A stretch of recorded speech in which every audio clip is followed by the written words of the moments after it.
मार्ग पर अग्रसर हो सकेगा।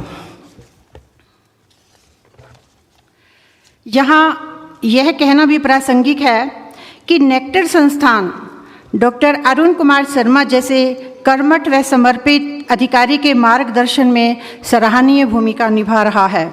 यहाँ यह कहना उचित है, कष्ट खुद देकर, कष्ट खुद झेल कर खुशियों की फसल देते हैं, कष्ट खुद झेल कर खुशियों की फसल देते हैं। जिन राहों पर हो चैलेंज, जिन राहों पर हो चैलेंज, उन राहों पर चल देते हैं। जिनकी सोच में हो नॉर्थ ईस्ट की भलाई हर पल, जिनकी सोच में हो नॉर्थ ईस्ट की भलाई हर पल, ऐसे ही कुछ लोग दुनिया को बदल देते हैं। Before proceeding further, now I would like to invite our distinguished guests to the dais.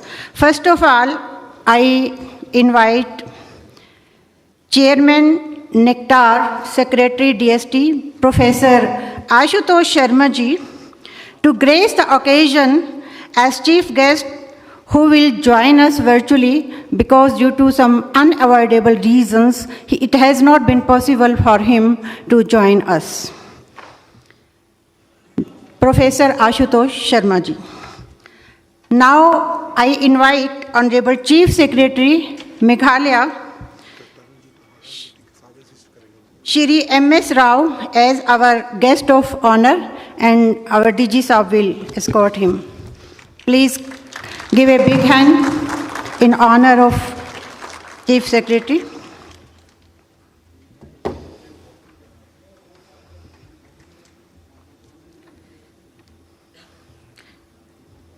Thank you, DG Saab. Now I invite Shri Jayant Sahasrabudhe, National Organizing Secretary, Vigyan Bharati. Give a big applause for him.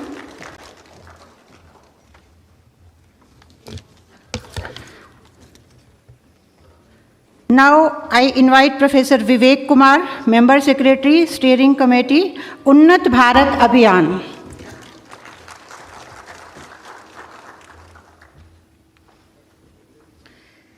Now I request DG Nectar, Professor Arun Kumar Sharma, to please share the dais. Ladies and gentlemen, now we having all our guests on the dais, and now it is time to proceed for national anthem ceremony. Mr. Baljit will be to the dais.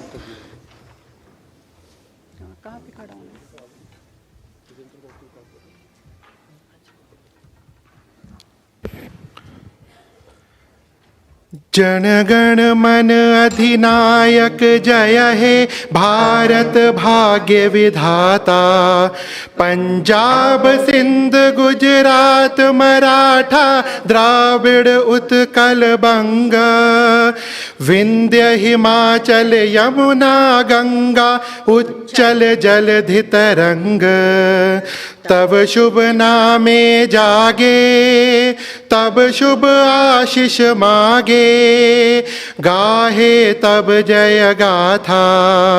Jana Gana मंगलदायक जय हे भारत भाग्य विधाता। जय हे जय हे जय हे जय जय जय जय हे। Thank you. आप सभी का धन्यवाद। अब मैं अपने डीजी साहब से अनुरोध करूंगी कि वे मंचासीन महानुभावों से के साथ दीप प्रज्वलित के लिए आगे आएं।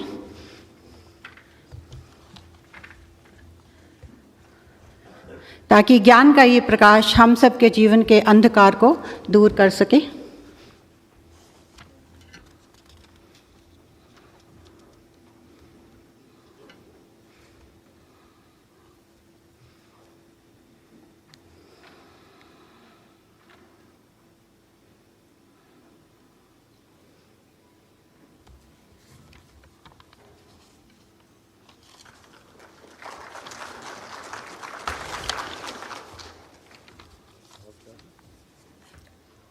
जी प्रज्वलित के बाद फेलिसिटेशन।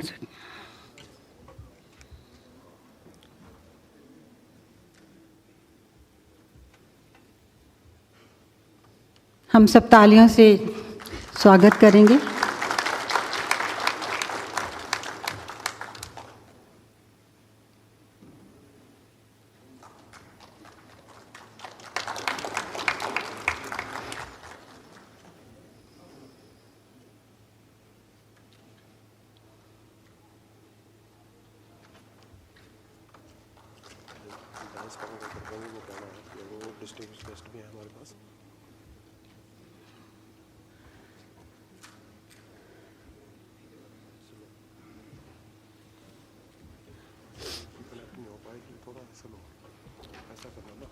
इससे पहले उनकी तारीफ करते हैं उनकी।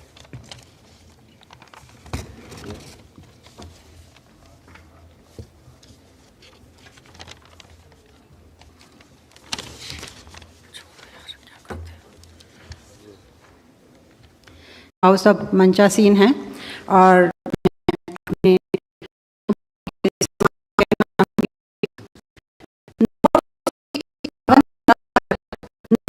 की इस पावन धरा पर आशा की किरण एक बाकी है। आप आए हमारे आंगन में, मेहमान नवाजी बाकी है। मैं अपने chief secretary government of Meghalaya Shri MS Rao ji के सम्मान में कहना चाहूँगी, सर आपकी रहनुमाई के हम कर्जदार हैं। सर आपकी रहनुमाई के हम कर्जदार हैं। आपकी रहनुमाई के हम कर्जदार हैं। आपके सहयोग के हम तरफदार हैं। आपने स्वीकारा है समारोह के आतिथेय को। आपने स्वीकारा है समारोह के आतिथेय को। आपके हम शुक्रगुजार हैं। अब मैं अपने DG साहब से अनुरोध करूंगी कि कृपया वे मंचासीन मेहमानों का अभिनंदन फेलिसिटेशन करें। मैडम तेजिंदर जी सहयोग करेंगी।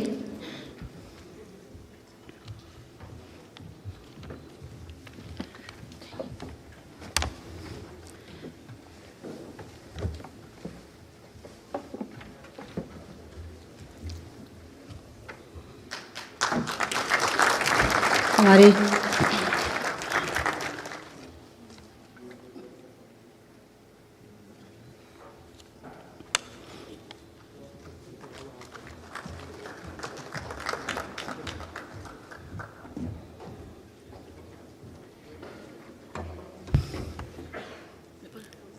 अब DG साहब अभिनंदन करेंगे सहस्त्र बुद्धि जी का।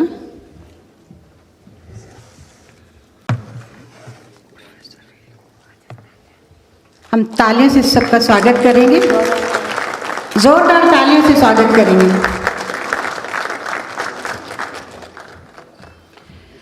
अब DG साहब प्रोफेसर विवेक कुमार जी का स्वागत करेंगे।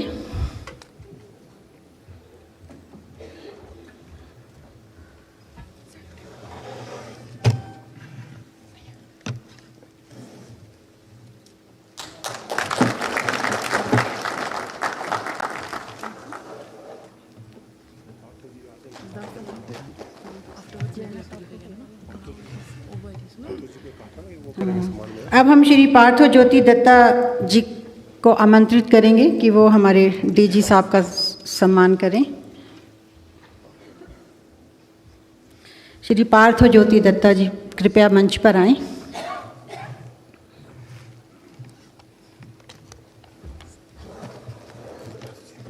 ज्योति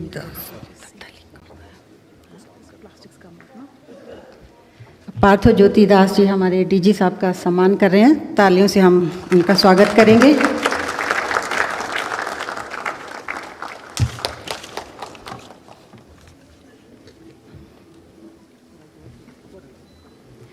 अभी हमें और भी अपने महानुभावों का स्वागत करना है।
अभी हमें अपने और भी महानुभावों का स्वागत करना है। हम कार्यक्रम के बीच में क्रमानुसार उनका स्वागत भी करेंगे। अब मैं अनुरोध करूंगी डीजी नेक्टर से कि कृपया वे अपने वेलकम एड्रेस और ब्रीफ प्रेजेंटेशन प्रस्तुत करें। इससे पूर्व कि मैं उनको आमंत्रित करूं, उनके सम्मान में मैं कहना चाहूँगी, परिंदों को मिलेगी मंजिल एक दिन, परिंदों को मिलेगी मंजिल एक दिन, ये फैले हुए उनके पंख बोलते हैं। परिंदों को मिलेगी मंजिल एक दिन, ये फैले हुए उनके पंख बोलते हैं। वही लोग रहते हैं खामोश अक्सर, वही लोग रहते हैं खामोश अक्सर, ज़माने में जिनके हुनर बोलते हैं। Director general NECTAR professor Arun Kumar Sharma ji is a renowned scientist. He has many patents to his credit, but he prefers to speak less about himself. He has successfully grown saffron, a high-value herb in Sikkim, which was so far confined to Kashmir only. He has many ideas for the upliftment of Meghalaya and Northeast region. Very soon, we will start realizing the results of his dedicated efforts he has made. Now, I invite Mr. Professor Arun Kumar Sharma ji for his welcome address and presentation.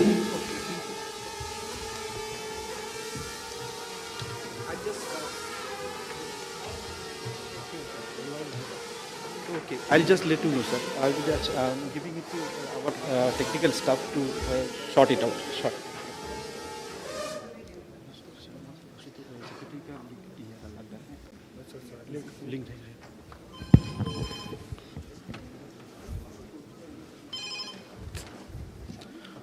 Namaskar.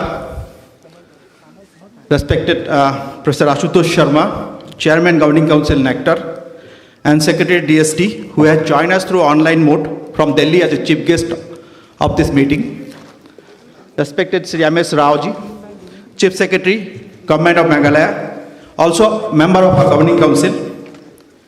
Mananiya Sri Jayant Sahasrabuddhe ji, National Organizing Secretary, Bikan Bharati, and other distinguished guests who have joined us physically as well as online mode. We are very happy that we have with us Professor Bhavesh Goswami, Vice Chancellor, Cotton University, Guwahati,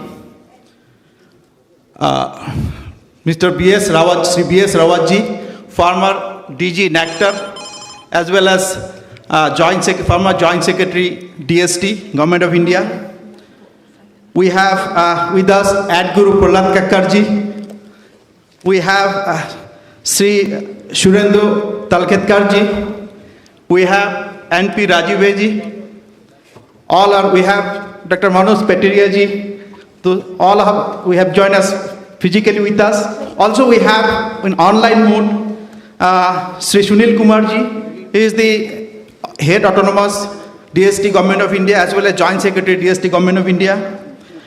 Then we have Professor Vijay ji from National Coordinator UBA, Dr. Devapriya Datta ji, Head Seat Division, Sri Akhilesh Jha, CCA DST Government of India, Dr. Ranjana Agrawal, Director CSR NISTET, and many UBA Institute have joined us online.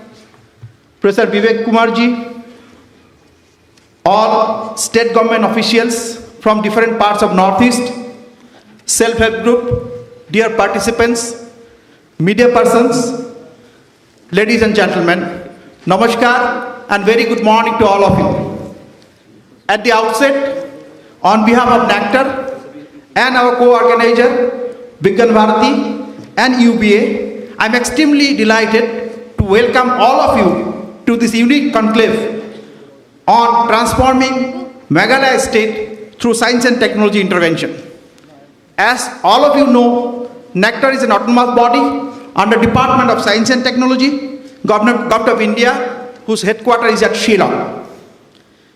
I strongly feel that this is a unique organization which can completely change the dynamic of Northeast through indigenous and or the technology intervention by adding value to the local products and take it to the global market.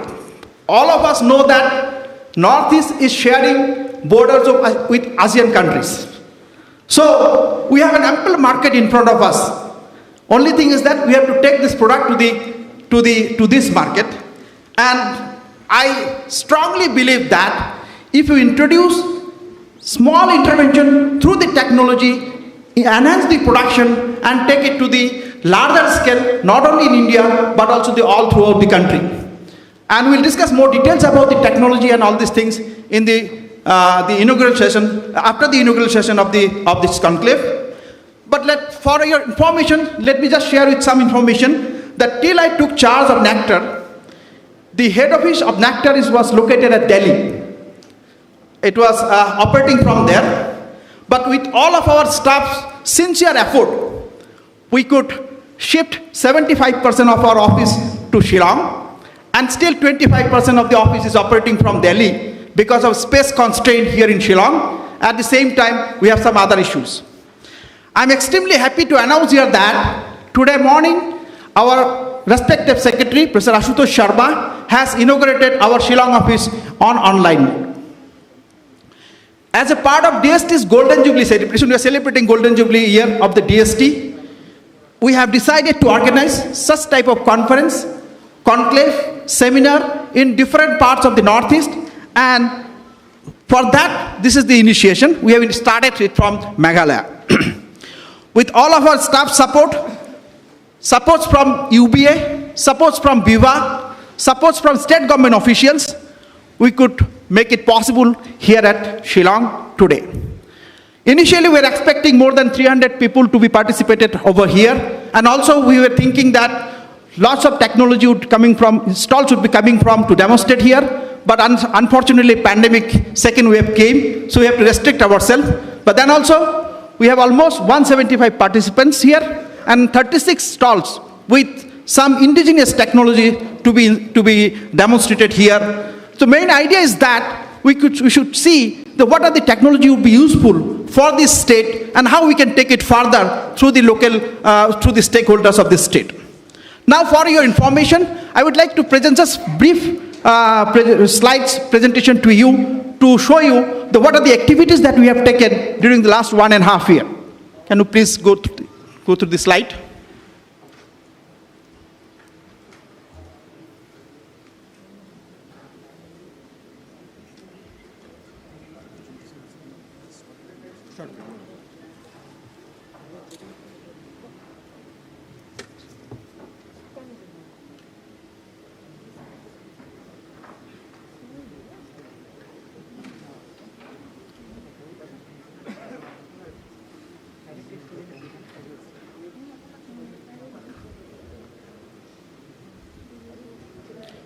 Anyway, it's coming. Otherwise, I can.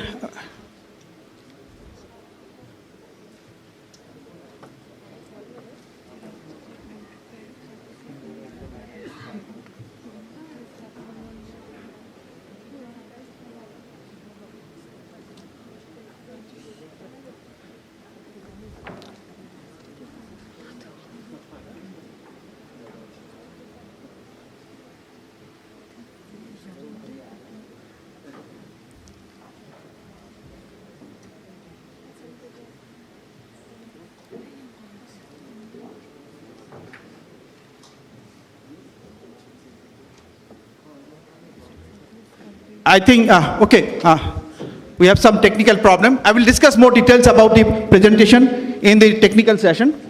Actually, I wanted to share with you that we have taken so many initiatives in the last 1.5 years, and we have entered almost all the Northeast state. We've given almost 30 different projects to the different entrepreneurs of different Northeast state. Mostly are from Assam and Tripura, and slowly we are entering to the other Northeast state also. We have got few projects from Meghalaya, from Manipur, from Arunachal Pradesh. So we will be, and that's a region that we have. We are trying to arrange this kind of conclave so that to bring more and more people to know about the nectar and how we are giving fund. So we'll discuss more about all these things in the subsequent sessions. So our ultimate goal is to create a technology-driven sustainable society where people can generate livelihood from their own excess raw materials. As we know that the Northeast is abundant raw materials, we have to somehow take it out. I'm sure that if we are determined dedicated to do something, that we can definitely make it possible. With this hope, I again welcome all of you to this conclave and looking forward to work with you to make out not only the Meghalaya, but also the entire Northeast state a technology hub for the societal benefit and livelihood generation. Thank you very much. Namaskar.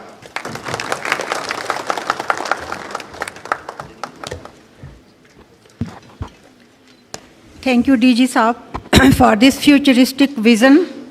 As you know, Nectar is committed to bring more cheers on the faces of people of Northeast through intervention of innovative technology by harnessing the rich resources of Northeast and by generating more avenues of livelihood and entrepreneurship in close cooperation with all the stakeholders and state governments of Northeast region. As DGG has told us, Nectar aims to make Northeast a technology hub and connect the whole region not only to the mainland of the country but also to the Asian countries. DG believes in the theory of कर्म करो तो हल निकलेगा, कर्म करो तो हल निकलेगा, आज नहीं तो कल निकलेगा, जितना गहरा कुआं खोदोगे उतना मीठा जल निकलेगा. Now it is time for felicitation of other distinguished guests. I would request Dr. Krishan Kumar Sharma ji and Jaina Saab to come forward. And Tejinder Madam also will cooperate them. First of all, I would like to tell the name of Shri B.S. Rawat, ex-DG, Nectar, and Joint Secretary, DST, Government of India, please. Shri B.S. Rawat ji. हम सब तालियों से बहुत स्वागत करेंगे.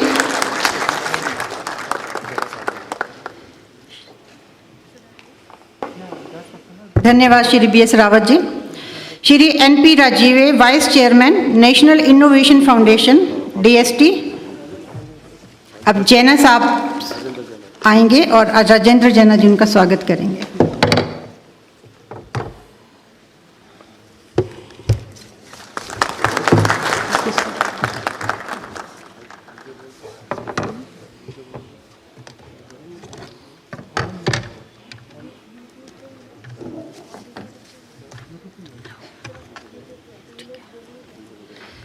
अब madam Tejinder Kaur ji से अनुरोध करूंगी कि वे doctor Manoj Kumar Pataria, adviser and head SERC department of science and technology का स्वागत करें.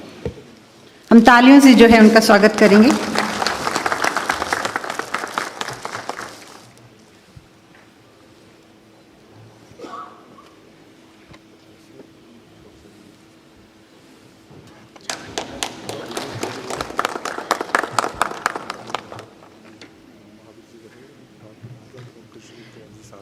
अब श्री MP भारद्वाज जी स्वागत करेंगे. Shri BC Goswami, vice chancellor, cotton university Guwahati का, और डॉक्टर कृष्ण कुमार शर्मा जी साथ रहेंगे.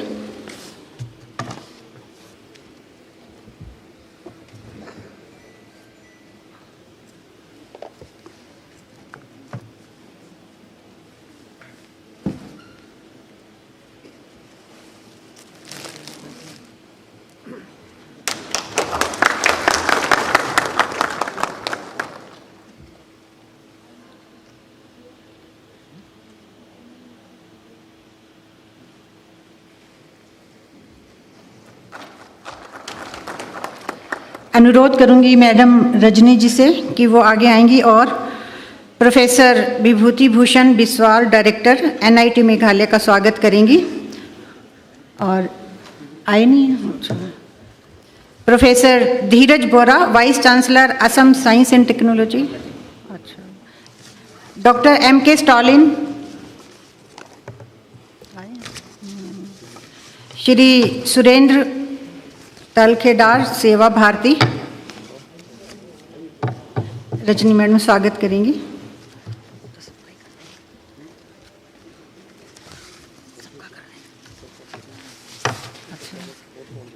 हम तालियों से स्वागत करेंगे.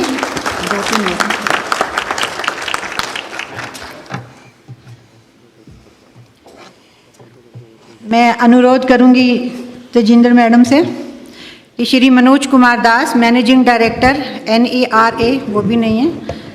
स्वामी Anurag Anand, secretary. Shri Prahlad Kakkar, film maker जी।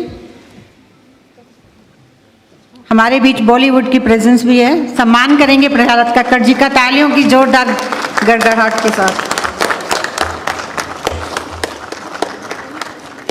किसका? मेरा फोन प्लेट में रखा है। नहीं आईफोन वो दे दिया शायद उनको।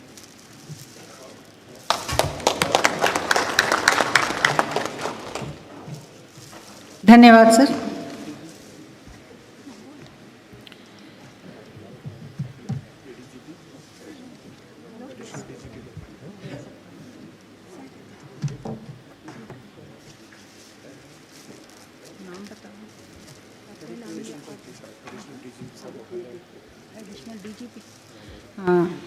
एडिशनल DGP साहब मेघालय हमारे बीच मौजूद हैं, हम उनका भी सम्मान करना चाहेंगे। बलजीत जी को बुलाऊंगी आगे।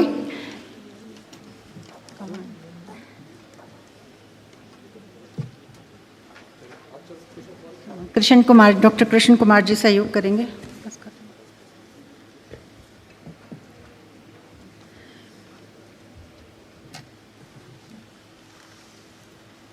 हम सब तालियों से स्वागत करेंगे।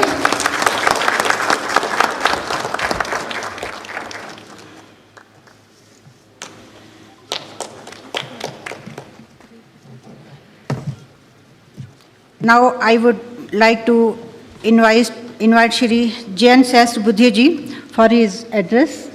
उनके आशीर्वचन से हम अपना मार्गदर्शन करना चाहेंगे। अनुरोध है श्री जैन सहस्त्र बुद्धे जी से।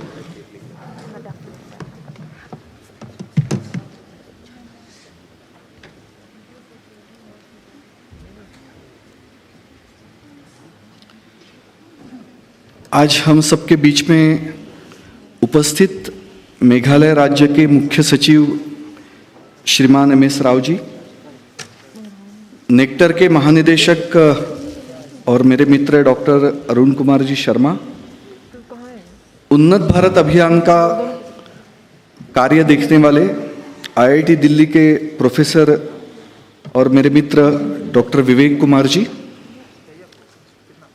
यहाँ पर उपस्थित सारे विशेष महानुभाव और इस कार्यक्रम का लाभ जिनको मिलने वाला है, ऐसे समाज के साथ काम करने वाले सारे बंधु भगिनी, आप सभी को मैं सादर प्रणाम करता हूं। आज एक बहुत ही महत्वपूर्ण ऐसे कार्यक्रम में हम सब यहाँ पर उपस्थित हुए हैं। हम सब जानते हैं कि विज्ञान का मनुष्य और समाज के विकास में बहुत बड़ा योगदान होता है। अपने देश में विज्ञान के क्षेत्र में काम करने वाले अलग अलग प्रकार के अनुसंधान संस्थान, शिक्षा संस्थान, इन सभी में समाज के लिए उपयोगी ऐसे बहुत प्रकार के काम होते रहे हैं और आज भी चल रहे हैं। समाज में काम करने वाले बंधु भगिनी भी अपने देश में बहुत बड़ी मात्रा में कार्यरत है और उसी प्रकार से मेघालय में भी सामान्य लोगों के साथ मिलकर उनका जीवन उन्नत हो, इसलिए काम करने वाले भी अनेक बंधु भगिनी और संस्थाएं यहां पर काम करती है। परंतु दोनों के बीच में सेतु निर्माण की बड़ी आवश्यकता है, क्योंकि समाज में जो बंधु भगिनी काम करते हैं, संस्थाएं काम करती है, उनके पास समाज को उन्नत बनाने के लिए आवश्यक साधन सामान्यता नहीं होते। और अनुसंधान केंद्र, शिक्षा संस्थान जहां पर इस प्रकार के विज्ञान प्रौद्योगिकी के अलग अलग साधन निर्माण होते हैं, उनका समाज के साथ रिश्ता नहीं होता, स्वाभाविक है। लेकिन इन दोनों को जोड़ने वाला सेतु निर्माण करने की बड़ी आवश्यकता है और आज का ये कार्यक्रम उस दिशा में एक बहुत ही अच्छा सार्थक प्रयास है। उन्नत भारत अभियान, नेक्टर और विज्ञान भारती ने मिलकर इसकी कल्पना की और आज प्रत्यक्ष हम एक साथ मिल रहे हैं। आज यहां पर प्रत्यक्ष जिन्होंने इस प्रकार के विज्ञान के साधन निर्माण किए हैं, ऐसी संस्थाओं के प्रतिनिधि, उन्होंने जो काम किया है वो लेकर यहां पर उपस्थित है और इस काम को जिनको समझने की आवश्यकता है, ऐसे बंधु भगिनी भी यहां पर उपस्थित है। और 2 दिन का ये मिलन निश्चित ही बहुत सार्थक सिद्ध होगा और इस मिलन के कारण कई प्रकार की बातों का आदान प्रदान संभव होगा और भविष्य में इस बात को हम बहुत अच्छी प्रकार से आगे बढ़ाते रहेंगे। मुझे लगता है कि आप सभी ने जिस प्रकार की एक बहुत ही संवेदनशीलता यहां आकर प्रकट की है, इसलिए आप सभी का मैं अभिवादन करना चाहता हूं, अभिनंदन करना चाहता हूं और मुझे पूरा विश्वास है कि हम सब आज इकट्ठा आए हैं, लेकिन हम सब की मिलकर यात्रा भविष्य में आगे सतत चलती रहेगी और उसी दिशा में हम सब मिलकर विचार करते रहेंगे। धन्यवाद।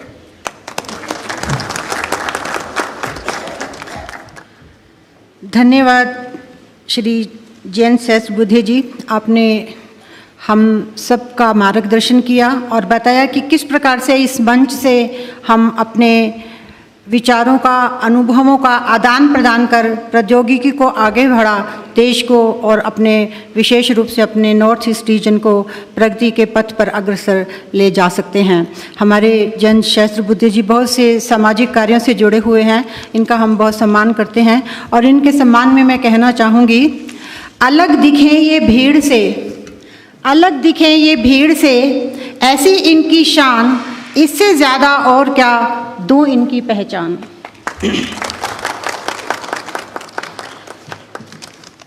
अब मैं हमारे honourable chief secretary Meghalaya Shri MS Rao ji को आमंत्रित करूंगी, उनके आशीर्वचन के लिए। वो अपने विचारों से, अपने अनुभवों से, अपनी राय से हमारा मार्गदर्शन करें और हम आश्वस्त करते हैं उनको कि उनके आशीर्वचन को हम शिरोधार्य करेंगे और भविष्य में उन्नति के पथ पर अग्रसर होने हेतु उनका अनुपालन करेंगे।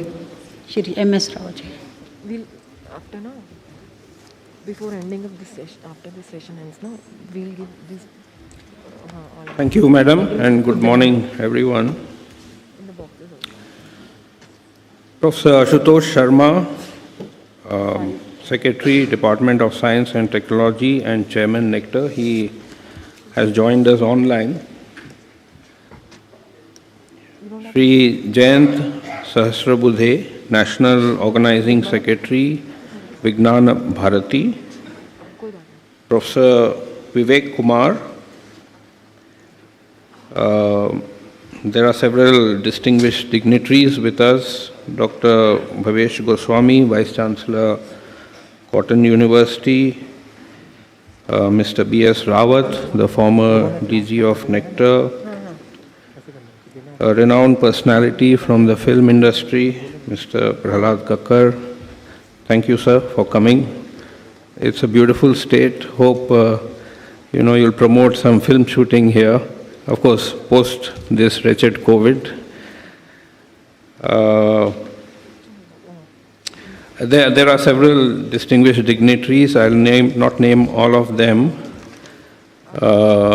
Then we have colleagues from my own state as well as from other northeastern states, representatives from various scientific institutions, entrepreneurs, ladies and gentlemen. First of all, I would like to compliment Dr. Arun Kumar Sharma, DG Nectar, for having taken this initiative to organize this wonderful conclave on transforming our state of Meghalaya through science and technology interventions. Dr. Sharma has briefed me about the event, and I have seen that it's a very well-structured program which is seeking to address issues of technology development, livelihood opportunities, promotion of startups and entrepreneurs, and consultation with various stakeholders. So I congratulate you for this. I also compliment you for taking the initiative to shift the head office of Nectar to Shillong, and also thank you for your warm welcome. I would also like to acknowledge the online presence of Secretary, Department of Science and Technology and Chairman Nectar, Professor Ashutosh Sharma. Sir, your support is very crucial for the success of Nectar, and I hope that under your able guidance and leadership, Nectar will emerge as one of the premier institutions in the Northeast. I would also like to thank Sri Jayant Sahasrabudhe, National Organizing Secretary, Vignan Bharati, for his presence. He has taken the trouble to come all the way from Delhi. I'm sure, sir, your contribution to this conclave will be extremely useful. We briefly heard the mandate of Nectar, though unfortunately the presentation could not be shown, but I'm sure you'll have the opportunity to see it later. But let me begin by acknowledging some of the works undertaken by Nectar in Meghalaya. So these are prefabricated bamboo structures through environment-friendly technologies in Garo Hills. In fact, there are some very interesting bamboo products which have been given as gifts to the dignitaries. Support for setting up GIS workstations and high-end software. Establishment of weather stations and facilities for weather data analysis. And use of mesh network for telemedicine. We acknowledge the support of Nectar and thank you and your predecessors. Before I go into suggestions on some specific projects that I think Nectar could partner with the government of Meghalaya, I would suggest a broad framework within which Nectar could function. Firstly, I would suggest that it's always better to intensively focus on a few projects and show meaningful results rather than dissipate efforts over a very large number of projects which don't tend to fructify. So that would be my first suggestion. The second suggestion is that there are a sizable number of central government institutions working in their specialized domain and dedicated to Northeast. For instance, there is this ICR for the Northeast region. We have NESAC, we have IBSD, etc. And I think some of them are also present here today. I would suggest that Nectar should liaise with these institutions so that there is no duplication of projects. The third thing is something which you already spelled out, is that we should be looking towards simple, cost-effective solutions that are easy to adopt by the relevant target group that you're aiming to benefit through your intervention. And lastly, since Secretary DST is also here, I would suggest that Nectar can tap into a very resourceful ministry which has a large number of scientific institutions and can leverage technologies developed by its sister institutions, modify them to suit local conditions, and work with the local communities in Northeast. Now, in the context of Meghalaya, I have a few suggestions, and I have identified 5 key areas where we could partner and the state could benefit immensely. The first is in the field of education, and actually I was happy to learn that Vignan Bharati Secretary, Sri Jayant Sahasrabudhe, who is with us, he told me before this event that they are essentially focusing on promoting science education. I think I got you correct, right, sir? Now, what I would suggest is Nectar could help our educational institutions in improving the quality of science education in the schools of Meghalaya. The fact is that not many students from Meghalaya are able to compete in prestigious exams like JEE and NEET. And I think you all would have seen it's being heavily advertised, but I have interacted with people in Delhi and it is acknowledged that Delhi government has done a remarkable job in improving the quality of science education in government schools. And after these improvements, a large number of students are able to qualify in these prestigious examinations. I think there is some learning for us there, and Nectar can bring that to the state. The second area which I would suggest that Nectar could focus on is related to women and children. So there are two areas that I have identified. One is nutrition and the other one is women self-help groups.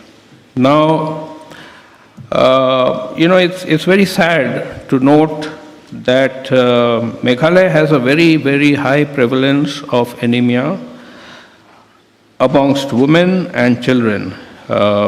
Women, it's as high as 47%, and children below 5 years, it's as high as 55%, as well as an alarming incidence of stunting in children under 5, which is at 46%.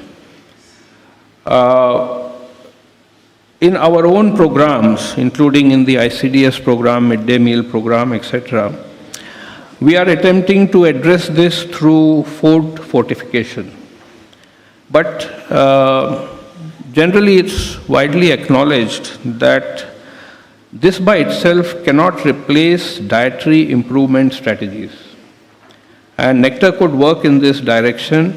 It would be a great benefit to the state.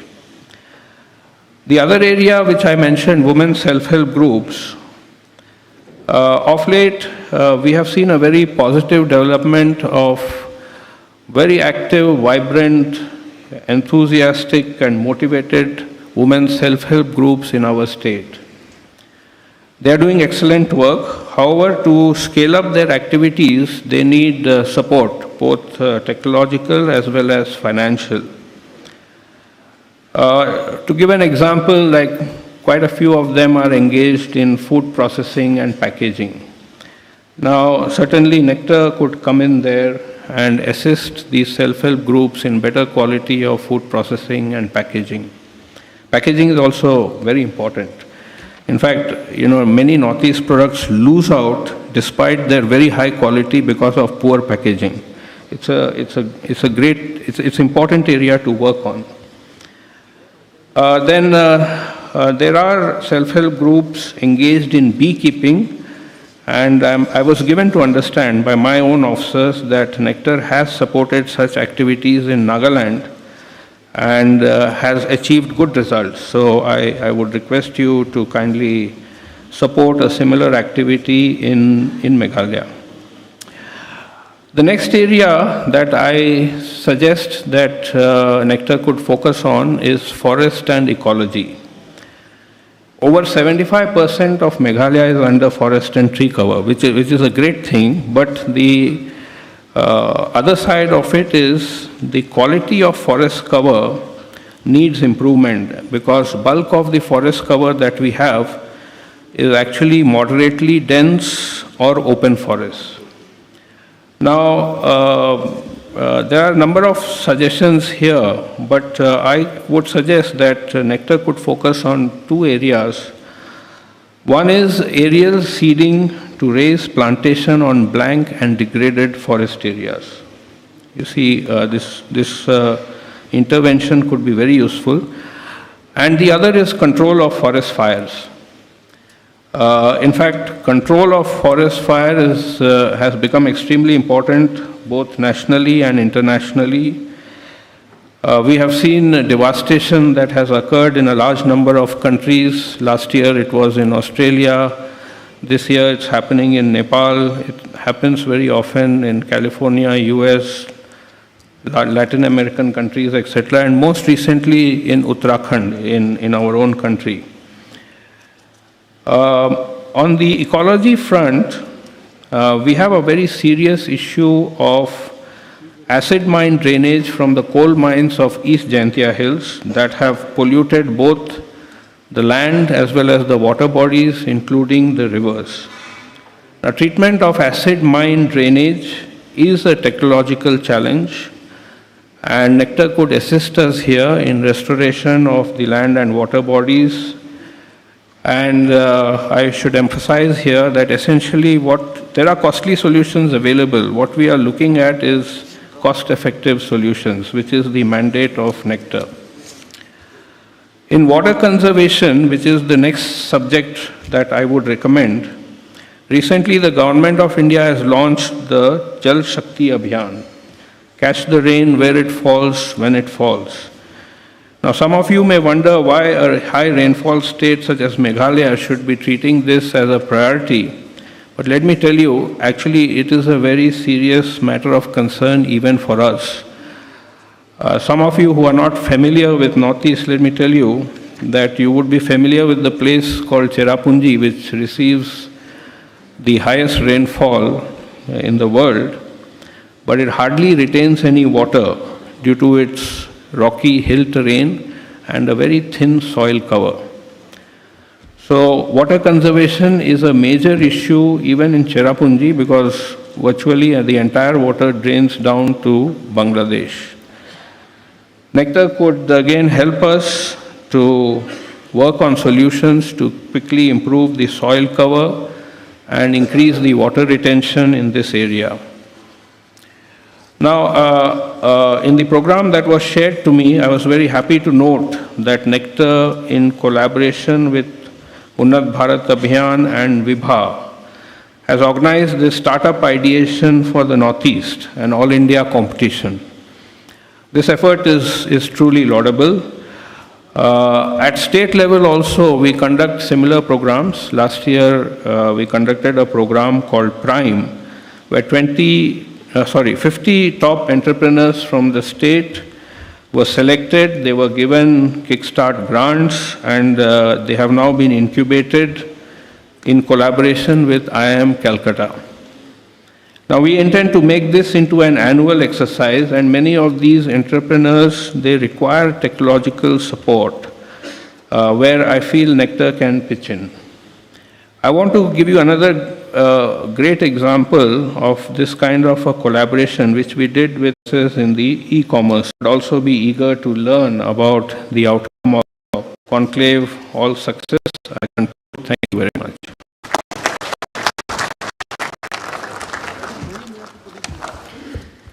धन्यवाद राव साहब, आपके विचारों से हम लाभान्वित हुए और nectar आपके द्वारा बताए गए मार्गदर्शन में हुए अपनी करेगा, इसका हम पूरा आश्वासन देते हैं और आपका सम्मान करते हैं। और मैं कहना चाहूँगी,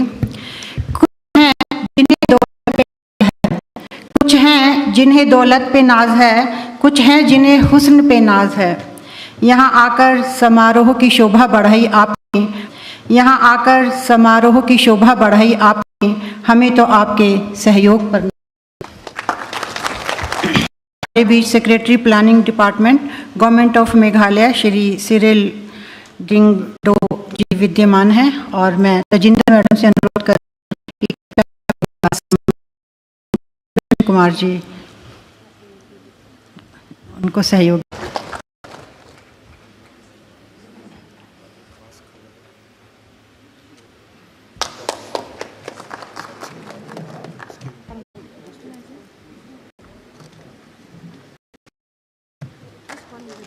इस योगा में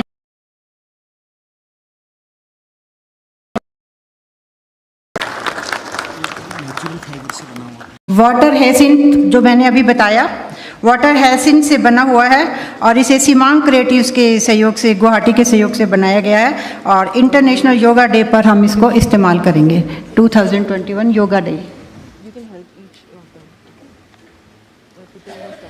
मैं सभी महानुभावों का बहुत बहुत मैं अपने चेयरमैन ने करें और आप सबसे भी अनुरोध करूंगी कि आप भी उनको ध्यान से सुने, क्योंकि पूरी धरा भी साथ दे तो और बात है, पूरी धरा भी साथ दे तो और बात है, साथ दे तो और बात है।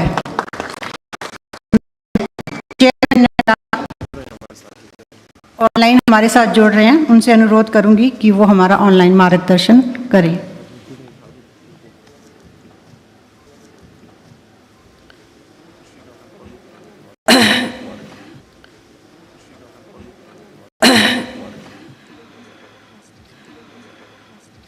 आने वाला कल हो आज जैसा। आज हमें अपार हर्ष का अनुभव हो रहा है आपको इस सेंटर शिलांग में देखकर कि हमने भरपूर सहयोग दिया है, यहाँ पर आकर अपनी उपस्थिति दर्ज कराई है और इस कॉन्क्लेव को सफल बनाने में सहयोग दिया है। आने वाला कल कॉन्क्लेव को सफल बनाने में सहयोग दिया है। आने वाला कल जैसी संस्था का मुख्य हो तो डॉक्टर अरुण कुमार शर्मा जी।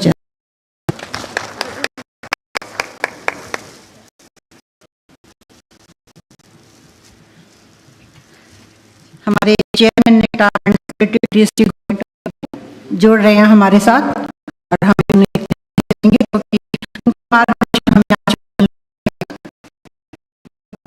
प्रोफेसर आशुतोष शर्मा जी।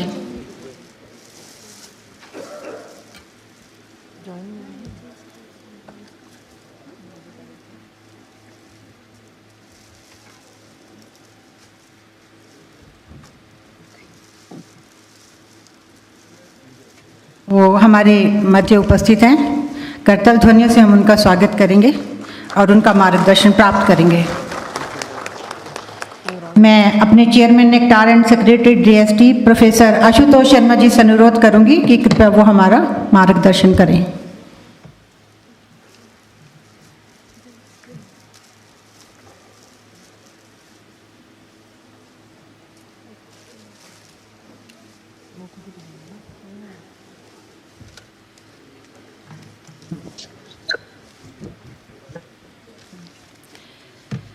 मैं chairman NECTAR and secretary DST government of India professor Ashutosh Sharma ji से अनुरोध करूंगी कि कृपया वे ऑनलाइन हमारा मार्गदर्शन करें और अपने गुड मॉर्निंग, नमस्कार।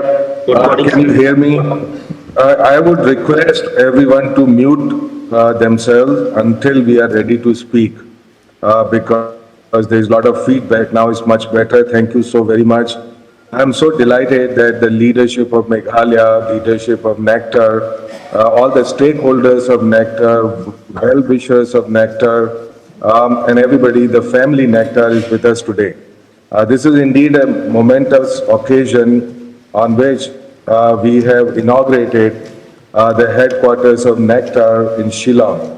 I'm very happy to see that Chief Secretary, Government of Meghalaya, Shri M.S. Rao is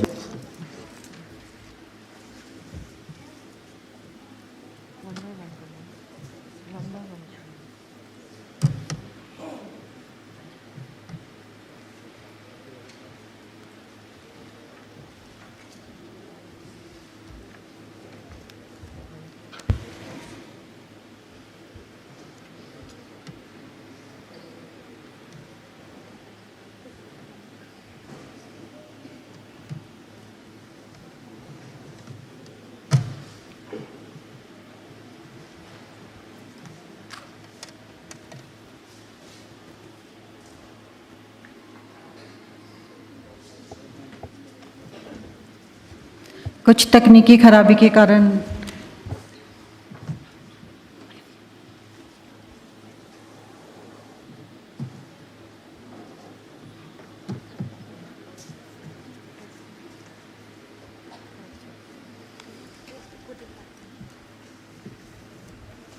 Just wait at least one aside because I think one person might have. I don't know how late the session is over. Then we'll know. I'm beginning the session then we'll. So should we keep up with? one.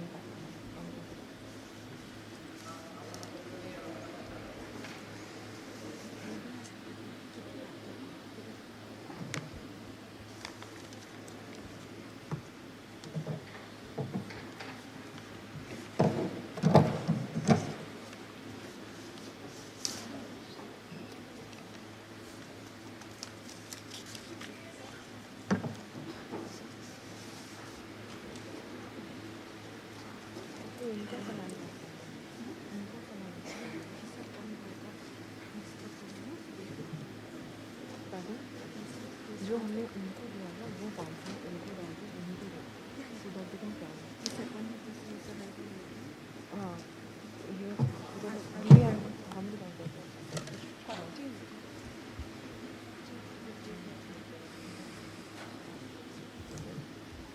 7, 8.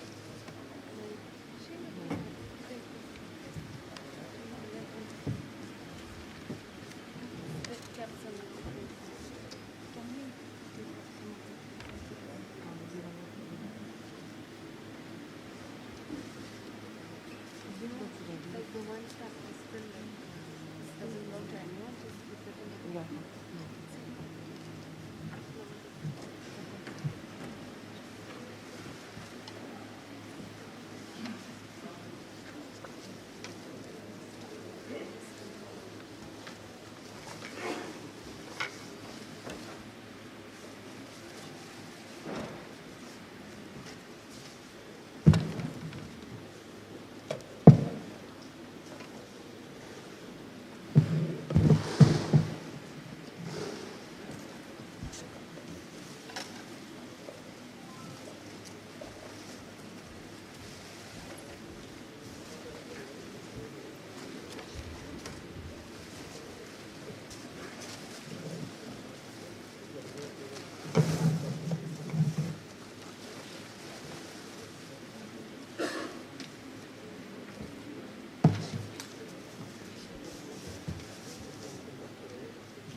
relevant applications, technology, and product.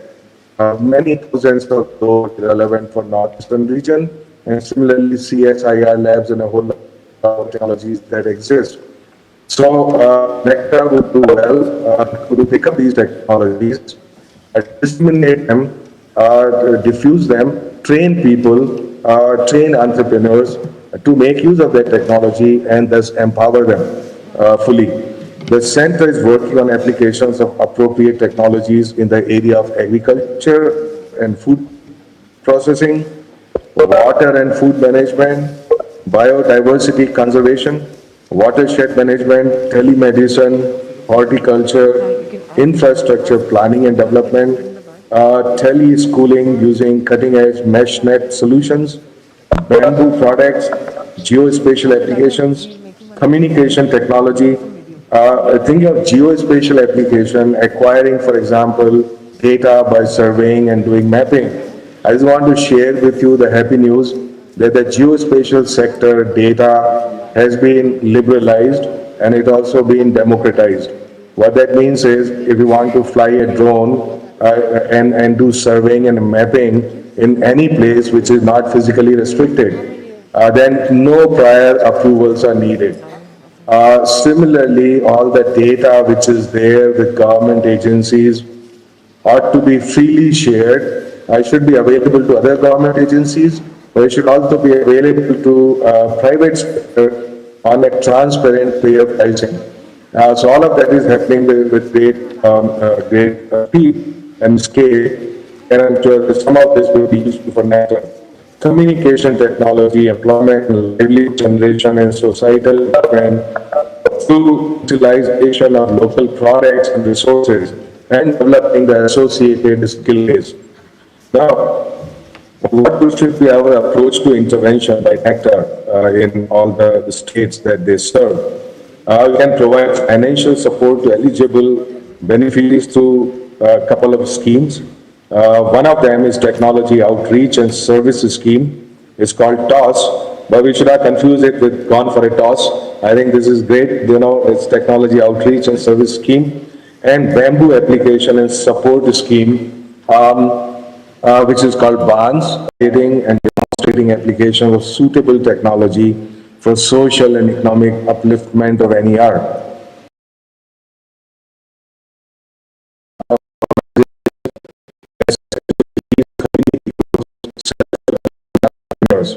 I can take initiatives in the form of in-house projects in identified priority areas.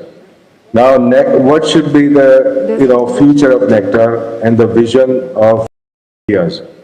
Now, what should be the future of Nectar and the vision of?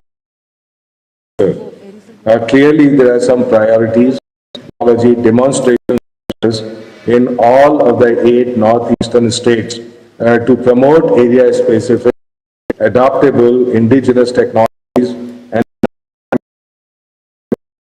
employment through utilization of local resources. Meant is that look, we got really a very large number of appropriate and relevant technologies all across the country. Can we actually leverage these? Can we demonstrate that? Can we understand the potential of these technologies?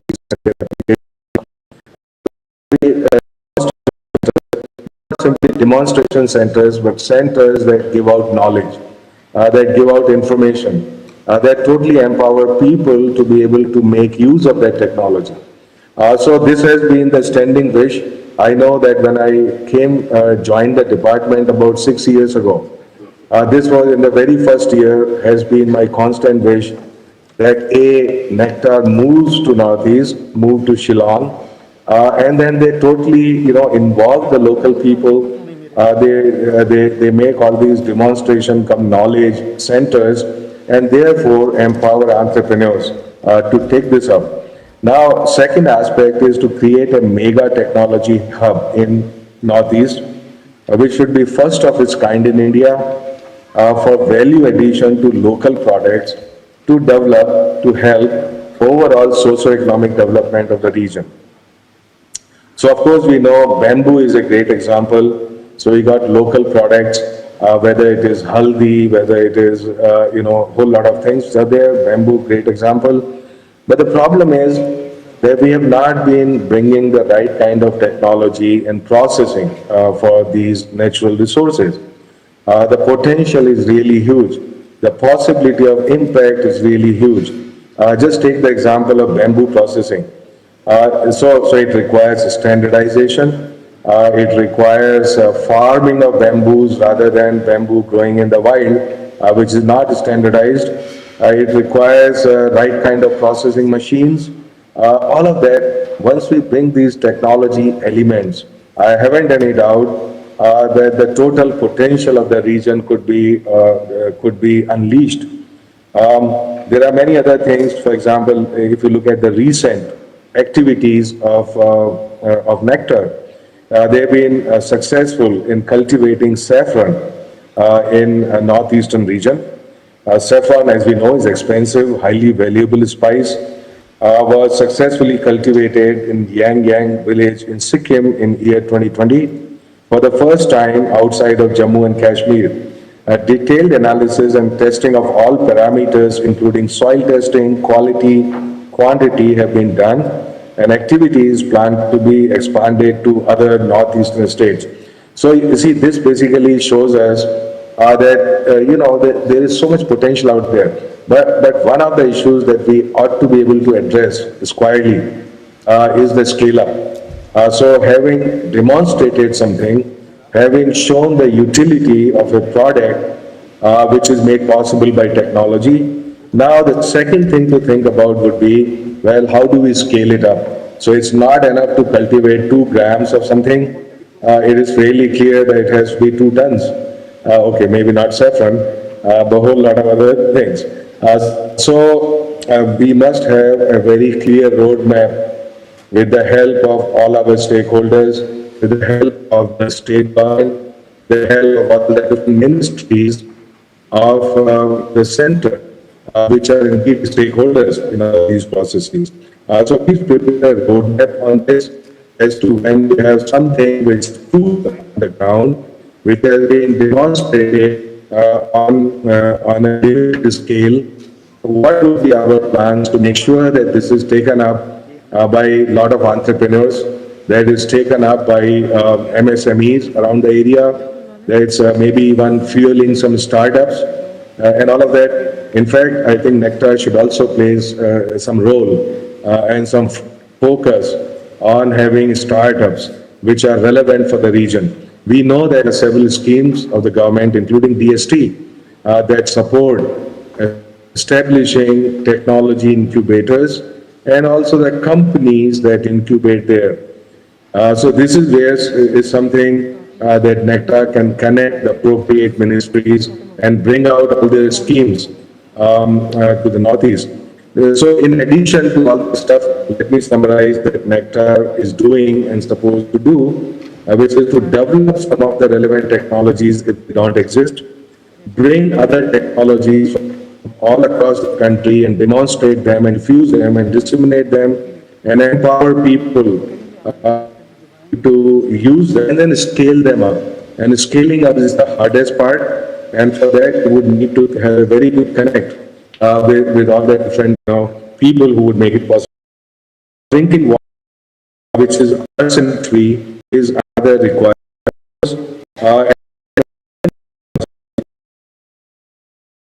For IIT Madras and so on, they are just waiting to be deployed. It's not like the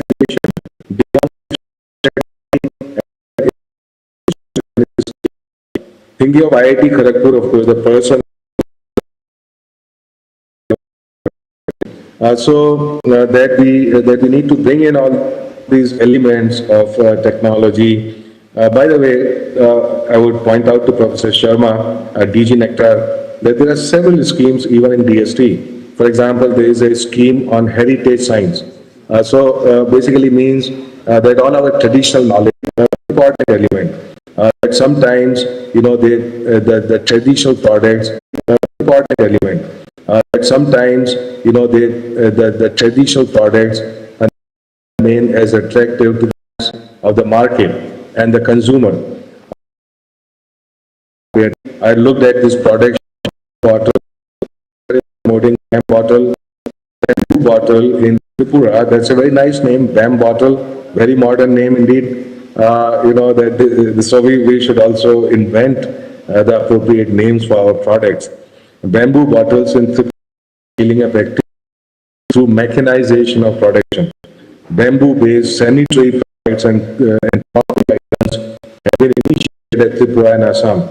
There are other programs going on. We should also now initiate few programs on India at 75. It would be 75 years of age for India.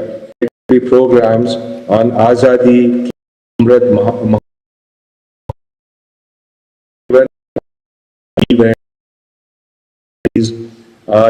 that would be initiated starting now for another year.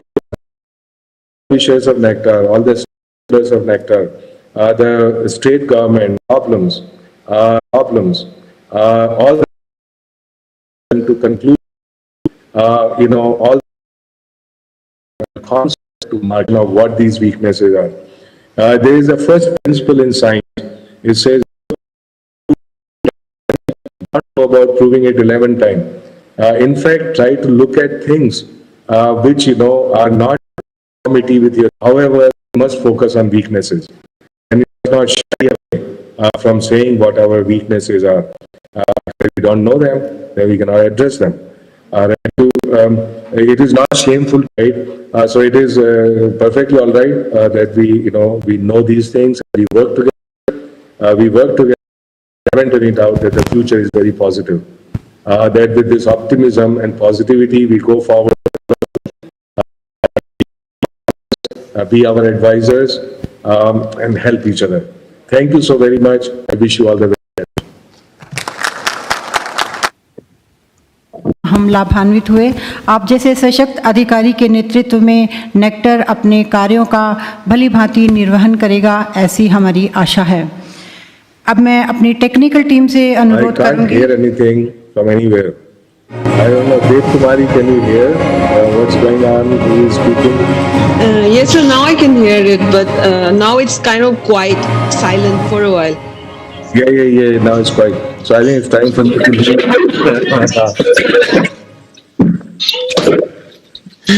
And now it's audible. Yeah.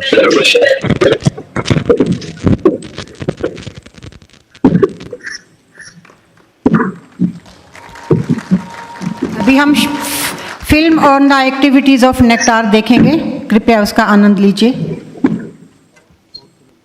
Short film on the activities of NECTAR. I request my technical team to please play the film.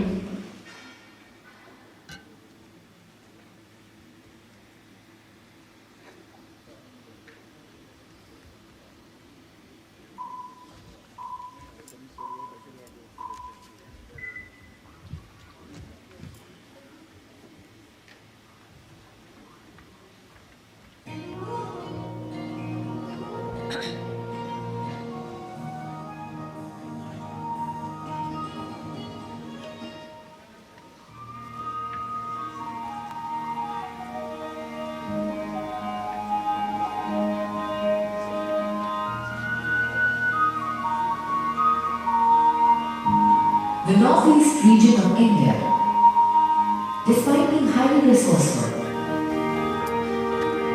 has not been able to reap the benefits of its resources due to technological gap. The Northeast Center for Technology Application and Reach, NECTA, is an autonomous body under Department of Science and Technology. Tirelessly involved to bridge up the technological gap of the Northeast region. The NECTA designs solutions to accelerate the diverse kind of livelihood, entrepreneurship in the Northeast region through technological interventions. NECTA is an autonomous body under Department of Science and Technology, Government of India. The main objective of NECTA is to disseminate technologies to the Northeast region for the overall development of the Northeast region.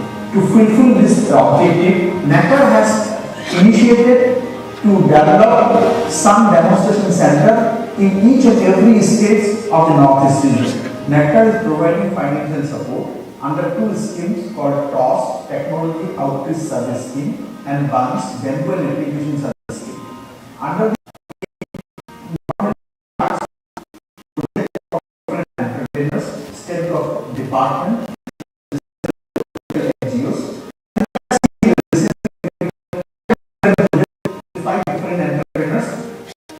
in the Northeast region.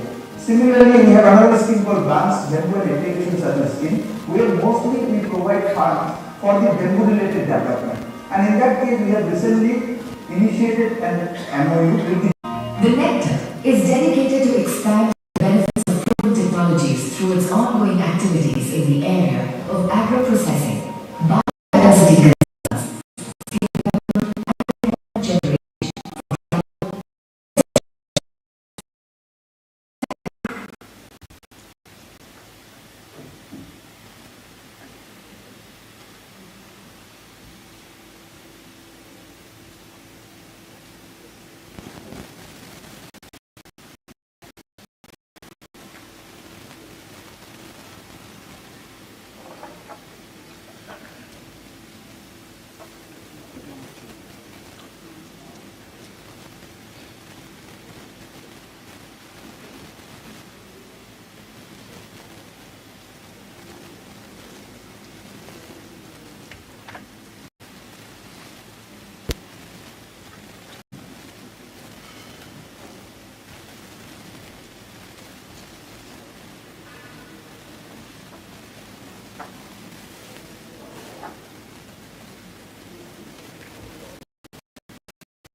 ongoing activities in the area of agro-processing, biodiversity concerns, bamboo applications, watershed management, telemedicine, horticulture, geospatial applications, skill development and employment generation for tribal, weaker sections, self-help groups, and is providing technology assistance to the state governments of Northeast region.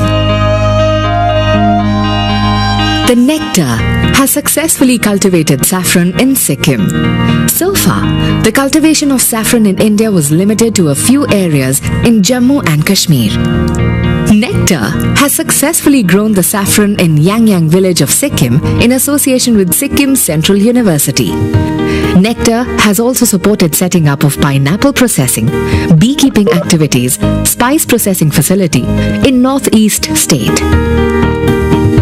The contaminants like heavy metals and arsenic substance found in the drinking water have been a major cause of health hazard in the Northeast region. Nectar has identified the growing concern of water quality in many habitats of Northeast states. Hence, the prioritization of groundwater quality testing and mitigation have been undertaken by the Nectar. The Nectar has set up arsenic mitigation plants with a low-cost technology on pilot basis in 4 schools of Assam. Subsequently, this indigenous technology is likely to be implemented on a large scale for providing safe, pure and healthy drinking water in the Northeast. The abundant reserves of bamboo in Northeast region have been explored by Nectar through various means of technological interventions like development of bamboo composites and structural engineering in construction of green buildings. The center has undertaken initiatives in developing bamboo furniture, bamboo flooring tiles, bamboo sticks, bathroom sanitary products, electrical products, and bamboo cutlery and toys, etc.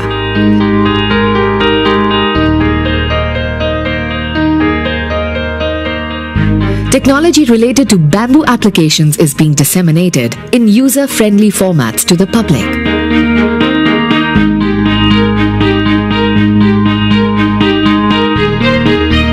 The Nectar has also developed many geospatial technology products and services using satellite and UAV images, Survey of India maps, and elevation data. The high-resolution 3D digital terrain models generated by Nectar helps to carry 2D and 3D GIS analysis necessary for security forces and government developmental planners. The Nectar has established wireless CCTV-based monitoring technology in various Northeast region. The Nectar has developed and implemented high-precision mapping technology through the remotely piloted aerial system, RPAS, applicable to water resources management studies and agriculture crop mapping. The Nectar has initiated projects on fruit mapping areas in Meghalaya using remote sensing technology and field intervention methods, keeping in view the terrain conditions and soil pattern in Meghalaya. A pilot project on mapping of medicinal and aromatic plants in Assam has also been initiated by the Nectar. Along with technology upgradation, the Nectar has also undertaken projects for skill development of tribal masses, weaker sections, and self-help groups in Northeast region, which could make them self-reliant for a sustained livelihood. Nectar is committed to bring more cheers on the faces of people of Northeast through intervention of innovative technology by harnessing the rich resources of Northeast and by generating more avenues of livelihood and entrepreneurship in close cooperation with all the stakeholders and state governments of Northeast region.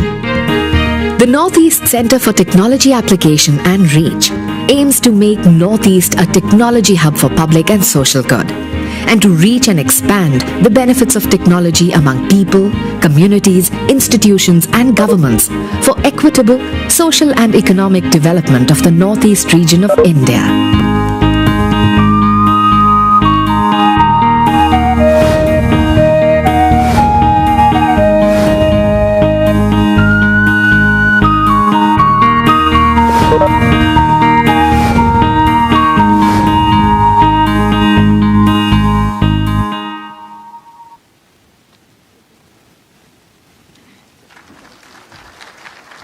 हम technical team का धन्यवाद करते हैं जिन्होंने nectar द्वारा किए जा रहे कार्यों को एक फिल्म के माध्यम से हम सबके सामने प्रस्तुत किया। अब मैं इनवाइट करना चाहूँगी professor Vivek Kumar, national coordinator SCG उन्नत भारत अभियान को वोट ऑफ थैंक्स के लिए। Thank you.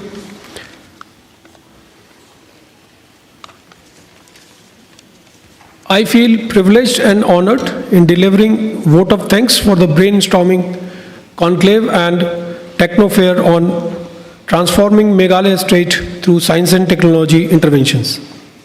I express my deep sense of gratitude to Professor Ashutosh Sharma, Secretary, Department of Science and Technology, Government of India, and Chairman Nectar for graciously consented to grace the occasion as chief guest and delivering the address and inaugurating Nectar headquarters despite his busy schedule. I would like to thank Shri M.S. Rao Ji, Chief Secretary, Government of Meghalaya and Member of Governing Council Nectar from bottom of my heart for offering his felicitation on the occasion as guest of honor. Thank you, sir. You have posed actual technical challenges to work upon to all scientific community members, and we assure you that Nectar, UBA and Vigyan Bharati network will work on these problems, sir. No words of gratitude matters for our guide and mentor, Shri Jayant Sahasrabudhe, National Secretary Vigyan Bharati, who entirely work for bringing science and technology close to the society and always inspires all of us. I see many other dignitaries who are present in the hall and joined us online, though I could not name all of them, but I am thankful to all of you from bottom of my heart. I also would like to thank other distinguished guests attending in person or online, namely Professor Dheeraj Bora, Vice Chancellor, Assam Science and Technology University, Guwahati, Professor B.C. Goswami, Vice Chancellor, Cotton University, Guwahati, Professor V.K. Vijay, National Coordinator, Unnat Bharat Abhiyan, Professor B.B. Biswal, Director, NIT, Meghalaya, Dr. Ranjana Agrawal, Director, CSIR, NISTED, New Delhi, Professor N.C. Talukdar, Vice Chancellor, Assam Downtown University, Ad Guru Shri Prahlad Kakkarji, Shri Sunil Kumarji, Head AI Division and Joint Secretary DST, Dr. Devpriya Datta, Head Seed Division DST, Dr. Manoj Pateria, Head SERC DST, Shri N.P. Rajivji, Vice Chairman, National Innovation Foundation, Shri B.S. Ravaji, former DG Nectar and Joint Secretary DST, Shri Surendra Talkedarji, Head Seva Bharati Northeastern Region, and many other dignitaries. My special thank is due to DSIR, RUTEG, Smart India Hackathon, Seed Division DST, and CSIR Laboratories for their immense contribution in one of its kind technology pitching event, which we will witness tomorrow. I would like to draw special attention of Shri M.S. Raoji, Chief Secretary, Meghalaya State, for this particular event. Sir, in this event, at least 4 CSIR laboratories, RUTEC, Rural Technology Action Group, DST core support groups, and several other innovators promoted by DSIR. They will be pitching their technology tomorrow, and there are more than 15 technology, if I remember correctly, so they will be pitching. So, sir, with your support, these technologies, and all these technologies are suitable for Northeastern region. So, with your support, these technologies can be scaled up and really help Meghalaya in creating employment opportunities. Sir, for Startup Ideation event, we had overwhelming response, and I'm thankful to all the participants, and I'm thankful to 14 team members of these startups who will be pitching their ideas tomorrow. These teams were shortlisted after a very rigorous process, and for that I will fail in my duties if I don't recognize or acknowledge all the jury members or those who helped us in shortlisting these 14 entries. So these members, these jury members, they conducted session with participants late evening. Many of these sessions held at the dinner time. So I'm really thankful to all these jury members for their immense support. My thanks goes out in their time out for be with us, especially in this difficult time when which already Professor Sharma has mentioned. So, and many of them could not attend because of this Corona guidelines and other issues. My special thanks to my entire team of Unnat Bharat Abhiyan for their support. Without their support, it would not have been possible to make this event successful and possible. Finally I acknowledge and extend my special thanks to all colleagues of Nectar, without whose constant support and hard work, this conclave would have been a dream. I'm really thankful to all of you.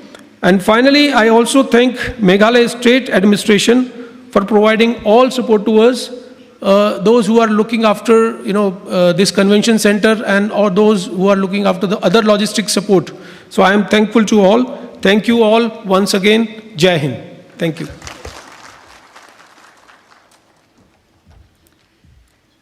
Thank you for professor Vivek Kumar ji.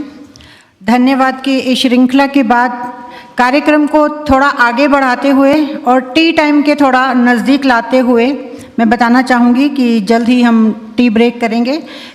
T break से पहले मैं कहना चाहूँगी कि I would like to request chief secretary Meghalaya Shri MS Rao ji to inaugurate the Techno Fair Expo in the lobby area and to kindly visit the stalls to have a glimpse of the technology displayed there.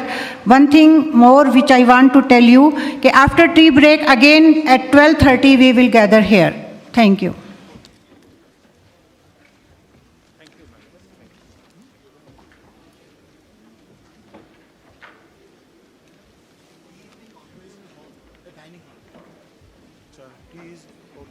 Tea arrangement is in dining hall. Please note it.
on.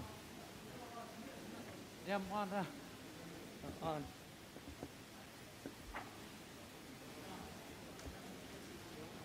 Hello, hello, check. Hello. Hello, hello, check, check, check.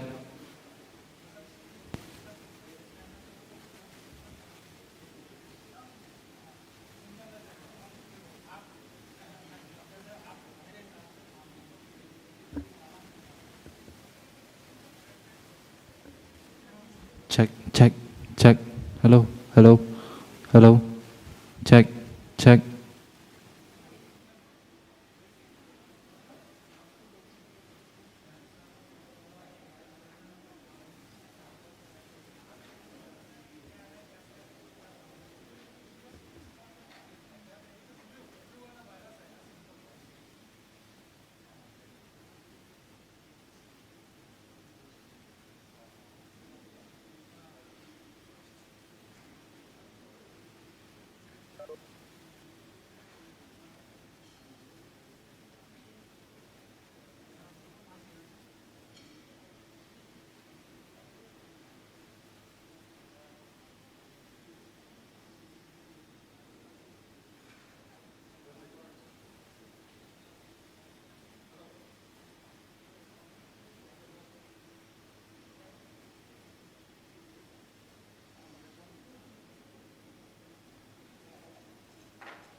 check.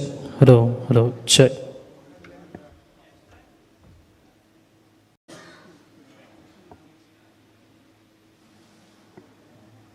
Hello, check, check. Hello, check, check. Hello, check, check. Hello, check.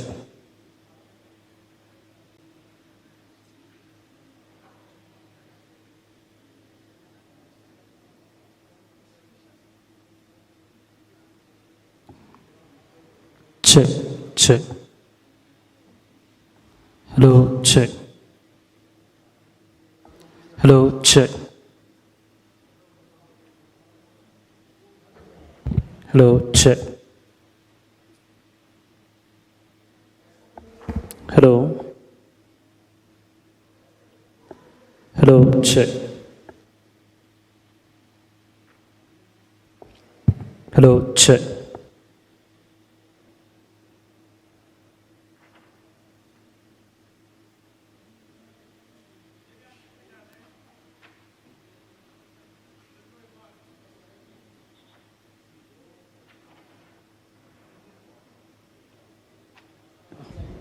Hello, check. Hello, check. Hello, check. Hello, check. Hello, check. Hello, check. Hello, check. Check. Check. Hello. Hello, check. Check. Hello. Check. Check. Hello. Hello, check.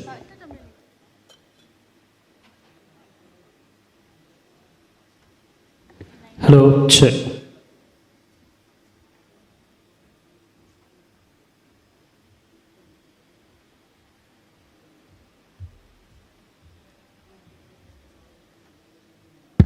Hello, check, check. Hello, check.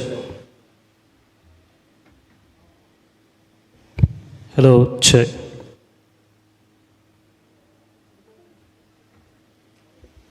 Hello, check.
check.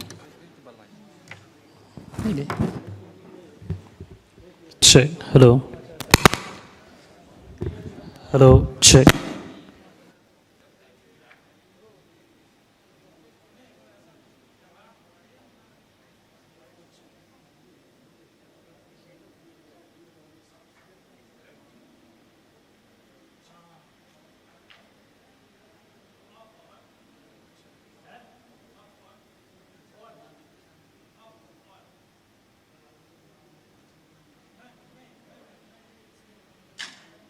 Programme चल रहा है conclave on transforming Meghalaya state through science and technology interventions Check. Hello. State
will present Professor V.K. Vijay, National Coordinator, Unnat Bharat Abhiyan, will present a presentation on transformation of rural development through science and technology. You may connect to Professor Vijay.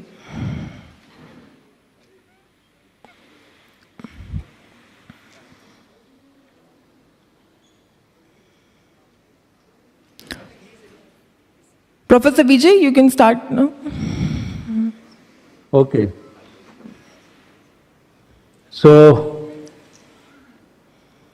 good afternoon to everyone in this program, and we are happy that now finally Unnat Bharat Abhiyan, Nectar, Vigyan Bharati, Meghalaya State, Department of Science and Technology, and many new enterprises, new entrepreneurs, startups, and many other organizations of Northeast are joining hands together that how we can transform not only Meghalaya but the whole Northeast utilizing the science and technology interventions.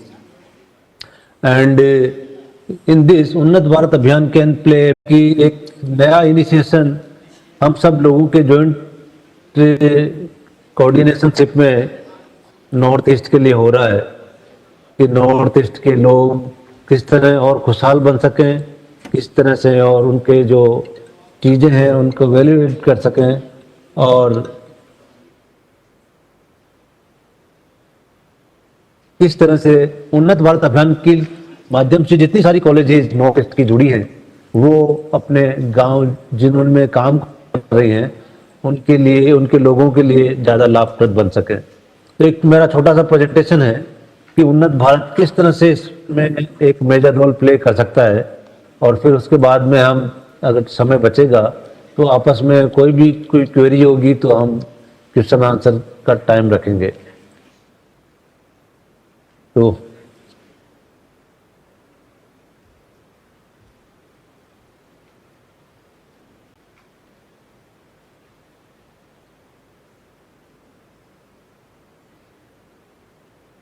ये दिखाई दे रहा है क्या हमारा presentation? Yes, sir, it's visible. Okay. Fine. So, as you are saying the program of Ministry of Education, sir, can you present how in we full can mode? transform. So can you present the presentation in the full screen? By leveraging knowledge institution to help build the full screen पे आ रहा है ना? नहीं आ रहा? No, sir, not in the full screen. Hello?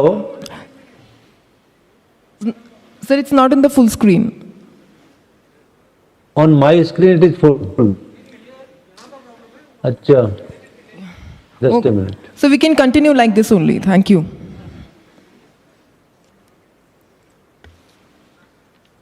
ठीक है, ठीक है। एक बार और देख लेता हूँ मैं। स्टॉप करके दोबारा शेयर करता हूँ मैं।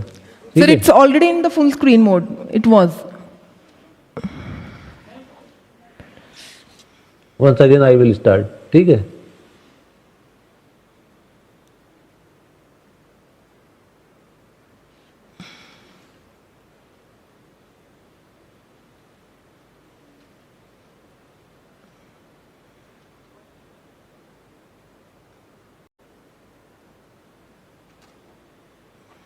आया क्या?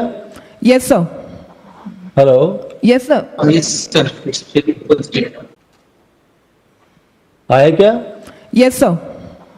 Hello? Yes, sir. Yes, sir. ठीक है। So you can.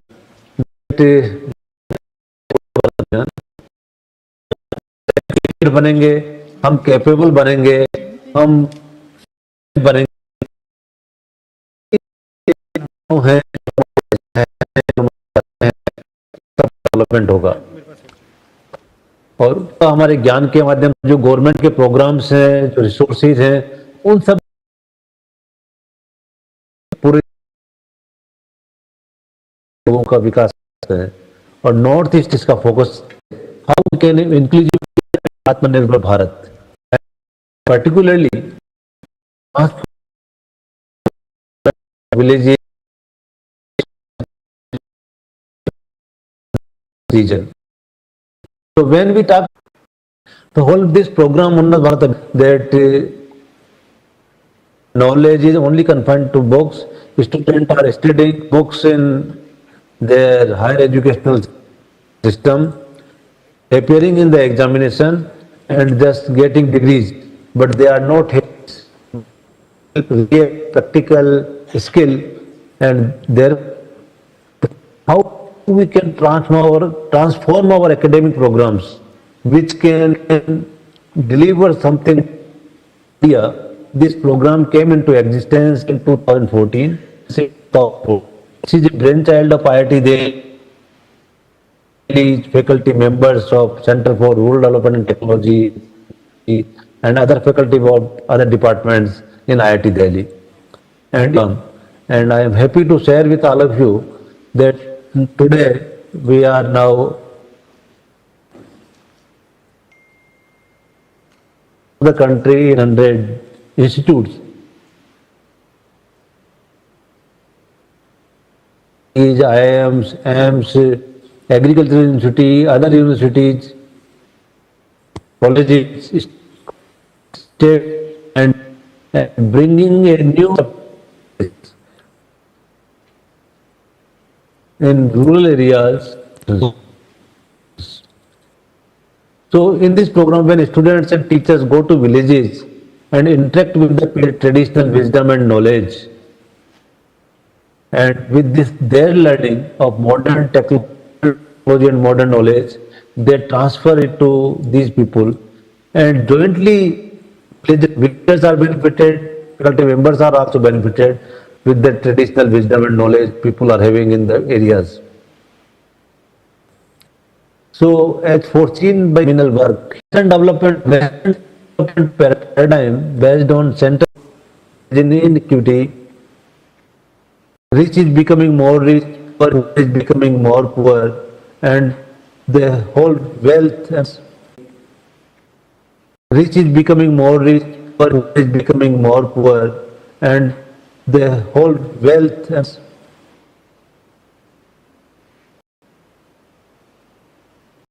rapid ecological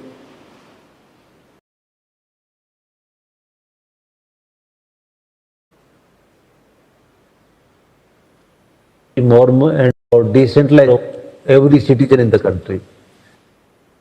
And COVID-19 has shown us the way, the vision of transformational development processes by leveraging special institute in the country, inclusive India, hence being the bridge for rural-urban linkages and socio-economic development.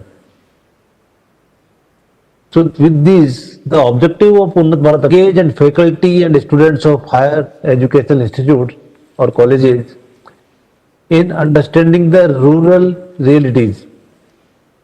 That student and faculty members are going to villages, they will understand so many things. They will participate in Gram Sabhas, they will discuss and participate in the knowledge development, they will discuss with artisans villages and learn their skills. If innovative technologies enable device implementation method, particularly in engineering colleges or technical institutions, students are designing their projects. It is more useful to the society, anything which can be taken to the rural areas, they can take their development to the villages. It is the effective implementation of various government programs in which Unnat Bharat Abhiyan, students and faculty members are now helping. But conceptualized by IIT Delhi and then now spread over across the country. In 2014, when this program was conceptualized, Government of India, IIT Delhi was the only institute who was thinking in this direction. Now, along with us, more than 2,170 participating institutes are with us. They have adopted nearly 14,000 villages. There are 45 regional coordinating institutes, at least one in every state, and in bigger states, there are regional coordinating institutes which are providing mentoring, which are providing support, guidance, technical guidance to our participating institutes in Unnat Bharat Abhiyan.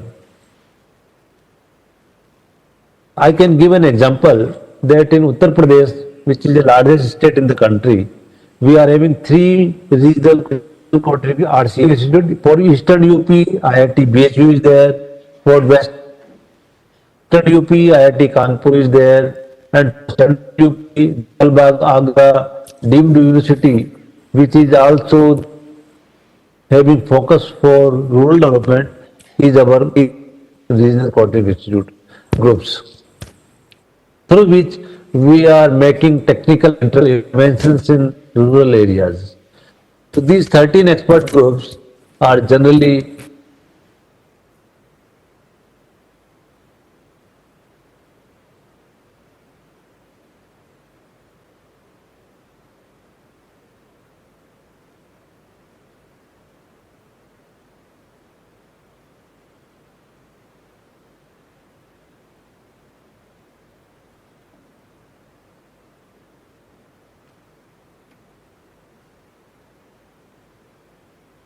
again IIT Delhi, but now IIT Roorkee.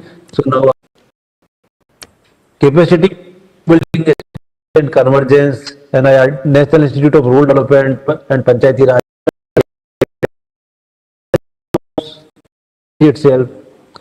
Likewise, subject expert is with the IIT Kharagpur is from that area, so he will be able to evaluate that proposal and give his feedback and comments on that.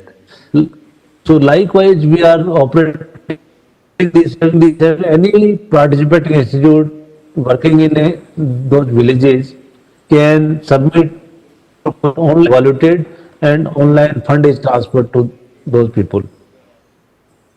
So their new development, their technological interventions can be taken up by our participating institute.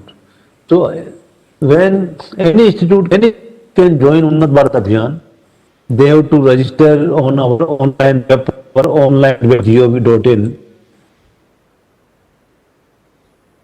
For participation in Unnat Bharat Abhiyan, they have to give 5 villages around them where they will be working. They have to inform district collector that in these 5 villages, this institute will be working for Unnat Bharat Abhiyan, and then they will be taking their students, their faculty members, interacting with the people of those villages, participating in their Gram Sabhas, working for various state government schemes, central government schemes, and overall, any new innovations their students have made, they can transfer those innovations to these villages. So for technical interventions, we are providing rupees 1 lakh per technical interventions, and for technological customization, we are providing 50,000 rupees per technology customization. So at a time, to one institute, we can give maximum 3 technical intervention support, and they can bring additional fund from their alumni, from various government schemes, from line ministries, or from any CSR fund from any industry. Then to our regional coordinating institute, we are providing a support of 10 lakh rupees per annum for mentoring their participating institute in their region, also guiding and organizing training programs for them, and to our subject expert groups, IIT Delhi, the National Coordinating Institute is providing support in the tune of some manpower, preparing compendium, preparing technological development and technology base, and evaluating the proposals of participating institutes. So this kind of support is provided by our National Coordinating Institute, IIT Delhi, to all our regional coordinating institutes, subject expert groups, and participating institutes. And these technical interventions have been linked with the Sustainable Development Goals of United Nations.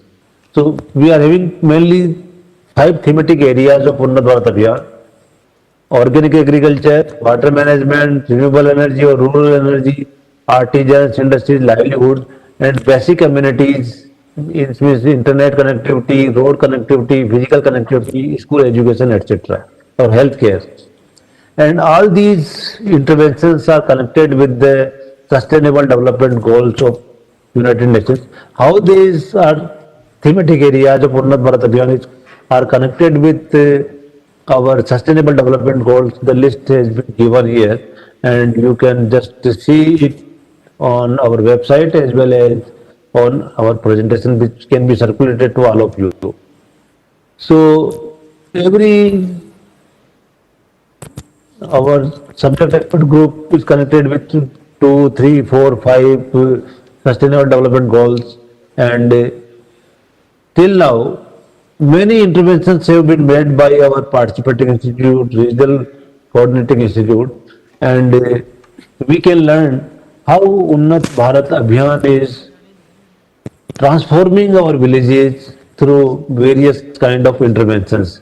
It can be technical interventions, it can be social interventions, it can be managerial interventions. So I am starting with the interventions of IIT Delhi. IIT Delhi is also acting as a participating institute in Unnat Bharat Abhiyan, and we adopted a cluster of villages at 3 places. One in Haridwar district of Uttarakhand, one in Agra district of Uttar Pradesh, and one in Gurgaon district of Haryana. So I am starting with our work at Haryana. So one village, a new village called Khurrampur Gram Panchayat is there, and one of our faculty members has adopted it as a part of Unnat Bharat Abhiyan, and Professor of Mechanical Engineering, she is taking care of overall development of this village through various kind of interventions. So IREDA has sanctioned the solar street lights, National Backward Classes Finance Commission, Development Corporation has given improved pottery kiln for potters, and Ministry of Ayush has put up a small center for consultation of their health systems in the village.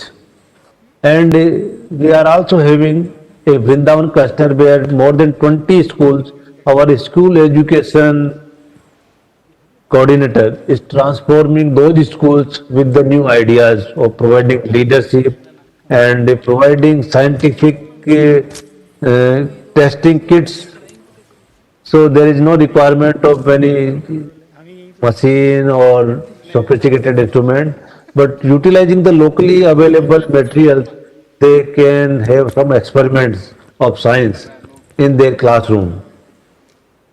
And these villages have been utilizing that kind of transform scientific experiments based on the new development given by our Unnat Bharat Abhiyan subject expert group on school education.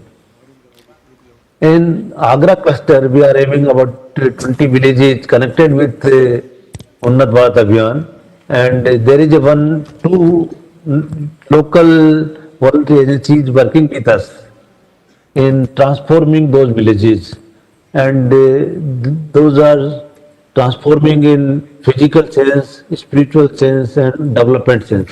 So all three humanistic approach is being taken up in Agra cluster.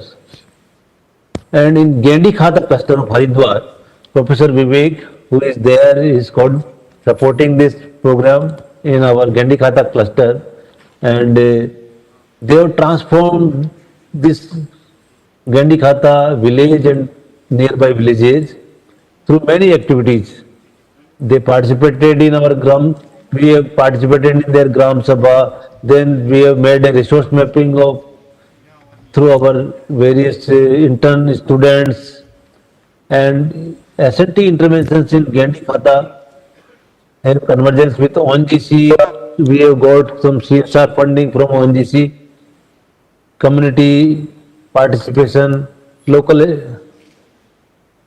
and then the latest development is that we have provided them lemongrass cultivation training, we have provided them mushroom cultivation training, and due to that,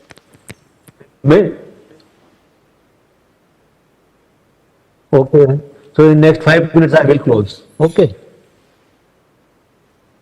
So that mushroom cultivation has taken up by many villagers in the area, and district collector has recognized it, and in spreading in so many villages in Haridwar district. So there are many examples of success stories of Unnat Bharat Abhiyan villages across the country. This is of Maharashtra, this is again in Himachal Pradesh, this is again in Hanuman Vyayam Prasarak College in Amravati, Maharashtra. This is in Coimbatore, Tamil Nadu. This is Punjab. This is in many tribal areas. This is in Kerala, and in Northeast also, Nearest and Manipur, NIT Manipur has worked on water management. There are many technologies which have brought a new interventions in those villages. So these are the few examples which I would like to show that technically we can, Unnat Bharat Abhiyan can intervene in these villages, bring a paradigm shift in the knowledge and development of these villages in the country, which government is unable to bring forth till now. And this IIT Kanpur is working well in the western Rajasthan, and they have brought many changes in many districts of Rajasthan. And during this COVID-19, our institute have worked very hard in many of the villages, in many states, and how to bring awareness in the people, how to use masks, how to displace masks, how to clean those. So all these training programs and other things have been. Till now, Unnat Bharat Abhiyan has signed a MOU with the CSIR, TriFed, Nectar, Vigyan Bharati, and very soon we are going to sign MOU with the Ministry of Rural Development, Ministry of Panchayati Raj, Ministry of Jal Shakti for their many other national level programs. And we are expecting that now April has started. After 3 months, this program will be coming for next 5 years, and then in Unnat Bharat Abhiyan we will try to cover all 45,000 colleges in the country and all 6 lakh villages. So this is a paradigm shift in our academic program, rural development processes, and that till now the achievement is that UGC has brought a 2 credit course of community engagement and social responsibility for all undergraduate program in the country, for all universities and colleges. AICTE has brought a 100-hour rural internship because of Unnat Bharat Abhiyan, that every student who will get BTech degree has to go through 100-hour rural internship. And Tech for Seva program with Vigyan Bharati is a unique program where we will be identifying problem statements from villages and try to solve utilizing our academic institutions, all IITs, NITs, and other technical institutions in the country. So now we will identify problems, we will provide solutions for them, we will get CSR funding, we will get people funding, skill development programs, and with this there is a way forward that how we are able to create maximum livelihood in rural areas so that people need not to move from rural areas to urban areas, and ultimate objective of Unnat Bharat Abhiyan that after 5 to 10 years people start moving back from urban areas to rural areas because connectivity will be there. There will be a new paradigm that people will be utilized locally to value add with the help of our new technical developments through Unnat Bharat Abhiyan. And already Unnat Bharat Abhiyan is in NIRF ranking, NAC ranking, and you can contribute. So finally, I would like to say education is man making, life giving, and character building, as said by Vivekananda ji. And we have to follow his path, that how with education of our students in the country can transform our society through Unnat Bharat Abhiyan. Thank you very much. Thank you, sir, for enlightening us on the various programs of the Unnat Bharat Abhiyan. We appreciate the presentation. Do we have any queries from the participants?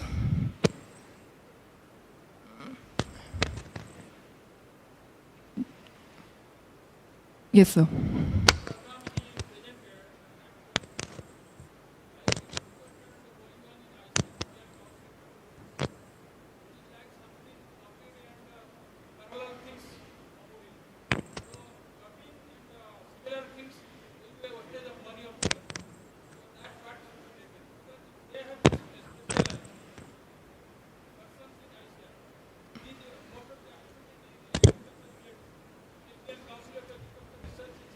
Yes, yes.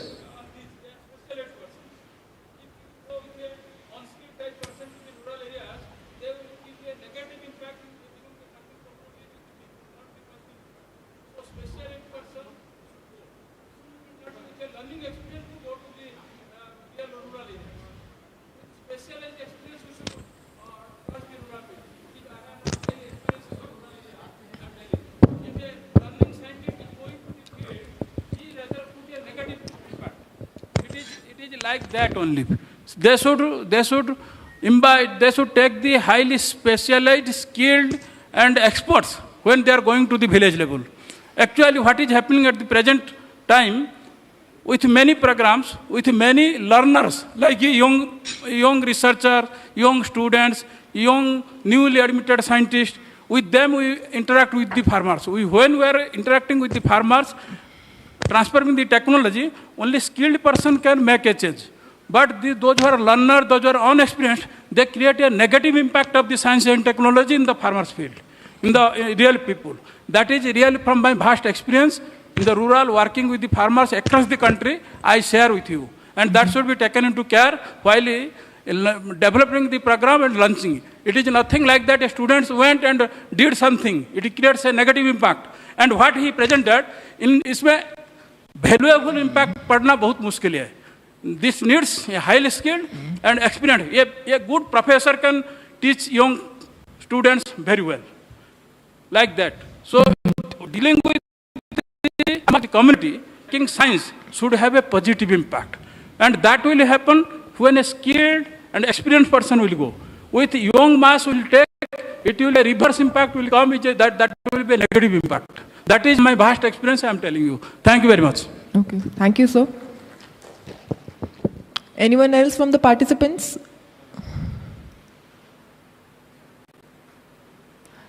I think there are no more questions, so we can move on to next presentation.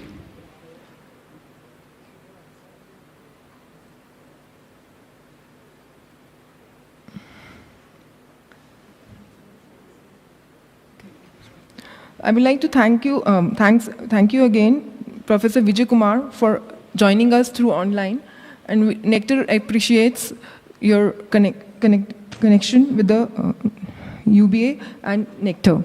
Thank you, Professor Vijay. Thank you. Thank you all.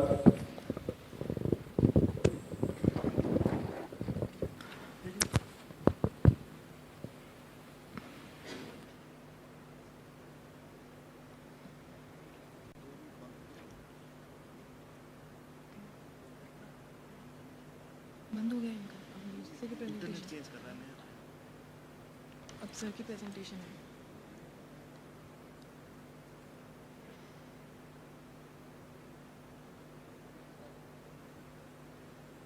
Paper की बात करनी है. We'll move on to next presentation. Now, our Director General, Dr. Arun Sarma, will present the Nectar's vision and mission in the Northeast India. May I invite Dr. Arun Sarma on the dais and give the presentation.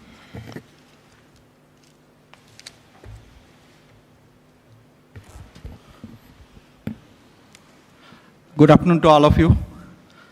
We are running a little late, but I hope that you will not get bored. I will try to show you some interesting technology which are developed not only in our country but also some are in the abroad. Which we can take it up for our development. So I would start with a video. Actually, we have been talking about lots of cultivation, agriculture, food processing, so many things we have been talking about for a long time. But there are some technology which are available in the app. And if we take this technology, particularly for the Northeast region, we can make it a huge difference to the society of the Northeast region. So as you know that mushroom is very, very important for nowadays people are talking about mushroom more because earlier it was not there. Earlier we were not used to take mushroom. But now it is extensively used in many places, particularly in big hotels, because lots of tourists are coming from many European countries and all. So, fortunately, I have been working with an university called University of Iota in Japan. I am a collaborator. So, I have a very good friend over there, Professor Koichi Takaki. And they have developed some technology through which we can really make a huge change in the mushroom production. And it is not that costly. It's very, very cost effective. You will be shocked to know the actual price because I know all things. I will share some of those things. Particularly for the entrepreneur here, I would just like to tell you that don't come up and start doing something. First, try to look at the market. Try to survey the market in a proper way. Make a proper business plan. Although I am an academician, now I am more as a businessman. So I know how to take a product in a market and then where is the strong point, where is the weakness, all these things I know. So we should do, can we start the video first? Mushroom video. So I think we should plan the business plan, we should make it in a very proper way. I will tell you some numbers. This is very important for us to know the numbers, otherwise there is no point. You can see, this is my the collaborator in Japan. They have developed this technology of mushroom. This is not animation. This is real. You can reduce the sound because it's Japanese language, so I can tell all these things. You can see this is they are producing in logs. You can see the large-scale production of the mushroom. This is his interview taken in Japanese TV. So this is the main technology. This is what the main technology. The power supply, and they're producing in logs, various types of logs. And you can see, I will just, you can see there are some sparks are there.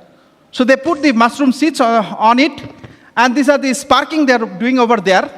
This sparks is basically nothing but some kind of production of some chemicals, means this ozones, sulfur oxide, nitrate oxide, and this is whole power supply. Now you can see this is left one, which is without that spark, the right one with spark. You can see after 2 days, this is a day is in the left hand side. After 3 days, after 4 days, after 5 days, you can see the left one, nothing is coming up. But the right one, you can see. So I mean to say, and let me now come back to the market, business. So, can you just stop? Close. This power supply, if they make it in Japanese lab, the cost of power supply comes around $1,500. But the same thing we have done in our lab, the cost came down to 750 rupees. 750 rupees. So it's possible. I mean to say that that is what this is done. So we have and we have made it in lab, and that thing we were supposed to bring the Japanese professor last year to Assam, but unfortunately the COVID came, and I was thinking to take few of the entrepreneurs here. There are many entrepreneurs who are in touch with me. They were ready to go at that time. We also booked ticket in the month of May, but we cancel everything. So this time, probably in September, I am again bringing him, and we are starting in first pilot project in Assam. So this is what, and this is, the technology is basically the same thing what we do with the mosquito racket. The technology is exactly similar to what we do with the mosquito racket. The mosquito racket, if you just is sparking, that's the technology.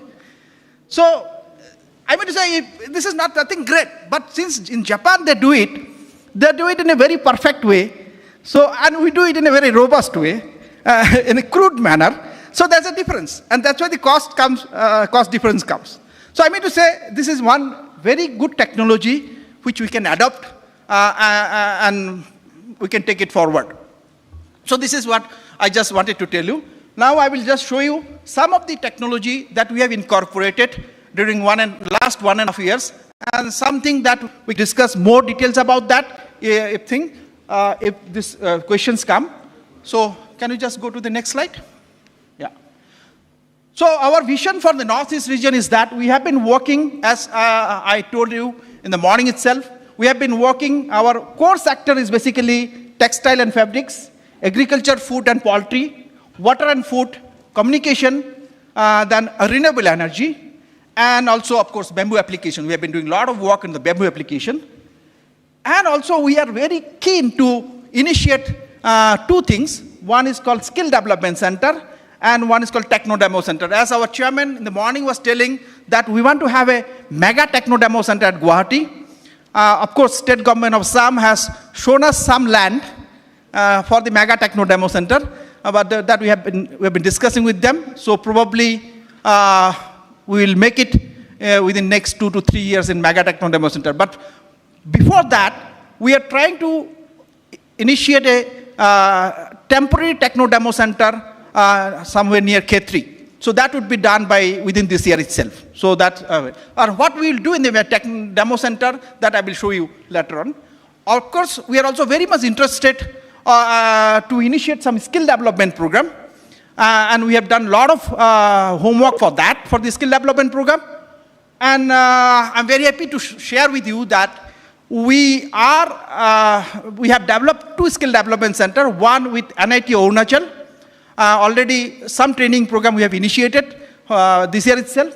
And the next one is the pipeline with the NIT Meghalaya. We have been doing that, we are doing that, the whole exercise. And of course, we are also doing many bamboo-related skill development centers. Can you go to the next slide?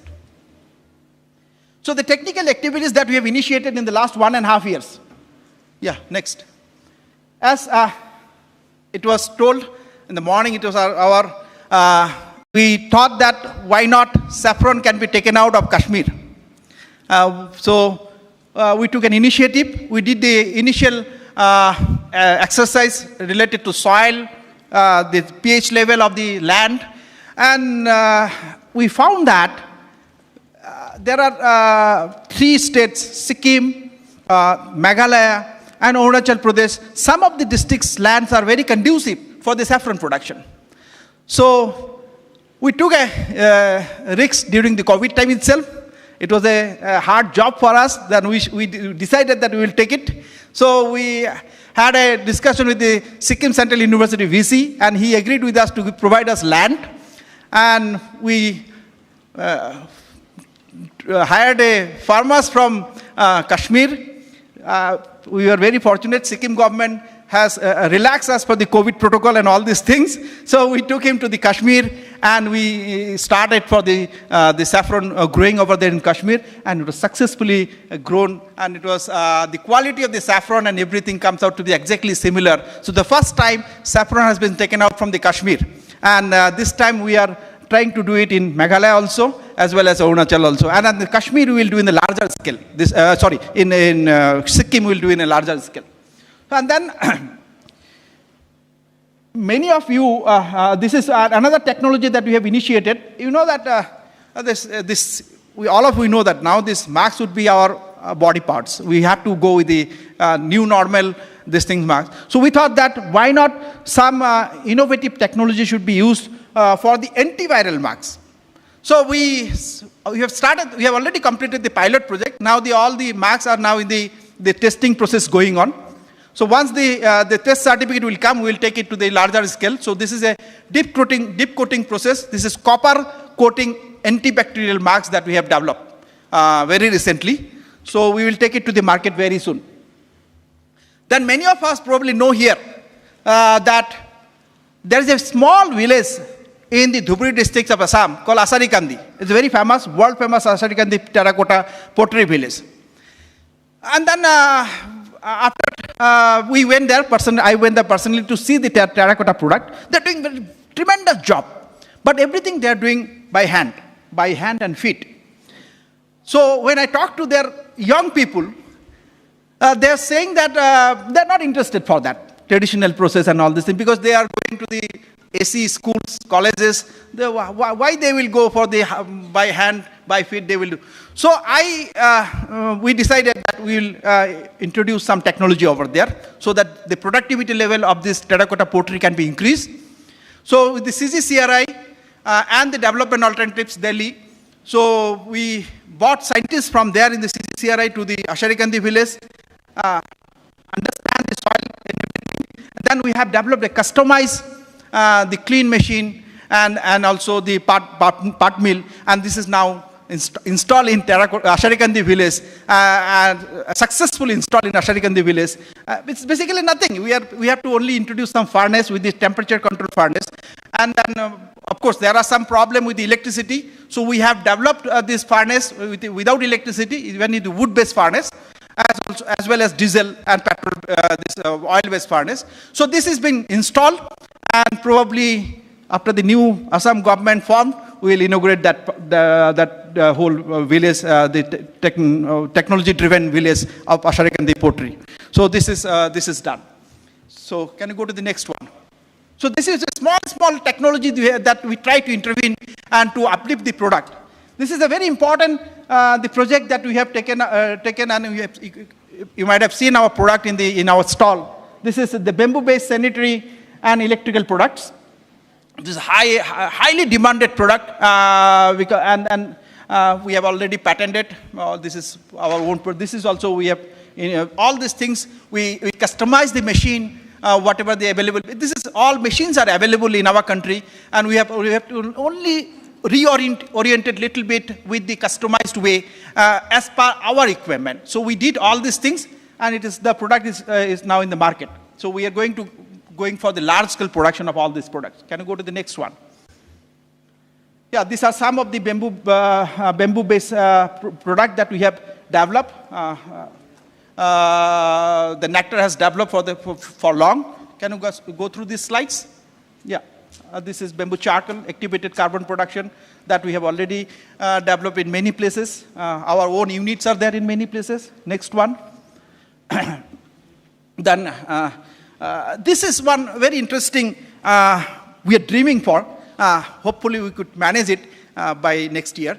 This is we are trying to make bamboo banana production process are available in our country, but the yarn production is not there. Only we have done some homework. Only in Gujarat, I think one agriculture university, they have developed some yarn production facility that we are going to visit by next month, and we'll see. And then we will be placing the fiber extraction machine. Already we have given one to NIT Arunachal, not only from bamboo, but also from the banana and pineapple. You know, the banana and pineapple are mostly available in this part of the country.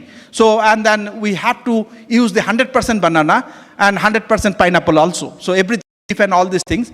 For all of your information, I just want to share one thing with you. A bamboo tree, a matured banana tree, we have to think about that, how a matured banana tree can be 100% useful. That is our main idea. You know, we are only, at present, we are only using the fruits of that. We can use the leaf, because if you take that on the bamboo patta, that fruit supposed to be the something antibacterial, traditionally we say. So can we do something to the technology, we make it the bamboo patta. And at the same time, for all of your information that this exercise we have already done, the bamboo tree contains a huge amount of highly pure filtered water, because it goes through the process, long process, and there is a calculation people have done, it is there in the Google itself, that 50 matured banana tree, if we extract that water, we can run an office for 1 month of 100 people. 50 matured banana tree, the water inside that can run an office of 100 people. We never thought about that. We are just throwing it out. And you know that how many banana trees we are throwing it out all over the country. And at the same time, the whole banana, these things, we can make the fiber of that. So we can, and the bottom part we can do so many things. We are doing shampoo also in our Assam, people are doing shampoo for that, with that. So I mean to say, there's 100%, we can use 100% banana tree, but we have been using now only less than 10%, only the fruit of that. So these are the technology available. We are thinking about that to incorporate, and very soon we'll be, I think we have an entrepreneur who has come from Odalguri. Here, very young entrepreneur, we are going to give him the fiber extraction facility over there in his place. So we have already identified the technology, and this is all, it's nothing, it's not that much costly, it's very, and if we do some little bit calculation, we can see that what is the payback time of that machine. So it is, it's nothing, for me it's nothing. Okay, can you go to the next one? Yeah, this is a very interesting project that we have developed in BCDI Tripura, one of our entrepreneurs. Sanitary pads, 100% bamboo, biodegradable. This is gone for the certification, and you can see the product in our stall. Once the certification process comes, we get the whole certification, then we will be launching it in the market. And we are, as our chairman in the morning said that we are celebrating 75 years of our independence as the Azadi Ki Amrit Mahotsav. So in that context, we are, from Nectar side, we are providing 75 village women, free of cost, these bamboo-based sanitary pads as a part of the Amrit Mahotsav. So, and then the cost of this, the pads comes around 3 rupees only. Only 3 rupees. It's totally bamboo-based product, 100% bamboo-based. So this is what we have initiated, and our product is already ready. Only the certification has to come up from the medical process. Can you go to the next one?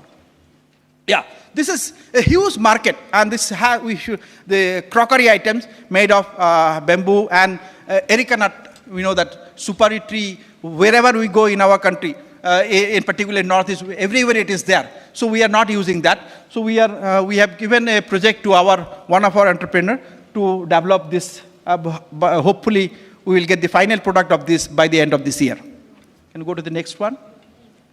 Of course, we have done lots of bamboo-based construction in various places of our country. Next, please.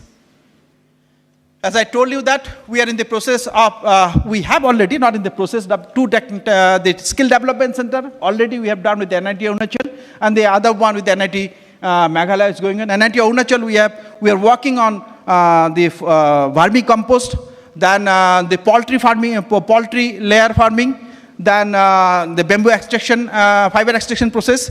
There are many others. So we have started with the NIT Arunachal, NIT Meghalaya, we are in the process. Can you go to the next? Yeah. Technology intervention. This is what, and this guy, he was supposed to come here, unfortunately because of COVID, he could not make it. This guy is from Chennai. His name is Shekhar. I'm in touch with him. I thought that I'll bring him here and for this, but we are in the process that we. For your information, the last year IIT convocation, his banana shawl, he given banana shawl to our Honorable Prime Minister Modi ji in the convocation. So this guy has done a tremendous job. We have to utilize his know-how to the other part of the country.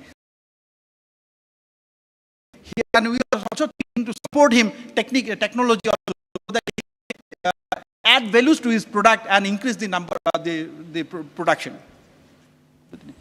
These are some technology developed in our lab itself. This is BRC, biodegradable film, where you can keep the, this is, of course, already I told you, this is bamboo sanitary pads. Next one. Yeah, these are some of the things which we should take it in Northeast. We have a huge production of banana in Northeast, so we are thinking to bring some of this machineries or equipments or the technology here in our Techno Demo Center. The idea of the Techno Demo Center is that we will we will not only keep the technology over there, we will also time to time arrange workshop training program, and it would run by PPP mode. It's not like that it will just lie over there. Only we will take it when we are using some workshop. Otherwise, it will run some entrepreneur or somebody else who are interested. So they will run it, and then produce the production will continue in the Techno Demo Center, and they can take it to the market also in that way. So we are not going to charge anything from them. Only thing is that the machine should run in a proper way in the Techno Demo Center. And when we will arrange the workshop or training program, that time we will be using that technology in the Techno Demo. That's the main idea basically. So it is important for this region we have to introduce. So this is what one technology we are thinking to keep in the Techno Demo Center. Next one. These are some the processing unit, processing plant. There are various vegetables available in Northeast which are not being used in a proper way. So we are thinking to bring all this technology here and then keep in the Techno Demo Center for the proper uses of all these things. Go to the next one, please. This is, I don't know how many of you know that not a single this kind of egg tray production unit is there in Northeast. I think very recently one unit is there somewhere in Assam, if I am not wrong. Probably Akash Gogoi can tell me in a better way if he is here somewhere. So, and for that, the cost of an egg goes up around 25 paise.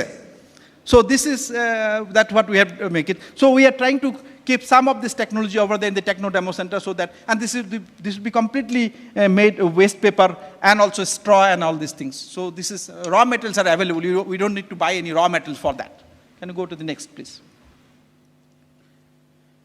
Yeah, this is one technology we have found. Of course, there are many of such. We have it is there. This is for waste plastic. We can produce ethanol, and of course, this is it serves both way. One way is the Swachhata, and another way is that we are producing the ethanol, which would be very low cost. I mean, the actual cost comes out if you produce around 100 liters per day. That comes around, the cost of the per liter comes around 46 rupees. So it is, compared to the existing diesel price, it is very, very less. So this is what this is a Pune-based company, by the way. They were also supposed to come. Unfortunately, Maharashtra's COVID spike is there, so they could not bring this technology over there. They were supposed to come here to demonstrate their technology. Go to the next one, please. Yeah. See, this is, you go to the Amazon, you type this cocoa pit. The cost of the 1 bricks cocoa pit is around 300 and I think 199 rupees. But this nariyal is everywhere there in our place. We have to only use the outer part of the nariyal. This is the technology over there. Very low cost. It is not like that any entrepreneur can take it. And so many this coconut we are throwing it out. So this is what our resources that we are using, and this technology are developing in Tamil Nadu. It's in our country itself. So we are trying to keep one such technology over there in the Techno Demo Center. Yeah, next one, please. Next one. Of course, you have seen that we have taken up this technology and we have installed. This is the arsenic mitigation. The entrepreneur is sitting in front of me. He has taken, and we have installed in 4 different schools and colleges in Assam. It was provided by the government of Assam. They have provided us 8. We have done till now in 4, and very soon we will be taking it in other places also. So this is completely sponsored by NACTR. As you know that the Assam is a highly arsenic prone zone. All 23 districts is highly affected. So when you talk about pure, safe water, we need to think about it very seriously. And we thought it very seriously, but because of COVID, it took some long time. Otherwise, we could have done it in a larger way in Assam. So, but anyway, we have started. This is one technology developed in our country, IIT Kharagpur, and it was supported by DST. It was supported by TIFAC. So nobody thought about that earlier, so we took it here. So next one, please. This is a dream for us. We want to bring hydroponic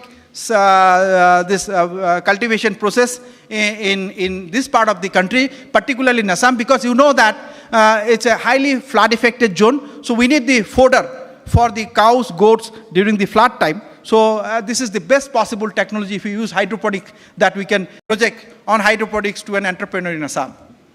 Next one, please. Yeah, so now I will come back, I will not take much time now. I will come back to my own field. I have been working. So there are some high-end technology where also we can introduce for our societal growth. And I have been working in this as for a long time. And I have few patents, few technology I have already transferred to the industry. So I will just share few of them with you. Maybe we can take it, some of them to for the societal development. Next one, please. So this is one technology by which we can use in 4 various sectors: agriculture sector, automobile sector, food processing sector, and medical sector. In agriculture sector, we can increase the soil fertility. We can increase the growth of the plant. As mushroom production, as I already shown you the video, this is what the plasma and high voltage technology. In automobile parts, we can change the complete dimension of parts, the automobile parts, tools, drills. I will not go more details. Food processing is a vegetable food, fish and meat, it is very much required, juice and beer and all these things. And medical sector is a huge demand, but unfortunately, we have not done more in our country because our certification process is not transparent. In medical sector, unless the certification process is very clear, we cannot use it because you know that medical, lots of things are coming up. So this is, of course, a huge demand, and most of the things are being taken care by only a few companies in our country, and they're doing the money, basically. So we should think it very seriously as we are talking about Atmanirbhar, so we should utilize all these things. Can you go to the next one? Yeah, so can you, okay, I'll just show you, yeah, can you run this video? Yeah, that video. Anyway, yeah, okay. So what is basically this? I'll tell you. So the water that we pour in our pots for the plant growth, and with the drainage water, you take it out, and then you charge that, basically. You charge that water by using a simple 2 electrodes. It's a very cost effective. Don't think about the cost. If I tell the cost and all business plan, I think 50% of the people will come to me and then they will say, I want to start right now. So that is there. So, this is what the drainage water which is coming out, we have to keep in a pot and then the ionize that. So which produces ozone, which produces sulfur SO, which produces NO, which are nothing but the great fertilizer. We are not talking about any chemical over there. So this is complete physical process. And then you can see, can you go to the next one? We can see, yeah, you can see the plant growth in the same day. The right hand side of this is the last one, this is strawberry plant. You can see the growth of the plant, the left one without that technology or normal water. The right one with the technology driven water. And you can see the growth of the plant in the same day. This is the same day. And then finally you can get the product. You go to the next one. Yeah. Go to the next one. Next one. Yeah. Finally you can see the product. This is strawberry that is coming out, this tree. And the other one, it is in Ayute, as I told you, that Ayute city, in Ayute state, province, they are using in all agriculture field. You can see the top left, the farmers in the paddy field, the left hand side without that technology, right hand side with the technology, you can see the growth of the plant at the same day. Left hand side, nothing is there. Right hand side, you can see the growth. Similarly, in the bottom down, left hand side is an onion. You can see the growth of the onion on the same day. One is without, one is with. and the strawberry, and also you can just manipulate, or I would not say use the word manipulate. You can just do some little bit trial and error method, change the timing and all these things. You can change the sugar content and whatever you want. You want that the sugar-free strawberry? Yes, you can do it. So all these things are possible using technology, and this all the DNA and every test has been done. You know that Japan is very particular. Without testing, they will not bring it to the market. So it is done over there. So these are some technologies that are available. I mean to say, when we say about technology, which are best possible technology available anywhere in the world, not only in our country, we should adopt that. We should try to adopt that. So go to the next one, please. Yeah, this you can see that. Can you run this video? This video, yeah. This is pedophile. You can see this is just technology is just the spark. That's the spark. That spark does everything. Can you run it again? Yeah, just spark. And this spark over in front of a tractor, it doesn't require that much of money. So that makes the whole change. So that's what. Yeah. Go to the next one. So these are some different things they have developed. You can see the food processing potato. You can keep inside the potato, strawberry. You can keep it for longer time, 15 days, without keeping in freeze. So these are with the high voltage and plasma technology. Go to the next one. I'm almost done. Yeah, this is what, as I told you. Can you just run the bottom left video? No, next one, next slide. Next slide. Yeah. Run the bottom. Yeah, that's what Japanese have done. The big the power. This is what we have done. This is the mushroom is 100% yield, and if the mushroom normal way, if you grow, it takes 45 days. This will take 30 days, maximum 30 days. So this is what it is possible, and we can in the slide for me. Next one. This is a field which I told you that automobile parts, medical, is nowhere in our country is doing, unfortunately. But I'll tell you some number. As per database which is there in the website, 1,20,000 people are replacing their knee, 1,000 people. And if you go to any 5-star hospital, I say, and all these things, they will charge 3 lakhs rupees for the replacement of 2 knees. If you go to the government hospital, they will charge you around 70,000 to 80,000 rupees. There are who are supplying this knee, orthopedics from Vadodara. Along with that, Johnson & Johnson, they are supplying all over the world. To develop all this. When I talked to them personally, I told him how much you spend for one. They said that they pay to them for per sample, giving more. I have to charge from him, so he is telling me less, but I am ready with that. So 8,000 rupees to 60. He is paying for production of this knee, and at what price is Fortis and Apollo, and probably around 40,000 to government hospital. Right? Now I'll tell you the main. So when I started doing this one, I will take 43 rupees. One samples per day cost 43 rupees. For me, 6,000 is not a big deal. So that's what we need to. I'm telling you this some number so that we should think about it. Similarly, this is the other one is that we have been using, all of us using in our parts of the 2-wheelers and for TVS scooty. This is TVS. I have done for the TVS. This Sundaram fasteners in Hosur. You know, this is there. This gearbox.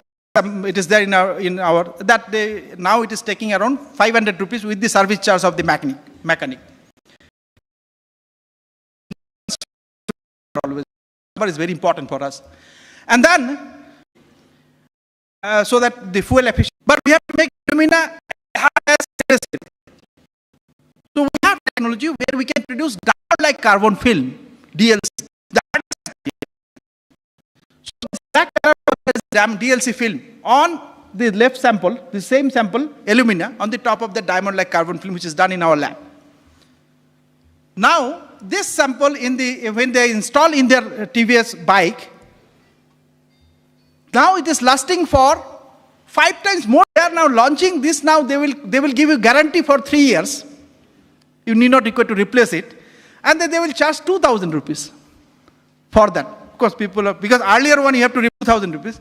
The earlier stainless steel raw material which you are taking this or only of, if you do coating, it comes out 11.25 rupees if you do around 400 samples per day. So 11.25 goes to 2,000 rupees. Exaggerating anything. So this is what business. This is what they do the business. So this is what the technology. These are some high end. Of course, we can do it. So we can do it. With this, I'll stop here. Thank you very much. And if any questions, anything. Thank you. Thank you.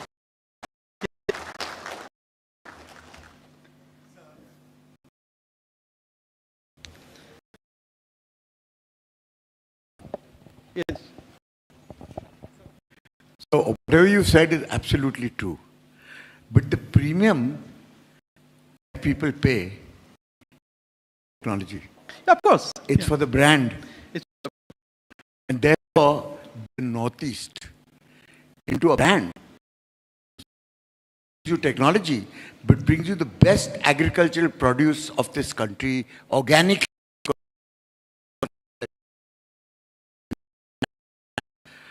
Then you will have a brand that will take you to the next level. Not make the benefit. Of course. The benefit will go to somebody else. Right. So therefore, you have to invest in the brand. If you do, then. Thank you. We are lucky to be here today. Thank you. 5 villages. So in 2 or 3 of these villages, we are doing mushroom training. Especially, I am very much interested on this new technique. I will call you once, and you have to visit that place. I'll go with you, and then we'll go together. It's my dream to bring technology as soon as possible. I will be the first customer. Okay, thank you very much. If it is not already done. Thank you. Thank you. Thank you.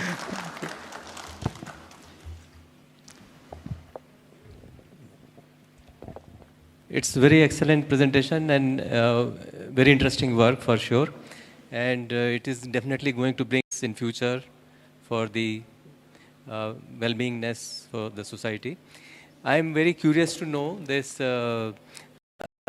modifying this by plasma. What kind of power density in terms of, let us say, I am very curious to know this modifying this by plasma. What kind of power density in terms of, let us say, I can share you personally. Okay. Formations, and as you have and it's ready. And it's ready. COVID, we had made it at Assam. So now I want to mushroom know inside your mushroom. Inside my poly house. So I can And see a lot of soon- customer from mushroom. And as soon as possible, it is already ready. And I had already told to my farmers. Now I want all these mushroom culture as well as मेरे ये जो हमने सुना है लोग है जो real farmer है जो लैंड के साथ जुड़ रहा है वो कर रहा है उनके साथ कैसे पहुंच है रियली उनको कैसे डेवलप करना है उनको इनकम बढ़ाना है लाइफ चेंज करना है इसके लिए आपको मदद चाहिए और कैसे हम ये ब्रीज करेंगे इसके लिए मेरे थोड़ा जानना चाहते हैं और आगे में कैसे चलेंगे कि हम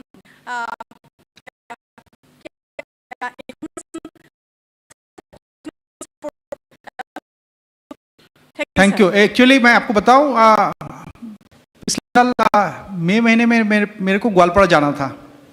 ग्वालपाड़ा डीसी बंदोरा डाका थे उस टाइम Barnali पे, Barnali Deka. Barnali Deka. हाँ, she arranged a meeting and I was supposed to go there and talk with the farmers and different groups over there. Okay, sir. But unfortunately COVID आया, so we could not do it. तो हम लोग definitely जाएंगे, I am ready to go.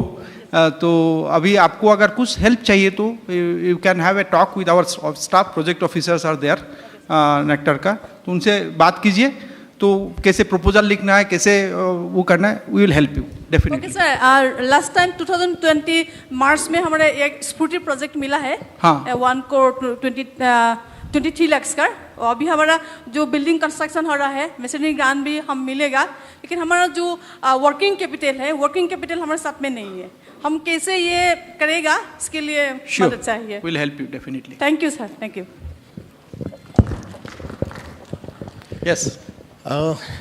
I have seen in various institutes, research organizations, various technologies are lying there in the almiras and desks. Yes, and 100% right. I have requested everybody to open this technology for industrial use and commercial entrepreneurship. One of the limitation is the technology which was researched. It is in primitive stage and it's not usable in industry as is. It means that prototype is there, but it's not in the shape where it can be straight away taken to the industry. Another, so that we can do it. For example, I'm working in Punjab and Maharashtra on a few projects in rural belts and in industry itself. They have prototypes, but once they need machinery and proper systems, I would say commercial systems, these are not being manufactured in India as of now. So technology researched in a lab like Nectar or any institute versus a technology which can be straight away taken to industry, there is a huge difference. What is the stage of the technology as of now in Nectar, and what is the facilitation which can happen to the industry from the Nectar? For your information, Nectar is not an R&D institute. Yeah, I we are understand. not giving any support for the Yes. R&D project. Right. We are giving support only the final product development. Product which can be straight away go to the market. So before that, as I told you, that there are various projects that we have taken. We have taken small project at this moment, not the bigger one, so that we can really do it and show it to the society that this has been developed. You can see the product that we have developed. As I told you, sanitary pads. Yeah. This is been developed. The product is ready. Technology is ready. We have already filed for patent, right? So now, as I told you that at present, we are in a position to produce 1,000 pads per day. We are scaling it to 10,000 per day very soon in Tripura and as well as in Assam. So it can be directly take to for the production. Even as for I told you, one more example I can give you. As well as in Lucknow, one more CS lab there, they have developed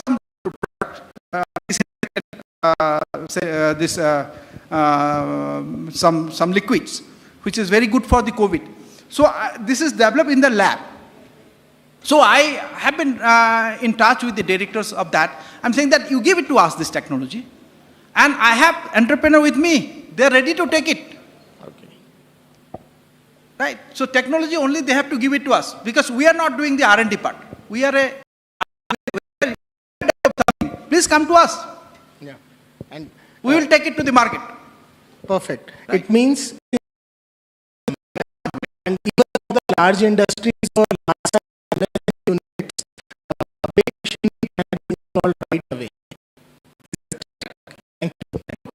Sir, I have two small questions. One is this plasma technology. This is really very good, and I can see that it is working at a microorganism level. So what is the application in dairy? Because that part you didn't cover. Because that's if it works in, I mean, whatever is the perishable things, vegetable, if it can work, then how it will be impacted in dairy. Second thing is related to overall, I mean, how the entrepreneurship in India is being done. We are also one of the finalists of National Startup Award 2020, and a lot of people are there, like almost we are 35 people in different segments, and everybody is suffering, going through some kind of challenges. There's a lot of scheme that Government of India has. States are also promoting they have many schemes to promote startups. So how is there any plan of Nectar that can create a very big hub of kind of park where an entrepreneurship park or some kind of where all these companies, even not even from only from in Northeast, but also from other part of the country, they can come here and they can set up their units and they can avail the same facilities which is being offered by the state governments and the central government. Which, regarding your first question, in dairy field, there are not much work has been done by using this high voltage technology. I have not much idea about that. Second question, of course, it's a very interesting point, or very important point particularly. We have to find out some way. As I told you that we are in the process of developing a techno demo center in each and every state depending on the importance of that particular state. For example, we are trying to develop a techno demo center at Tripura, which would be completely based on bamboo technology, because so in Guwahati one, we are trying to keep it a mega one, which everything would be there. And of course, we are welcoming all the industries within country who have the technology, which can be, at present we are thinking that useful for the Northeast region. As our secretary in the morning told that it could be something unique in the country, first of this kind in India. The Techno Demo Center, where everywhere if people want to entrepreneur or any state officials or anything, they want to use some technology, then they should come to the Techno Demo Center and see it, okay, this is the technology that I need for my area development. So that kind of thinking we are in mind, but it will take some time. Of course, we are welcoming technologies from everywhere, whoever coming and into our Techno Demo Center. That's the idea. That's the main idea. Good afternoon. This is Amit Chaudhary from University of Science and Technology, Meghalaya. And I've been running under DST, the New Gen Innovation and Entrepreneurship Development Center in the university for the past 4 years. What's lacking among our students is the entrepreneurial, attitude. Though they are doing their development, prototype development, they have developed nice technologies. We have in all around 45 technologies developed, and I have the complete list in my stall. The problem is now that since they are not willing to start up, we need an interface, we need somebody to come together, start a particular, brainstorming session with the students, maybe motivate them towards coming into the entrepreneurship area, or maybe bring entrepreneurs to the university, have a feel of the technology that is being developed, and whatever technology we are citing about the sanitary pad, we have also developed a similar technology which is organic, where we are using bioplastics. And there are a lot of technologies which I would be eager to invite you and your group of entrepreneurs to have a session with our students so that we can have a win-win scenario. Thank you, sir. Thank you very much. That's why we're here for this. We're arranging this kind of conclave everywhere. So, thank you. Okay. There's no more question, I think. Thank you very much. Thank you again. And hope to work with all of you. Thank you.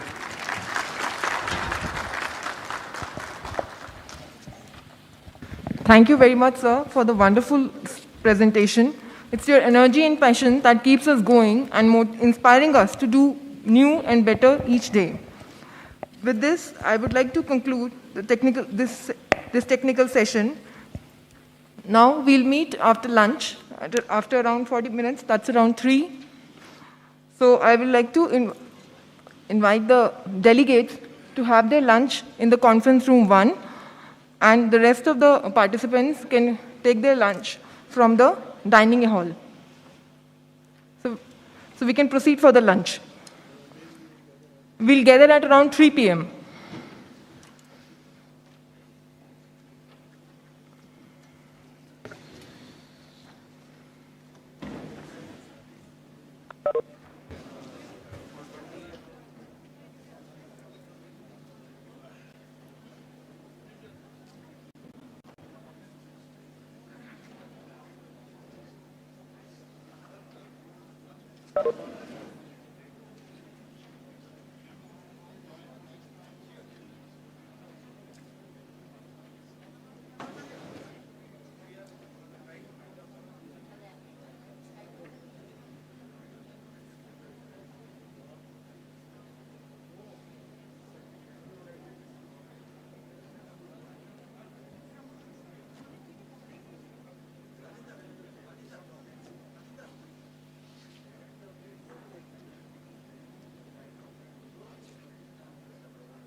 सभी delegate से अनुरोध है, दे please lunch के लिए दे please go to room number 1, conference room number 1. For delegates, lunch is arranged in conference room number 1. All our other guests can go for lunch in the dining room.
Start कर दिया, वो सोचती हुई देख रही है,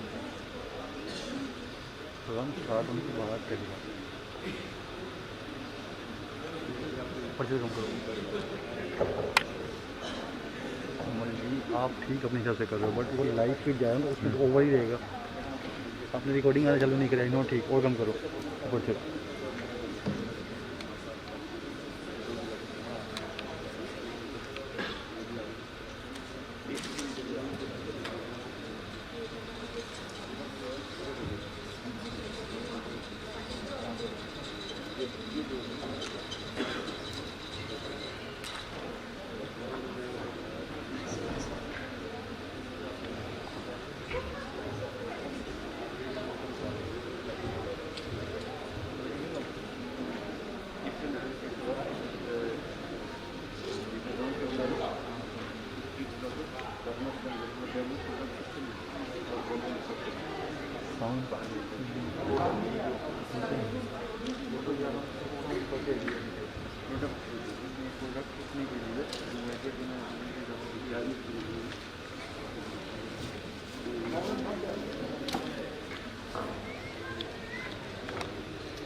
Hello. Good afternoon, everyone. Welcome back. I hope you all have a nice meal and now recharge now for the next.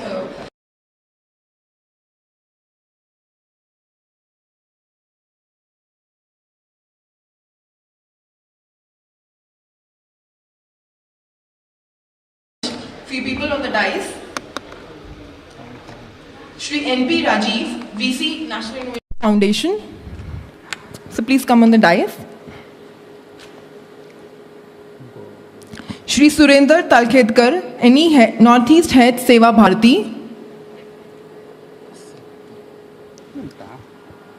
Shri Abhijit Goswami from Vibhavani.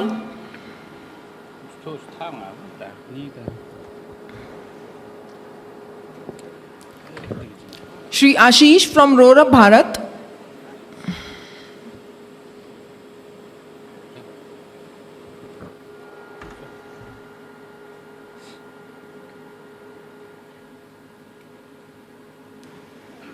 Professor Kanak Haloi, Executive Director, FISS.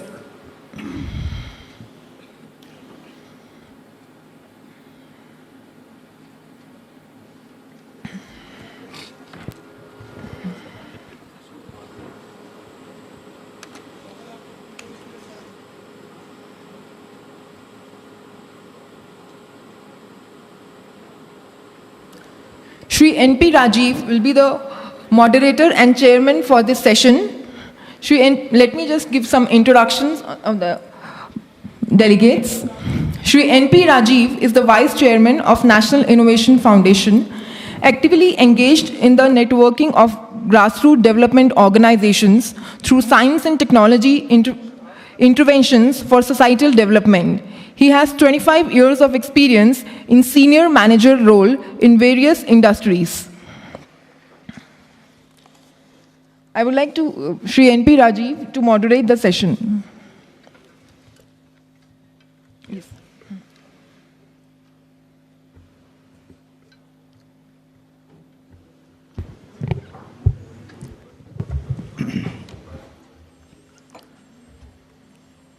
Good afternoon to all. I think this is an important session as far as this brainstorming conclave is concerned, because this is going to be the takeoff discussion from the stakeholders who have to think how these technologies can be taken to the masses. So from the societal viewpoint, we have seen a lot of technologies. I have great admiration to Dr. Arun Sharmaji, who has very neatly presented the foundation laid by Nectar. So many technologies. I was really interested in the whole technologies. But the issue is, as some of you had pointed out, some of the technologies need more improvisation and validation with the industry standards, packaging, design, so many things are needed. But at the same time, technologies which are cost effective, that is also needed. Then only technology can reach out to the masses. I have seen a lot of technologies in the lab. For the last 5 years, I have been roaming around all over India and trying to have a database of useful technologies which can address the social problems. Even in NIF also, we have more than 1.5 lakh innovative technologies digitalized, section-wise, sector-wise. But the issue is how many technologies have reached the masses? What is the challenge for taking the technologies? How entrepreneurs can be involved? There can be entrepreneurs who may go for some high-end technologies and for a bigger market. And there can be entrepreneurs with a societal objective or social entrepreneurs also. I think both have a role.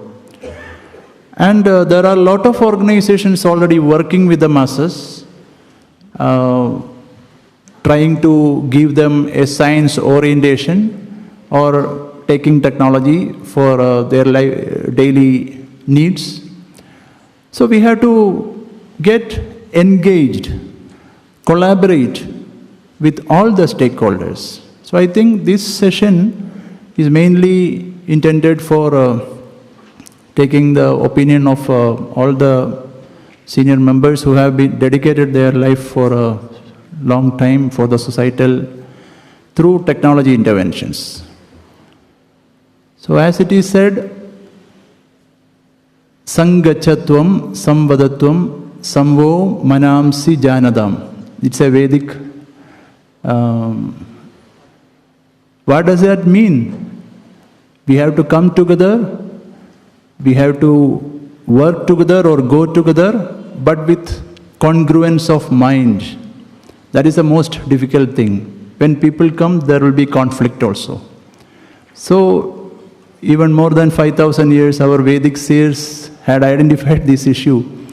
And they also found this, that we have to come together, discuss, work together with congruence of mind. So I hope that all the stakeholders give their valuable inputs and make this session very fruitful. Thank you.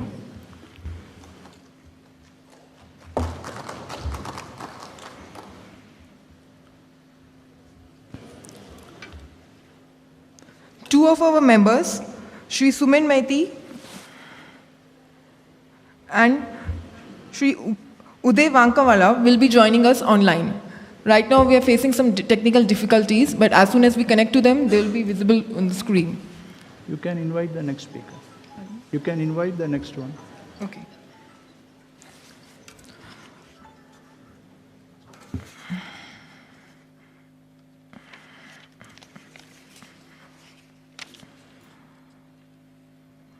Now, next member, Shri Surendra Talkedar. He is the Northeast head of Seva Bharti.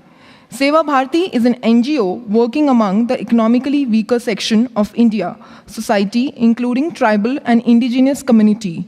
It also works under urban slum dwellers and resettlement colonies by introducing welfare and social service programs. So I will request Surendra ji to say a few words. Not, okay.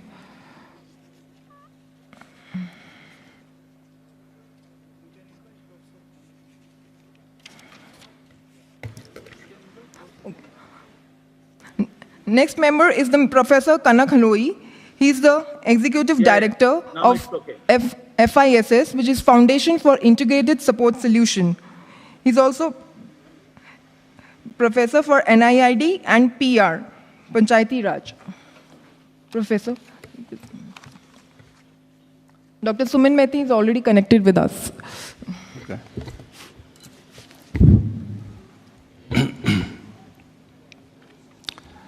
Yeah.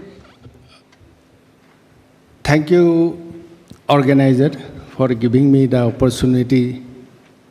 I never thought that I will be placed here to share some of the activities that we do share. Now, when I say we do share, we means I am talking now on behalf of FISS. FISS means Foundation for Integrated Support and Solutions. In 2016, this organization was established. It is a not-for-profit organization, Section 8 company, registered. And our vision is basically to work on improving the social sector, its performance as well as development. So in that light also we had some segmental operations. We were more focused with the use of CSR fund.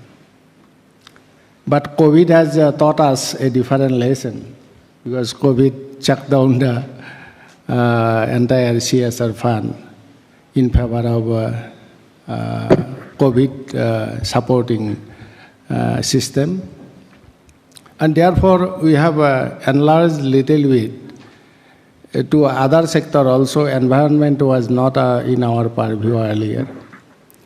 And also direct economic things that benefit people economically or in the areas of livelihood.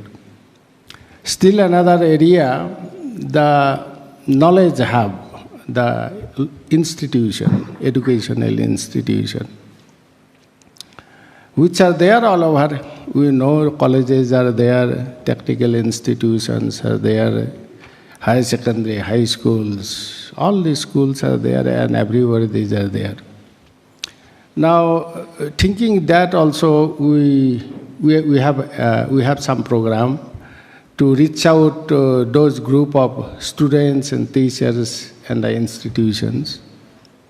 And in a modest way, we are working. Now, today's issue that has come after looking at the presentation, a good number of technologies Sharmaji presented. It was really worth sharing. And apparent look itself speaks that, this will work. Many of our enterprise. Work means there are two terms. The products are needed by the people, the consumer. Secondly, this product can be produced by the local entrepreneur. In that sense, I am saying, it is useful. Looks useful. And now whole issue, looking at the transforming Meghalaya state or Assam state or Nagaland state, any state.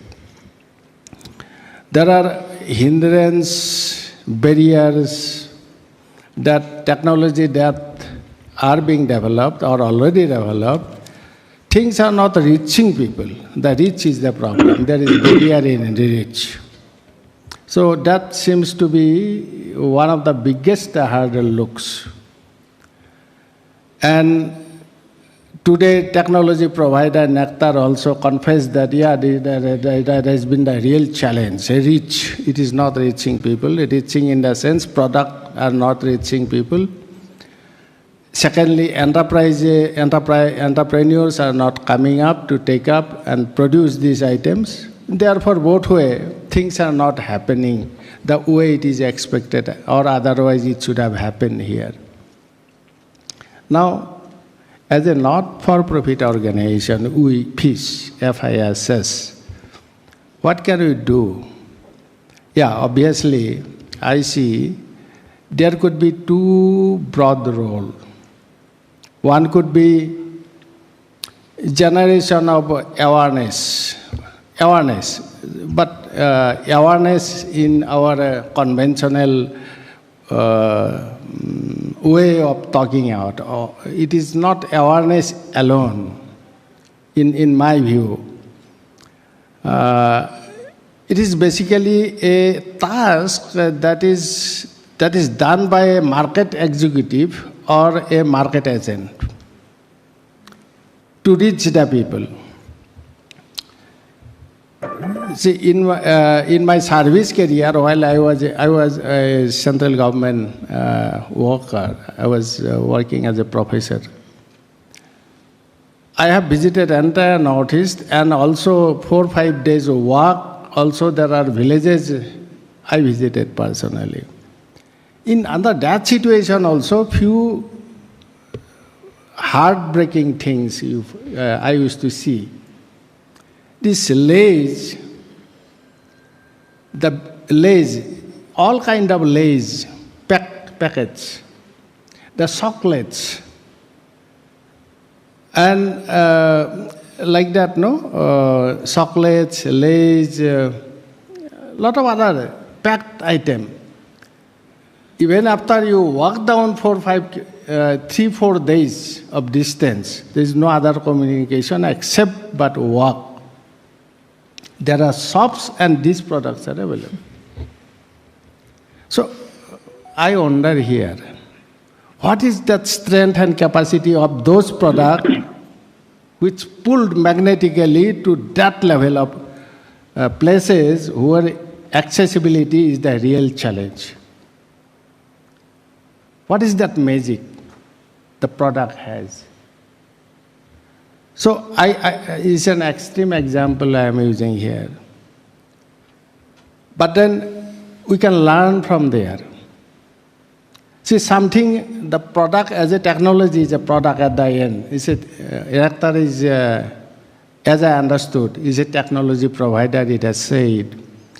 It has created product, facilitated product, and its dissemination. So those consumer items, even machineries, people have taken to that far distances. But our product, developed here, it is not reaching a village which is highly communicable. It's a big thing, a big contradiction. Now, that is the question, how we need to penetrate. So that's why I said, using the word awareness, it is not like a government department comes and create awareness, ABCD they speak, assuming that people do not know and they are the master of the universe, they speak something. It's not that kind of awareness I'm talking about. I'm talking about that kind of awareness and a sales executive or a sales agent does.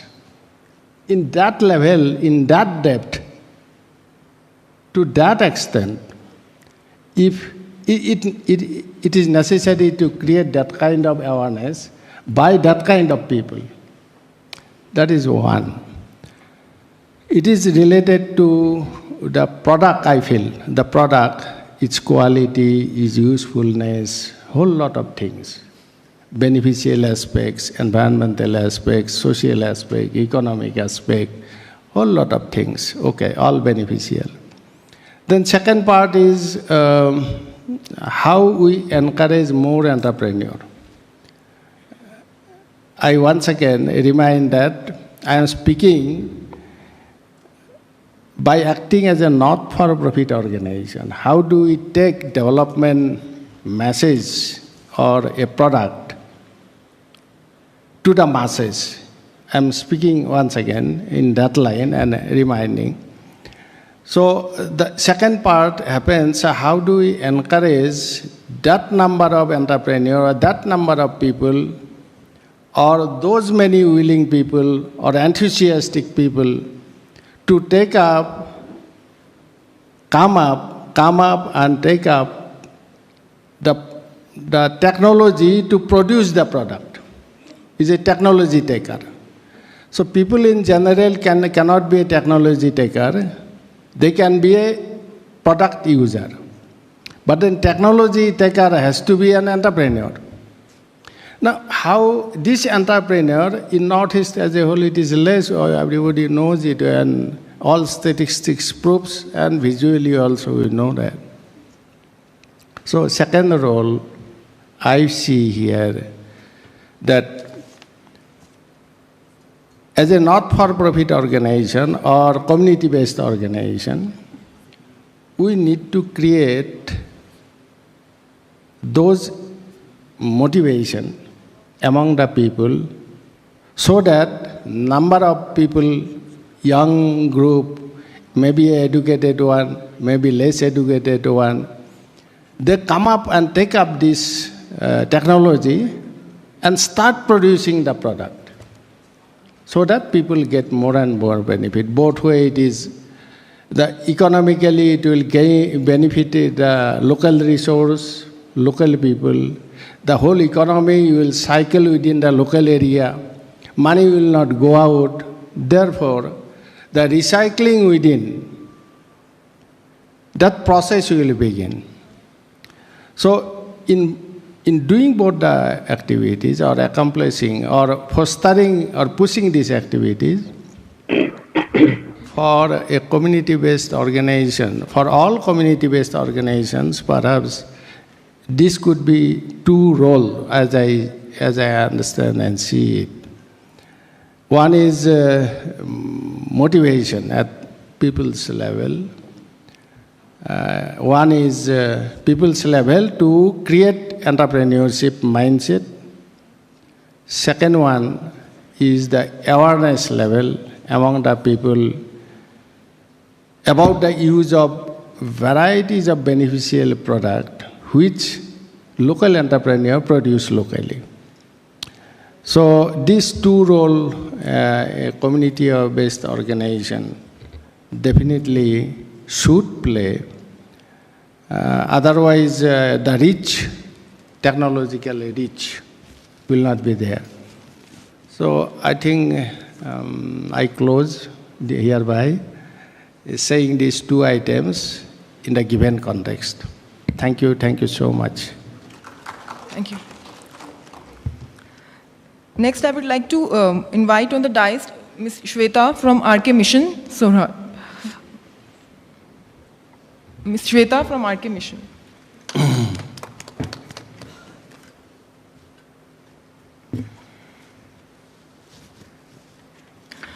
I hope Dr. Suman Mehti is connected with us. Yeah. I would like to give the... Yes, I'm there. I'll get to give the introduction of Dr. Suman Mehti. Suman Mehti is a team leader of the Technology Development Alternatives, holds a PhD in Material Sciences from Central Glass of Ceramic Research Institute. He was instrumental in managing R&D groups on developing low-cost building materials. He has also successfully transferred homegrown Indian technologies to Asia and Africa, supporting in the development process. Sir, would you like to say a few words? Yeah. Thank you very much, Nectar, for giving me this opportunity in presenting or sharing our experience amongst everybody. Development Alternatives Group is an organization. It's a social enterprise set up in the year 1985. And to promote, the basic philosophy is, or the basic mandate is, to create sustainable livelihoods through promotion of technology. And when I'm talking about technologies, the technologies that I was discussing or that we do is based on not a very high-end kind of a technologies, but smaller scale also, which is affordable. We do quite a number of technologies in building materials, waste utilization of waste, and of course on water and other areas. Now,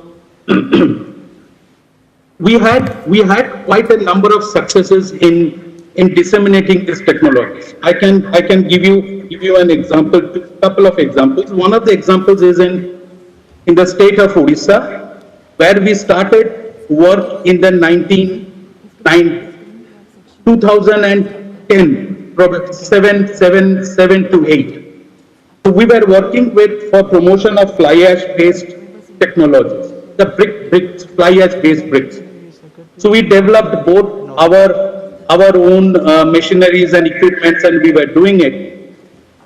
In the initial period, it was a tough battle where we got support from the entire government, from the Department of Industries, from the Department of Environment and Forest, and the various state governments of the government of Odisha. And we got a champion, which is the Director of Industries in the government of Odisha, who was championing these. It was a difficult battle, but once around 30 to 40 enterprises were set up, there was no more looking back for us. Looking back for us means we were not. So what we did was, instead of us also promoting these technologies, we created support service providers, so that the people who are adopting these technologies there, they don't have to depend either on Delhi or in other states to get the services. So we made a point that it is all about the word called door-to-door servicing. Because an entrepreneur who is there, who is adopting a technology, he wants, and if there is a small breakdown of his equipment or of machineries, he wants it to be right within a span of 2 hours or 4 hours. So that's the kind of support service providers that was created so that they can service the entrepreneur. And that's the kind of services that people were very happy. And right now, I'm very happy to report that in the Cuttack and Bhubaneswar belt, probably more than 90% of the bricks are now fly ash. No more burnt clay bricks. Similarly, we had also a technology called the NCR micro concrete roofing tiles. This was developed quite a long time back with the support of the Swiss Agency for Development and Cooperation. It is a simple, very, very simple technology of making roofing tiles from stone dust and cement. So these are very small equipments, probably run by a 2.5 HP motor, and it can be fully operated by women. 5 women are there who can operate. 250 tiles per day, and of course the payback period was roughly around 1.5 to 2 years. And these are all rural kind of enterprises where people in the rural areas, they can operate, they can sell, and they can make the roof.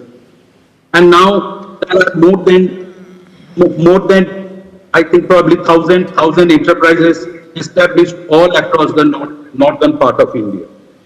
So there are certain, but the approach that we took, and there was a basic difference between the approaches of what other people say and the approach that we from the very beginning, we were taking it to a business-like manner or from a business move.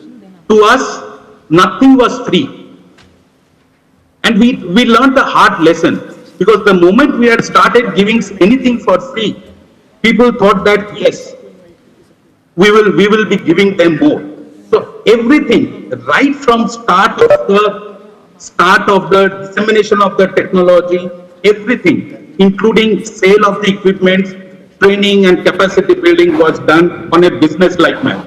And people do appreciate it. People do appreciated it, and people said that yes, this is. So there was nothing that called NGO kind of NGO thinking. The technologies that we developed, they were small, and the good thing is that they can be easily adaptable. Adaptable means the technology that is suitable for use in Punjab, if I have to use it in Meghalaya or use it in Assam, then there has to be a little bit of tweaking to be done on that. Little bit of R&D, little bit of tweaking to adapt it to those conditions, because the roofing conditions, the social conditions, the geographical conditions are different. So this tweaking needs to be done on the product, which we did. All of these products, and the second point was that all of these products were common, which you can see in your daily lives, but they are unique. Unique in terms of they are affordable. I would say that even to the extent that they are, in terms of cost or in terms of, they are lower than the existing product, but in terms of shape, size, finish, or aesthetics or the looks, they are even better. So people wanted those products from an aesthetic point of view to move up the social ladder. Of course, quality and others. Now, one of the things that we had faced a challenge when we were doing this was that, and still that we face, some of them is that there is no awareness in people. No awareness among entrepreneurs, no awareness amongst even the government departments. It was very surprising right now that we were working in Bihar in the fly ash brick sector, and in certain places towards Motihari and in the northern part of Bihar or the northeastern part of Bihar, people even don't know what is fly ash brick. So it is about creating awareness amongst everywhere, awareness within the entrepreneurial system, awareness within the government system, awareness within the promotional system. And training is quite important, because what normal people do there is, they have an idea that, well, they want to do something, but they don't know which, depending upon the kind of raw materials that they have or the product that they would like, which machine is good for them. They simply go and buy a machine from anywhere and they can't do anything with it. So awareness, training, building above capacity, and the most important thing is, if we can, through various kind of projects, what we have done is demonstrate in at least 2 to 3 areas that, see, this is the technology, this is the way that you operate it, this is the kind of product that you are going to do, and of course work with the government or Department of Industries and with the financial institutions in making the process of loans to the entrepreneurs easy. Right now it is extremely cumbersome. You have to fill up more than 50 forms to get a loan from the bank. So we work with the Department of Industries and all other government agencies to smoothen or hasten this process. And we have very fortunate enough to say that, well, there are quite a number of enterprises that has been created. Thank you very much. Thank you, Maitiji. I would request you to keep connected with us during the whole session. Now, I would like to introduce Mr. Surendra Talketgar, the Northeast Head of Seva Bharti, is with us. I would like to invite him on the dais. Shri Surendra Talketgar is an NGO. Seva Bharti is an NGO working among the economically weaker sections of India society, including tribal and indigenous community. It also works under urban slum dwellers and resettlement colonies by introducing welfare and social service programs.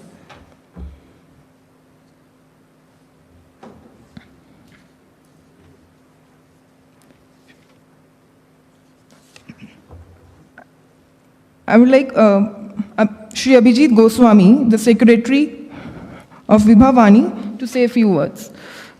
You can say from here. Okay.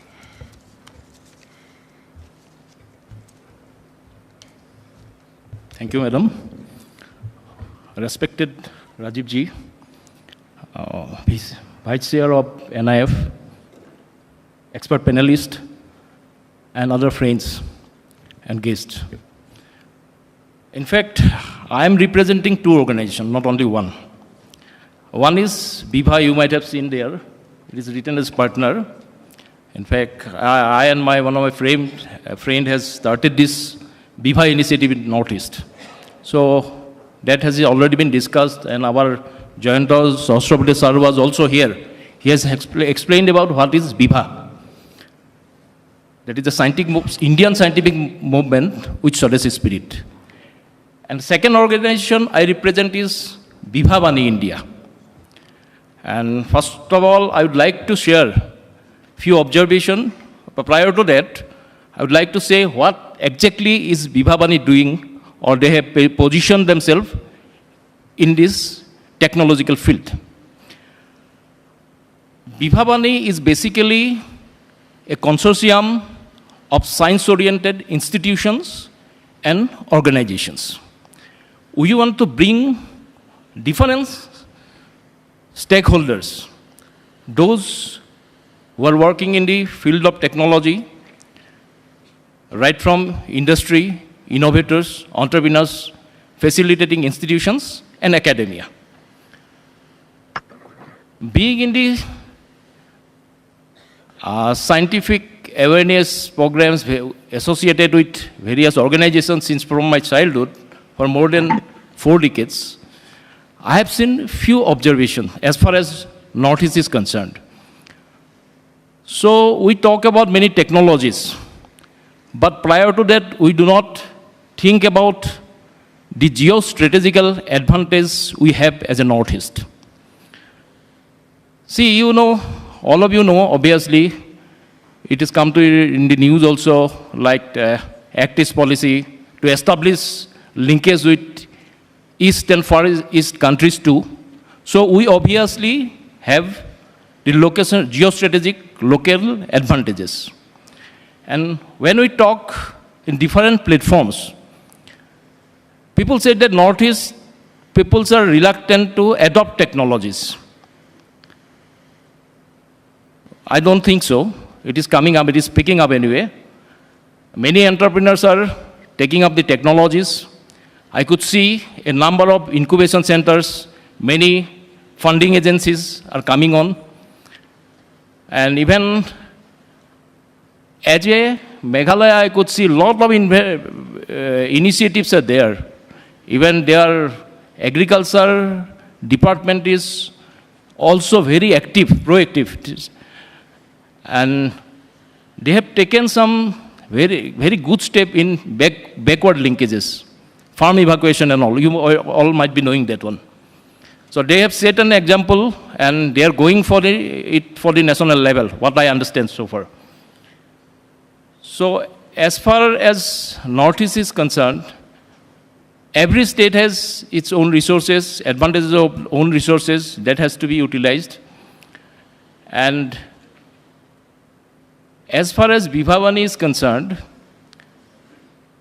and what we have observed, government is focusing more on producer organizations rather than individual NGOs.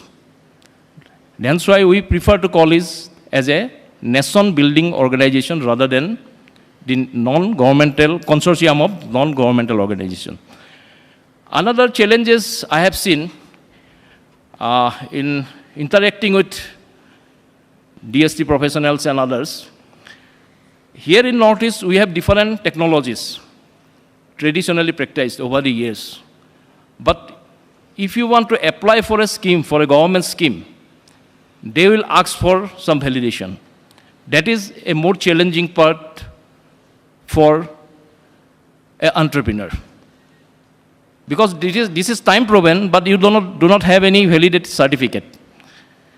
I request, Sarma sir is also here from Nectar DG, I request how to solve it out. There is another question.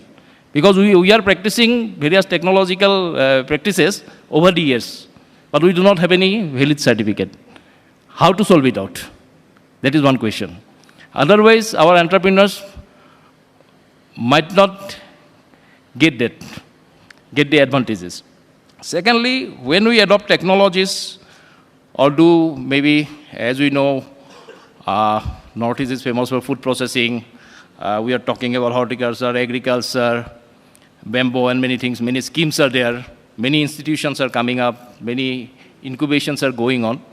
At the same time, apart from the local market, we can think for the ASEAN and other markets too, as there are a lot of initiatives on that. So low-cost technologies are always available here. We need to document it. At the same time, I should say that though we discuss about technology, we find many innovators at the grassroots level. But GI, IPR, these issues we are not aware of. that awareness is somewhere missing. Entrepreneurship in one hand, at the same time, we have to create awareness about these issues too. So these are the few observations I have in the field for working for more than 3 decades in the field. So thank you. Other panelists will obviously share more. Thank you very much.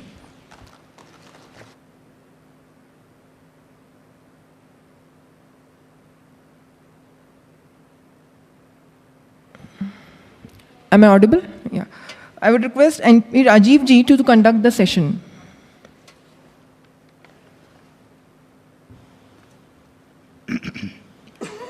Thank you. So this discussion has to continue, and the next speaker is Sri Ashish. He is representing Rorab Bharat. So I invite Ashish ji to give his deliberations.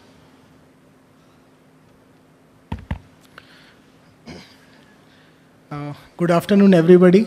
Let me introduce myself. My name is Ashish Kumar, as said. I represent a group of ventures. One is Rorab Bharat, which is purely into empowering and supporting the last mile entrepreneur on the ground, the last mile fighter who is fighting every war. As a background, I'm into private equity and VC funding.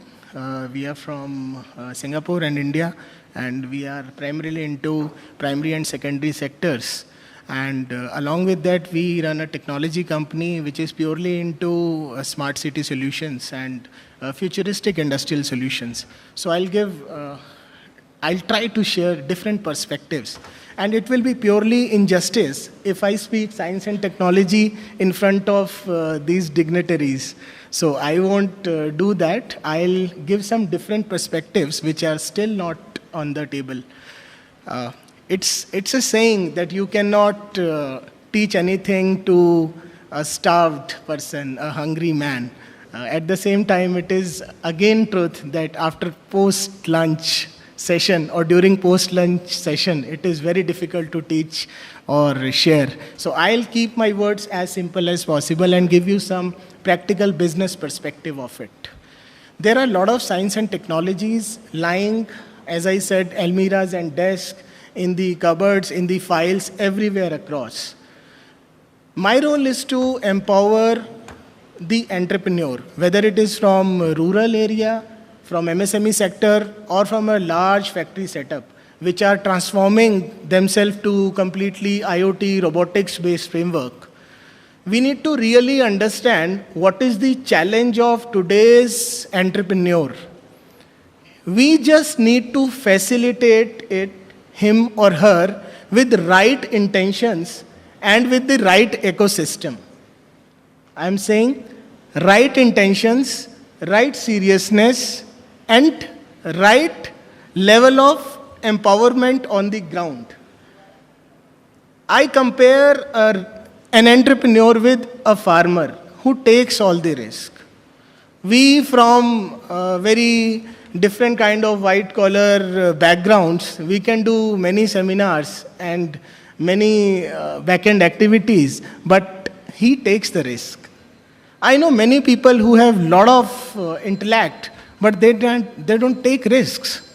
Ultimately, risk is there on the shoulder of a farmer, I would say an entrepreneur who take risk, who put his finances, his family on stake, his career on stake, everything.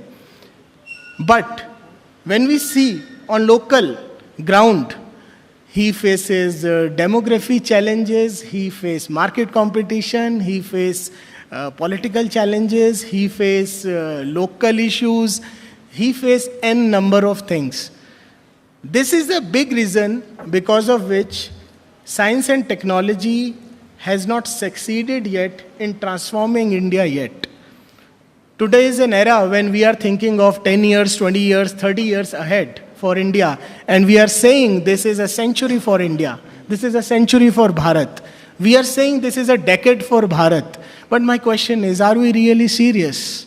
Are we really doing enough work as a cohesive, as a collective as an inclusive way. We are working in solitude everywhere, but this is a forum where a lot of stakeholders are there, and I was told that this is the panel of stakeholders. First, we need to commit that every stakeholder has clear intention of collective and cohesive development of our nation, Bharat.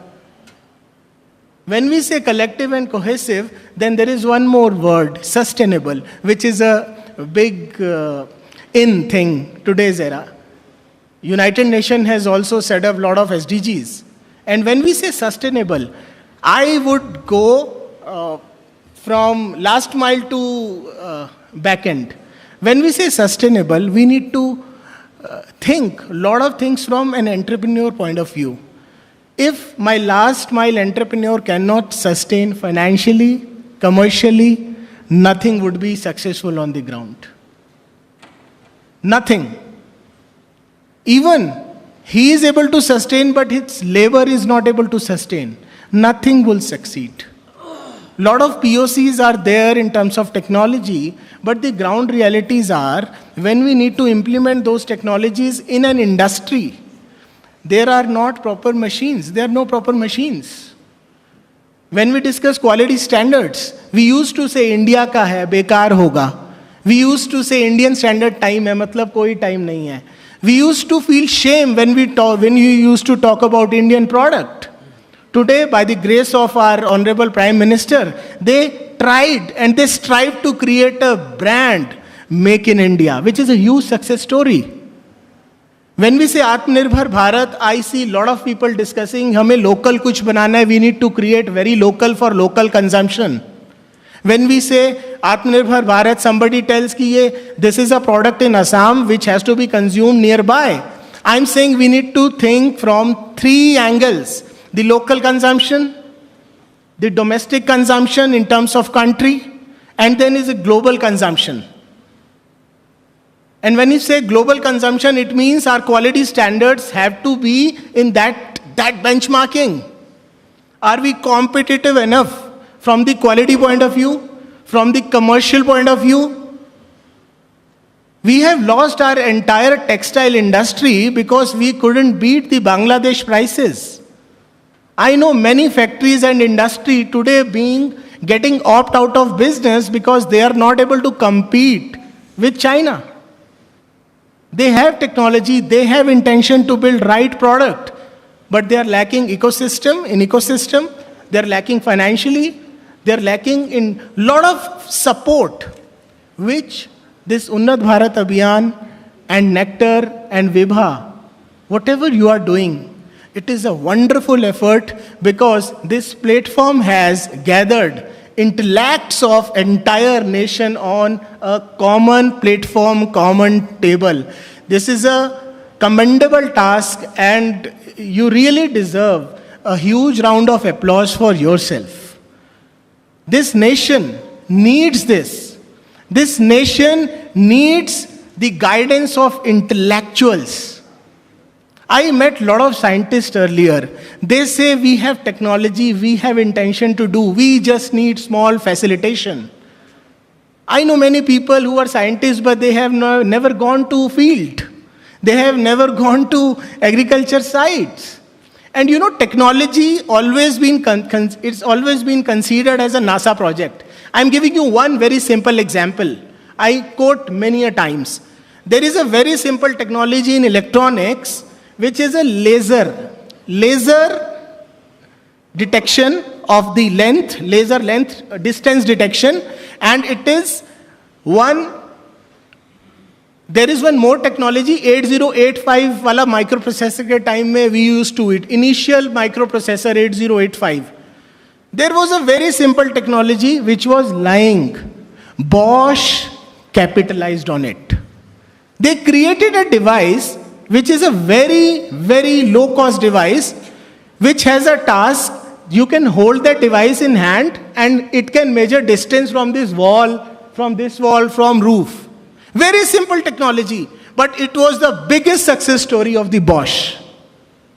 I can give you n number of technology When technology is made to be used, made to be utilization on the ground, then only it can function.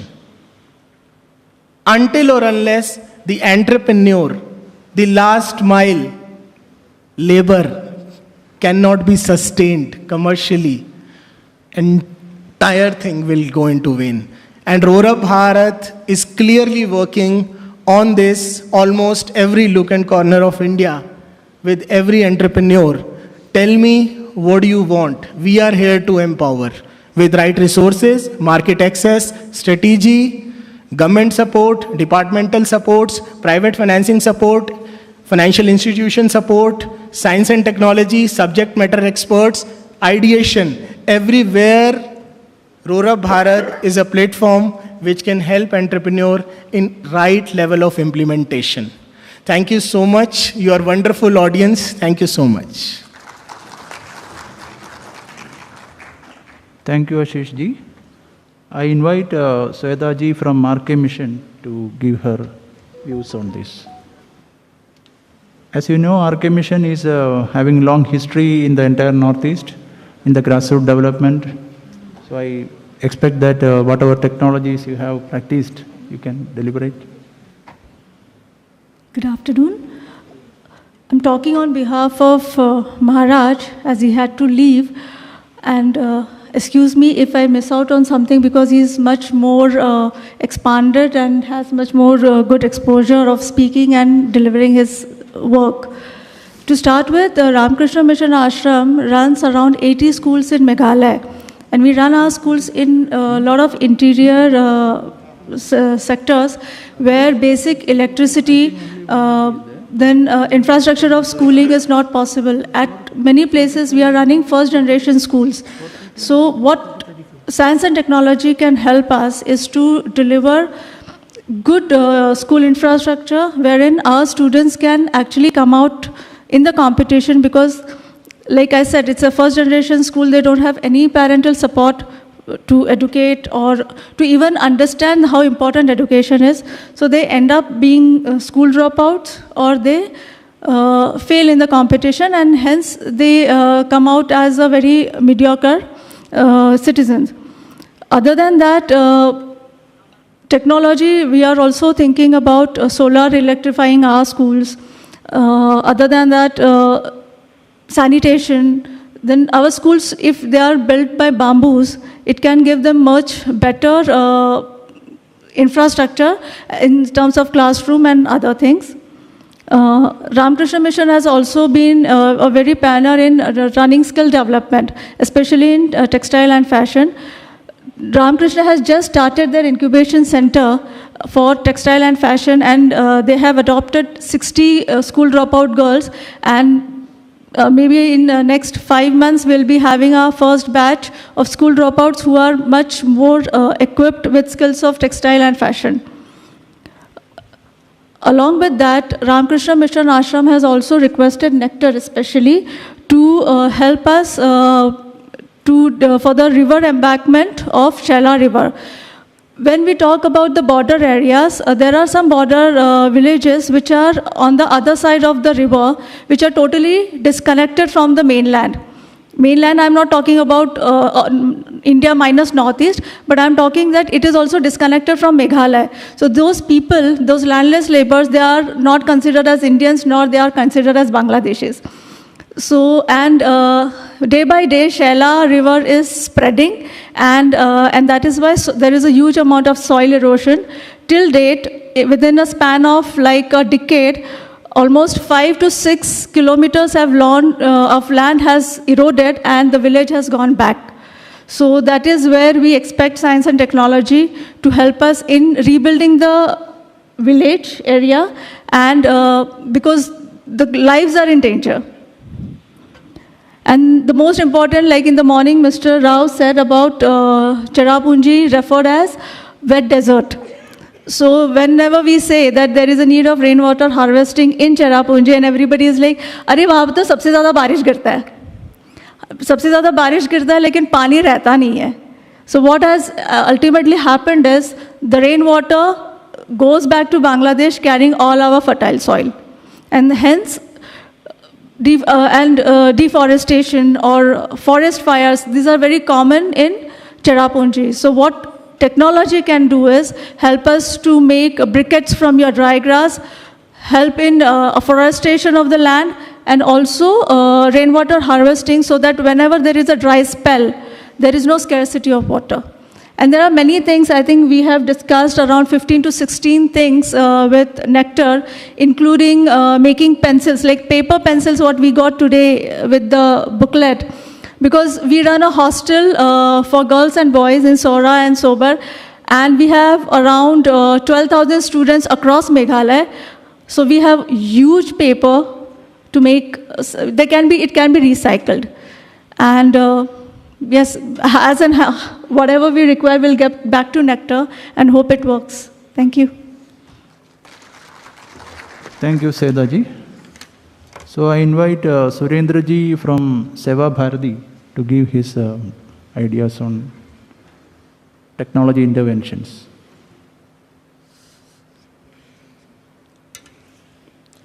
सभी को नमस्कार। आज की इस भोजन के उपरांत के सत्र में मुझे आने में विलंब हो गया, क्योंकि मुझे पूर्व सूचना नहीं थी कि कुछ विषयों को रखना भी है। लंबा 25 साल का नॉर्थ ईस्ट के प्रत्यक्ष धरातल पर काम करने का मेरा अनुभव रहा है, और नॉर्थ ईस्ट में काम करने की शुरुआत मेरी गारोइल से हुई है। और इस प्रकार के कार्यक्रमों का आयोजन पहले होता होगा,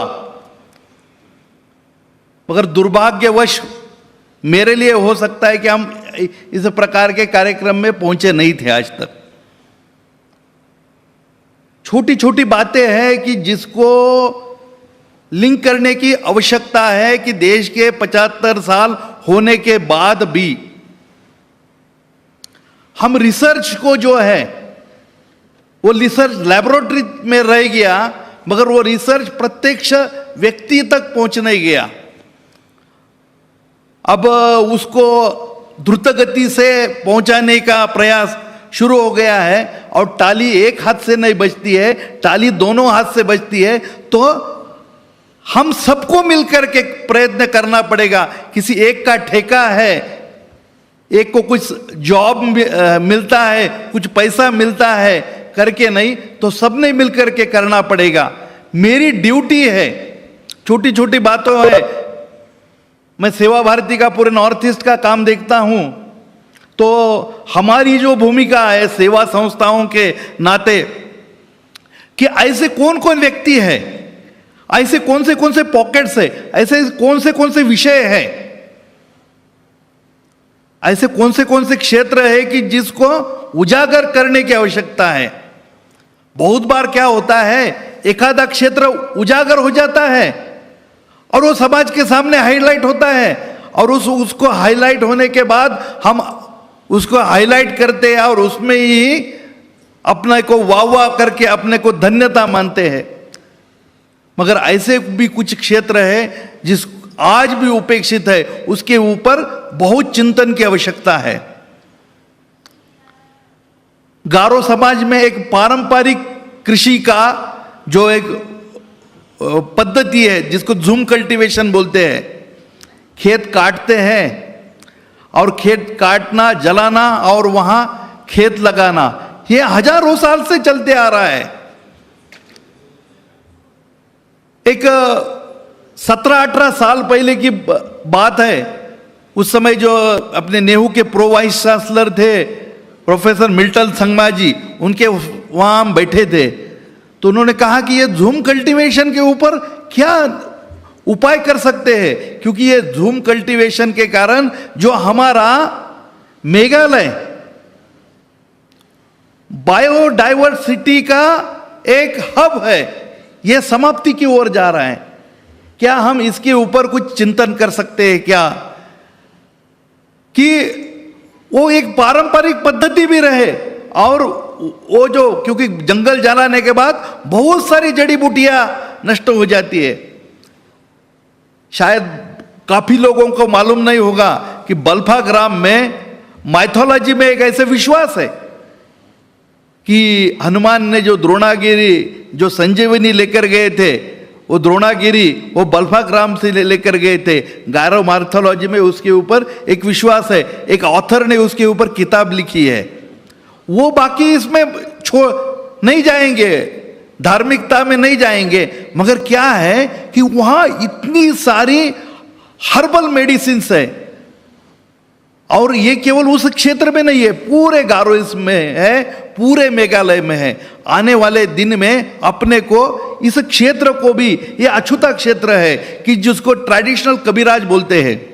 यहाँ एक मेघालय में एक IAS ऑफिसर थे, अभी डेपुटेशन पर उत्तर प्रदेश गए। वो बार बार हमको आग्रह करते थे कि भाई सुरेंद्र जी, आप सामाजिक क्षेत्र में काम करने वाले लोग हैं, आप ऐसे कबीराजों को बुलाइए, उनका जो नॉलेज है उसको प्रिजर्व करिए, और वो नॉलेज नेक्स्ट जनरेशन में कैसे जा सकता है। और उस नॉलेज को, क्योंकि बहुत सारी जड़ी बूटियां है कि जो हड्डी टूट जाती है तो उसको अगर बांध दे तो हड्डी जुड़ जाती है, मगर उसको किस प्रकार से मॉडर्न वेज में हम उसको ये कर सकते हैं। तो क्या इस विषय पर हम आने वाले दिन में सब लोग मिलकर के इसको मंथन कर सकते हैं क्या?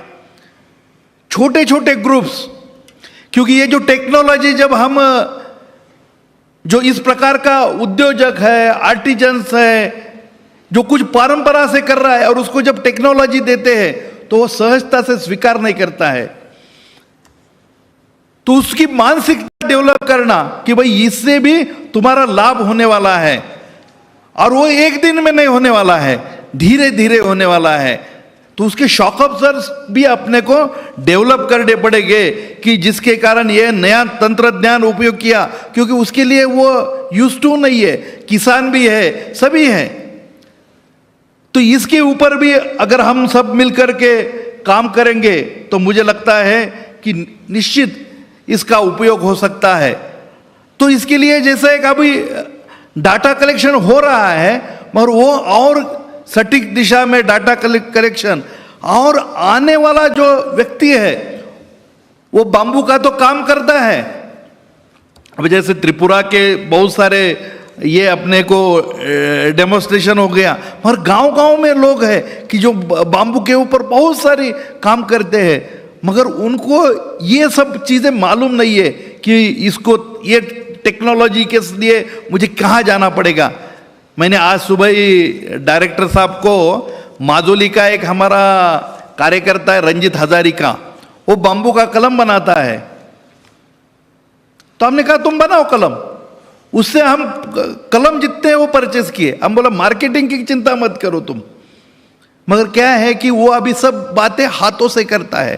तो उसको छोटे छोटे टूल्स अगर मिलते हैं तो उसकी इफिशिएंसी बढ़ जाएगी, प्रोडक्शन की जो स्पीड बढ़ जाएगी और प्रोडक्शन कॉस्ट कम हो जाएगी।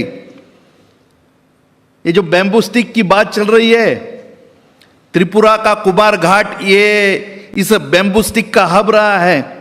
कुमार घाट के इंडस्ट्री स्टेट में मैं 6 तारीख को गया था।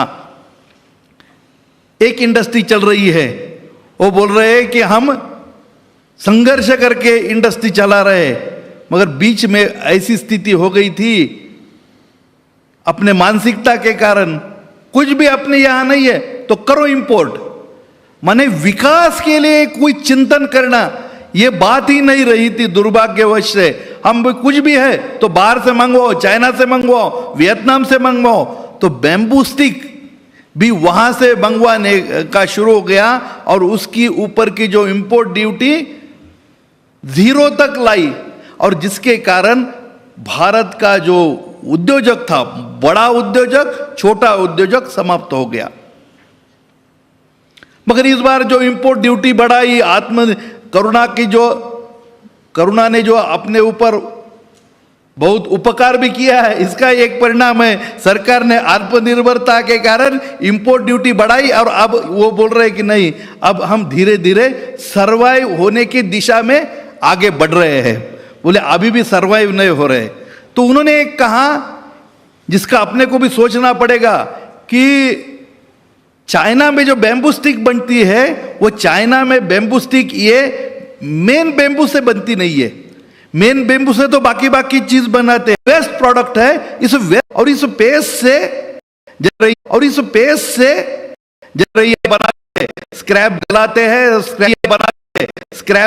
हैं, स्क्रैप गला करके फिर उससे स्टील बनाते हैं। इसी प्रकार से उन्होंने कहा कि चाइना में ये है इसकी पेस्ट बनाते हैं और इसकी बैम्बू की स्टिक बना।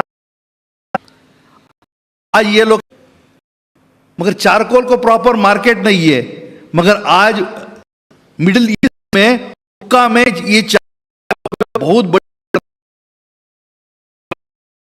वो दगड़ी कोल ये जो कोयला है उसका उपयोग उससे चारकोल जो है बैम्बू का उपयोग में आ सकता है। मगर इसके लिए मार्केट लिंकेज करके देना, ऐसे काफी बातों को अपने को जितना एक अच्छा शब्द नहीं है खटाना, जैसे एक मजदूर को खटाते हैं तो सामाजिक संस्थाओं को बार बार बोल करके आप करिए। ये एक हमने सेमिनार किया, अरे सामने वाला मुझे पूछ रहा है, मुझे कुछ ना कुछ करना पड़ेगा। ये मानसिक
आत्मविश्वास आएगा, कॉन्फिडेंस आएगा।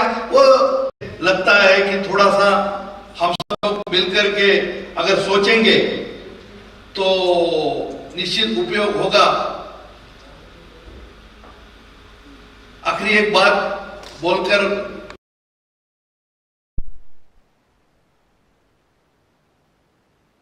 जितने ये होने चाहिए वो उतने मजबूत नहीं होते हैं, क्योंकि क्या है थोड़ी सी मानसिकता की एक मानसिकता जो रहती है, साइकोलॉजी है और रहती है।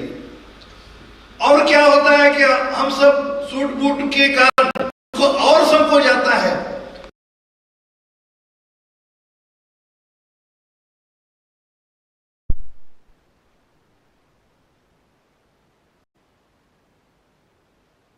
और वो आत्मविश्वास के साथ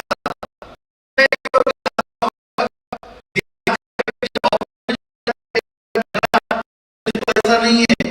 तो ये संकोच जो है, ये संकोच अपने को दूर करने के लिए हम जब प्रयत्न करने के लिए शुरुआत करेंगे तो मुझे लगता है कि इसी प्रकार के जब सेमिनार्स है, इस सेमिनार का उपयोग होगा। धन्यवाद।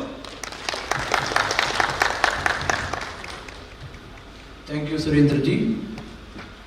So now the panel discussion is over. So it is up to all the participants to give their interaction on whatever points have been deliberated. And also, if you, some of you, all of you are well experienced, if you want to put forward your views on how we can take technology for the entire development of Northeast, I invite the participants to have a short interaction because of the time constraint. We have to wind up within 5 minutes. So if anyone wants to speak, please. Someone can give mic.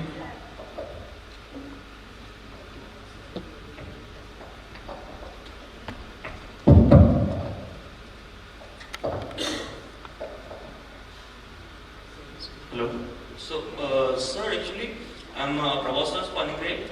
So, I have a startup of my own, so which has been shortlisted for the Tomorrow program. So, I want to say, like, I was working with ISB Hyderabad in TEP program in 2019. So, they were doing in that program. What we do is like we visit many villages nearby, like let's say Illur, Anantapur, and these many villages nearby. And there what we do, every technical student, we just like mindstorm them, like what is the problem in village. तो उनके जो problem है, जो कि village में क्या क्या चीजें हैं, जो आप सबको पता होगा गुंटूर के बारे में, तो Guntur specially chilli farming and cotton farming के लिए पॉपुलर है. तो उन सेगमेंट में हम लोग जाके जब विजिट किए और उनका 3 डेज का ब्रेनस्टॉर्मिंग रहता है, तब उन जाते हैं क्लब करने के लिए, तो उनको बहुत दिक्कत होती है. तो क्योंकि कभी जला हुआ रहता है, तो कुछ लग जाता है, तो फिर रहता है, फिर स्किन डिजीज होता है. तो इसको लेके हम लोग एक्चुअली अगर मतलब नॉर्थ ईस्ट स्टेट्स में, क्योंकि वी आर लाइक वहाँ पर मैं गया था, तो मेरा मदर टंग ओडिया है, तो मैं वहाँ जाके इंग्लिश ही बोला.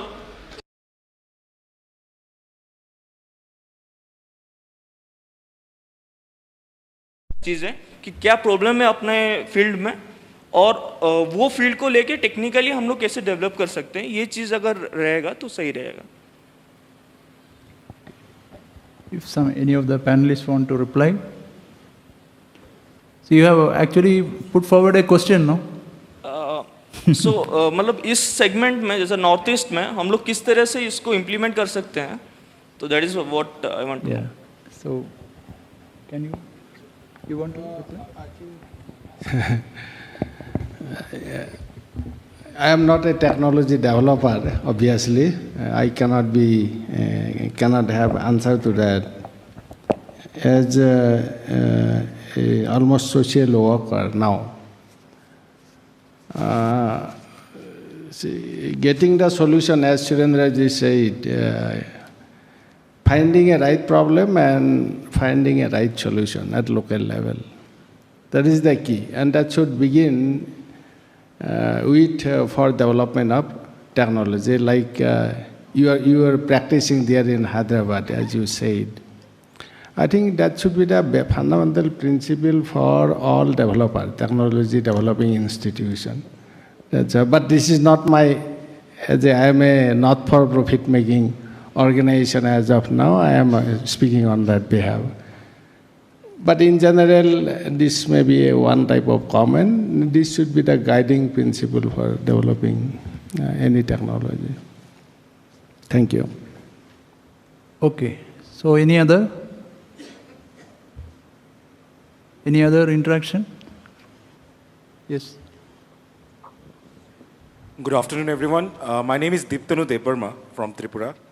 I represent Manimohan Industries as well as Dalit Indian Chamber of Commerce and Industry. I'm really glad that such a conclave has been organized by all 3 agencies today for the next 2 days. Now, the main, I would take a couple of minutes and I would like to put some points and solutions as well. As this conclave is organized, how we can introduce science and technology in various states of Northeast. The main reason to do that is because we want to grow economically. And that's the prior motive. We have to grow, and maybe not just $5 trillion economy, it could be more. Now, when we are organizing such kind of conclaves, it is very important that we not only discuss, we should invite local entrepreneur associations, because their problems and how they are going to find a solution or utilize the solutions that come up through these conclaves is very important. So there should be someone from such association should be there in the panel.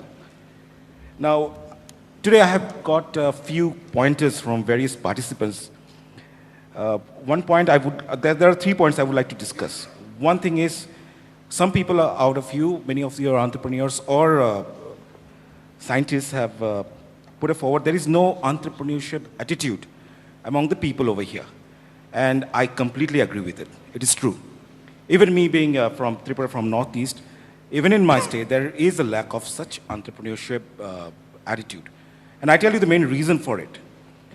We are always had been an agrarian economy and a very remote part of this country, previously untouched, so we all know about the story.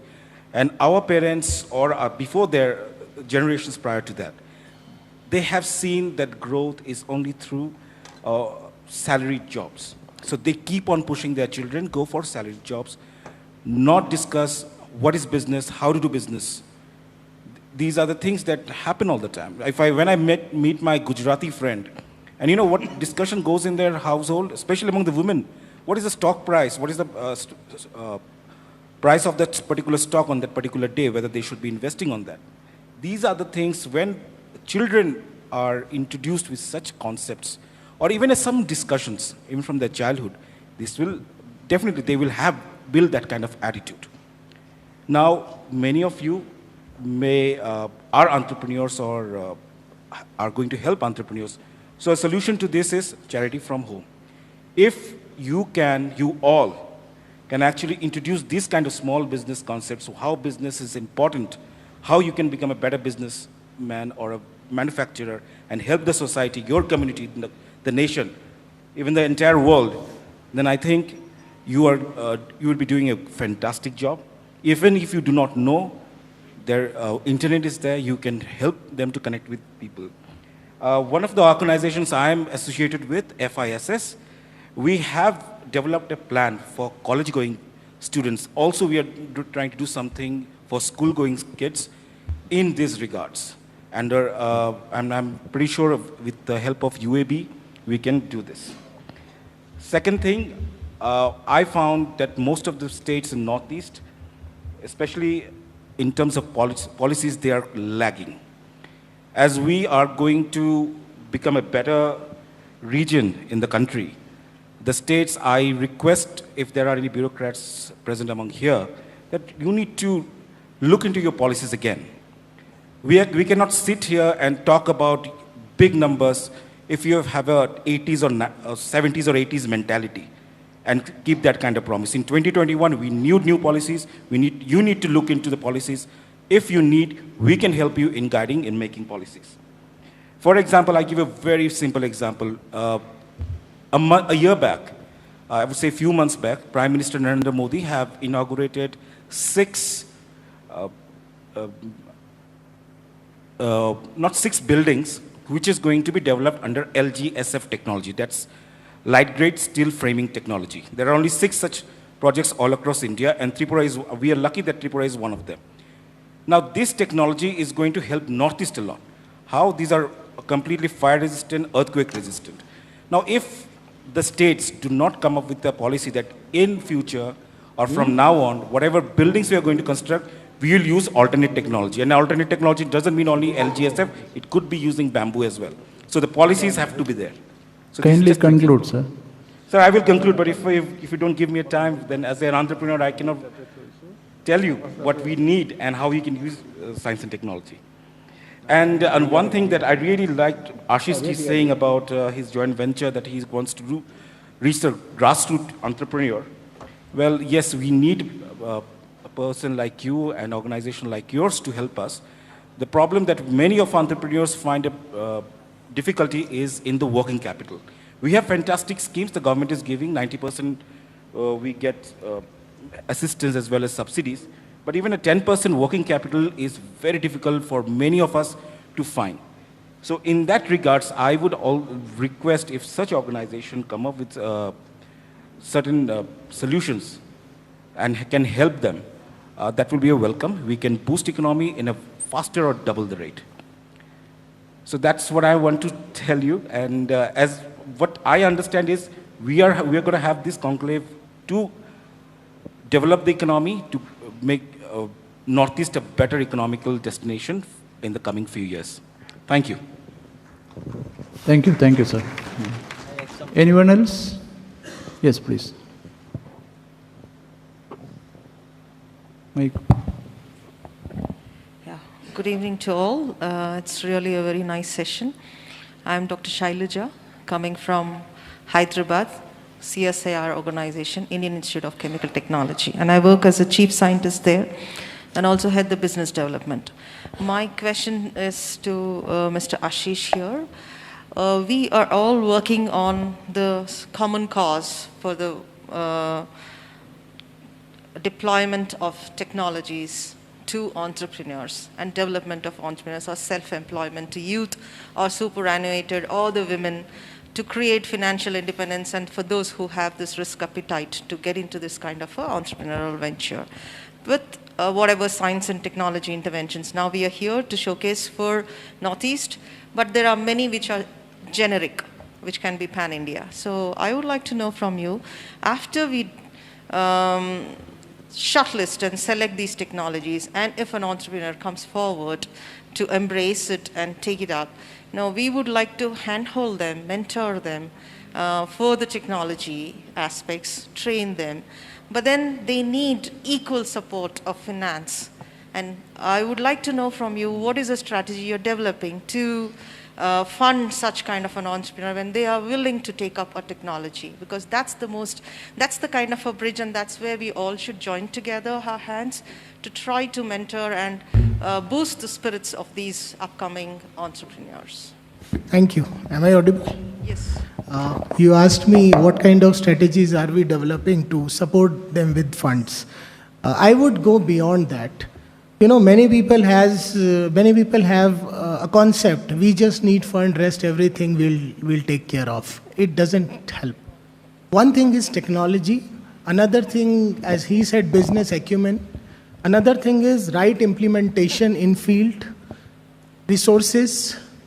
And the last thing is right level of communication. I think Prahlad is here, Prahlad Kakkad. I have learned a lot of things from him. We met long back.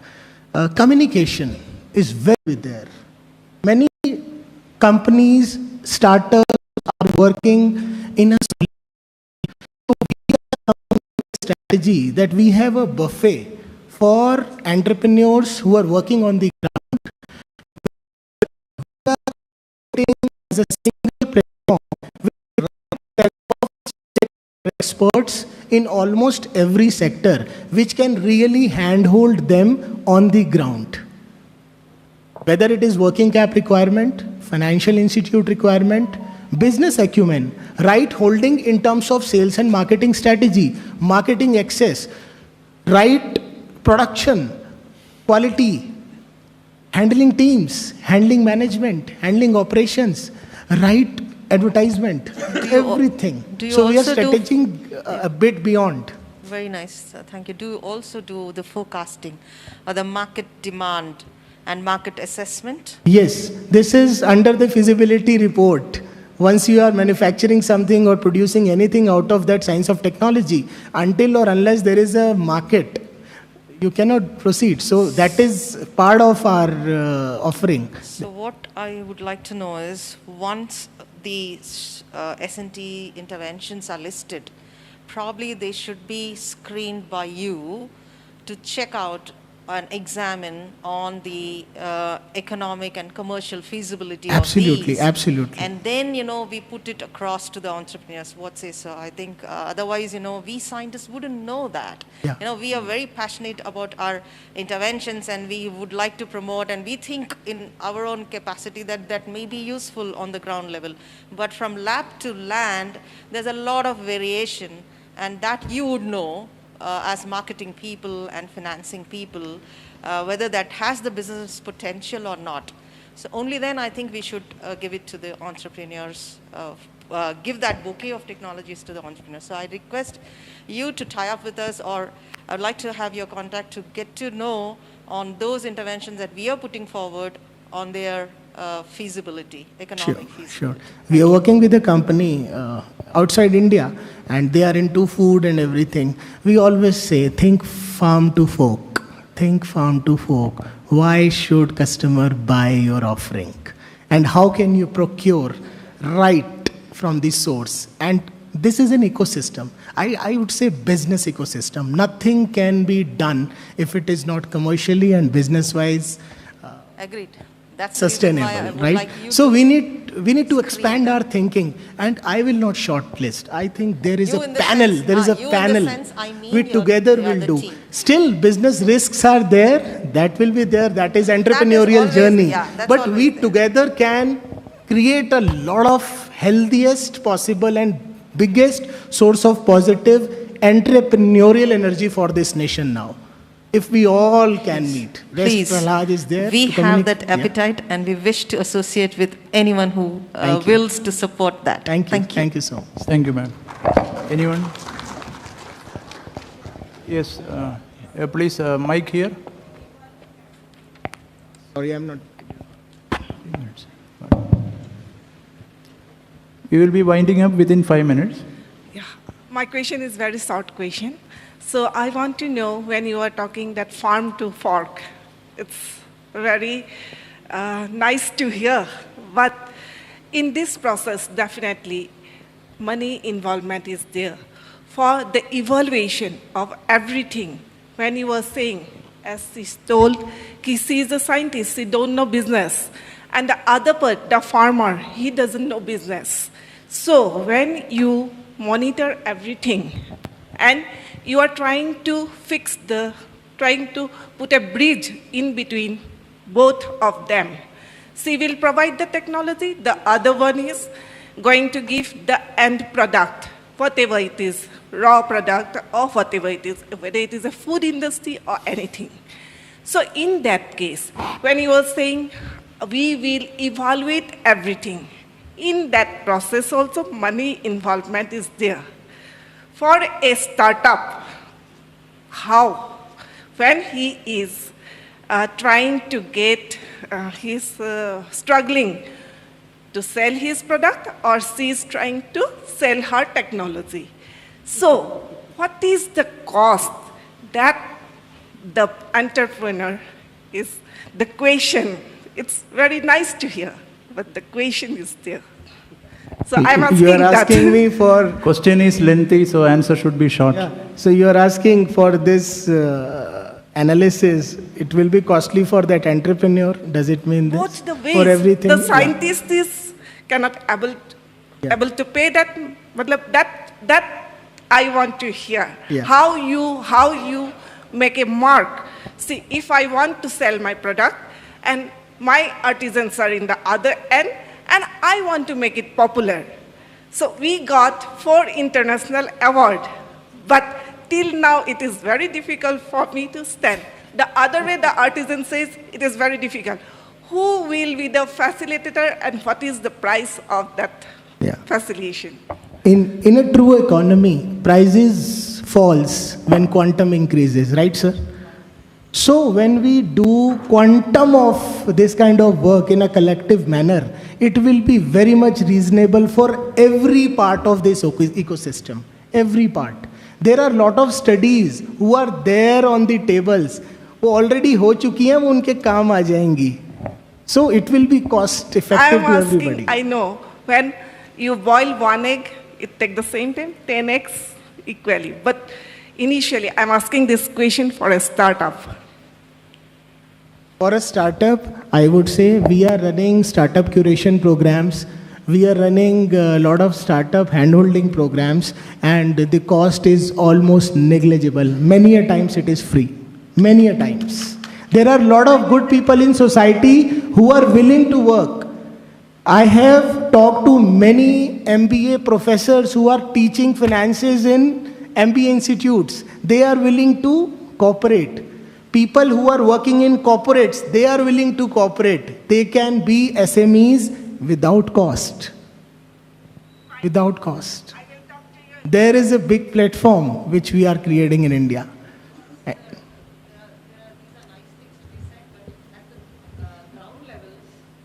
Access. अभी यात्रा शुरू हुई है. Decade is there for this development.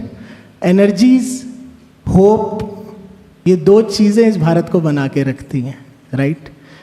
Quantum बढ़ेगा, सब लोग ऐसा सोचेंगे, it will be cohesive and collective effort. चीज़ें होंगी, भारत बदल रहा है, इंडिया बदल रहा है, सब कुछ बदल रहा है, हम ही को करना है। हम सोचते हैं वो कर ले, गवर्नमेंट कर ले, पॉलिसी कर ले। इस देश को हमेशा एंटरप्रेन्योर्स ने चलाया है। कोई पॉलिसी नहीं थी तब भी एक मारवाड़ी ना बिना रोड के अपना ट्रक पहुंचाता था, माल पहुंचाता था। इस देश को विदाउट इंफ्रास्ट्रक्चर किसने चलाया? एंटरप्रेन्योर्स ने। आज भी इंडस्ट्रियल बेल्ट्स में सड़कें नहीं हैं, नालियां नहीं हैं। गुड़गांव जैसे इलाके में बारिश होती है ना, चलना मुश्किल हो जाता है, but Gurgaon is building. Entrepreneurial spirit, the animal spirit has to be there, business acumen has to be there, right people will handhold. There is energy. Thank you, Ashish ji. The name of his organization is Roar Up Bharat. So let us see that Bharat will rise again. I would say businessman. Don't mind my word. It's a businessman. Any kind of smaller businessman.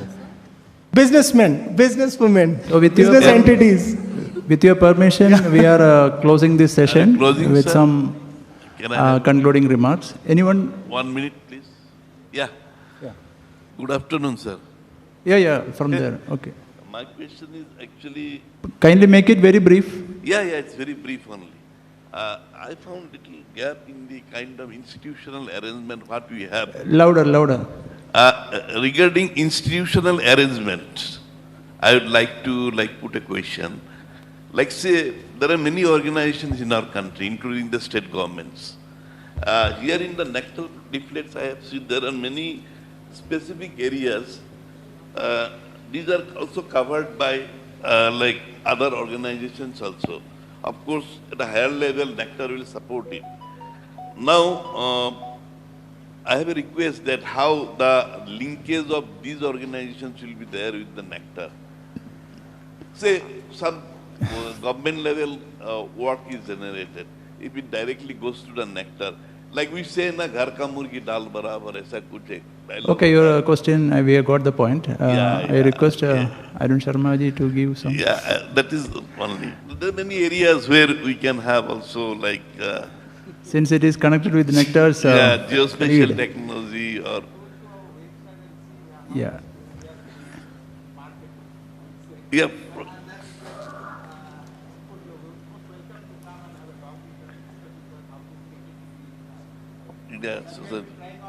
Yeah. Okay, thank you. Okay, thank you. So it was a nice session. I am not going into the details of each panelist. Anyway, right from the attitude up to the technology, up to the strategies, everything has been discussed. And I think let us not forget that Northeast is having greatest biodiversity in the entire India. So as Fritjof Capra, a great philosopher and thinker, he had written some 30 years back that only one solution is there for the mankind to survive. That is an ecocentric world order. You might have heard about Fritjof Capra, some of you at least. He had written his first book, Tao of Physics. Since this is a scientific community, I think most of you have read. So I believe that keeping a focus on ecocentric model of development is very much necessary when we consider Northeast. Secondly, as most of the panelists and some of you from the participants have gone very much deep into the implementation aspect, the challenges, I think one solution which has come up in the discussion is there is a lot of eminent persons, institutions and professionals available. But the problem is how to collaborate. Who is the best person to give us the right advice? For that, I think this forum has to continue how to bring together all the stakeholders. That is the essence of this session, I believe. Because always there will be challenges and there will be opportunities also. But how to identify our role? Not that everyone can become entrepreneur. It's not an easy task. Of course, we can develop the entrepreneur attitude, the skills, capacity building, everything is possible. But everyone need not become an entrepreneur, but at least we should have an ecosystem, as Ashish ji was saying. The ecosystem is more important. And also the mindset and the acumen to do all these things. The killing instinct to take some risk, that is very important. And last but not the least, we should address the grassroots issues and reach out to the last man. The last mile delivery is very important. The technology is okay, whether it is high-tech or cost-effective or frugal technology, you name anything. But whether it is reaching to the last man, that is very important. For an institution like Nectar, it is not a business institution, it is a government institution with a social objective. But of course there is business also. The sustainability part, the viability part, the professionalism, everything is there. But we should not forget the society at large. Any technology, I was very glad to see the plasma technology and everything with Arun Sharma ji has described. And I was thinking how we can scale up, speed up and synergize. 3S. These all technologies need to be scaled up. Whatever we are going to do need to be done in a short span or a time-bound manner. And the synergies also matter. So with these words, I conclude. And I think we have exceeded our time by more than 15 minutes. Sorry for that. Thank you all.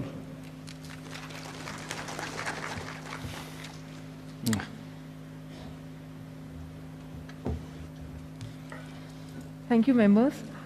That was an excellent session. Now, I will also thank Dr. Suman Maiti ji for connecting with us. It was a great pleasure joining with you. Now, we can move on to the next session, which is S&T Innovations to provide livelihood opportunities in the Northeast. For the same, I would like to invite Professor Vivek Kumar, National Coordinator at SCG UBA, for the presentation. Professor Vivek Kumar. Thank you, Tajinder. I mean, it was really a wonderful session.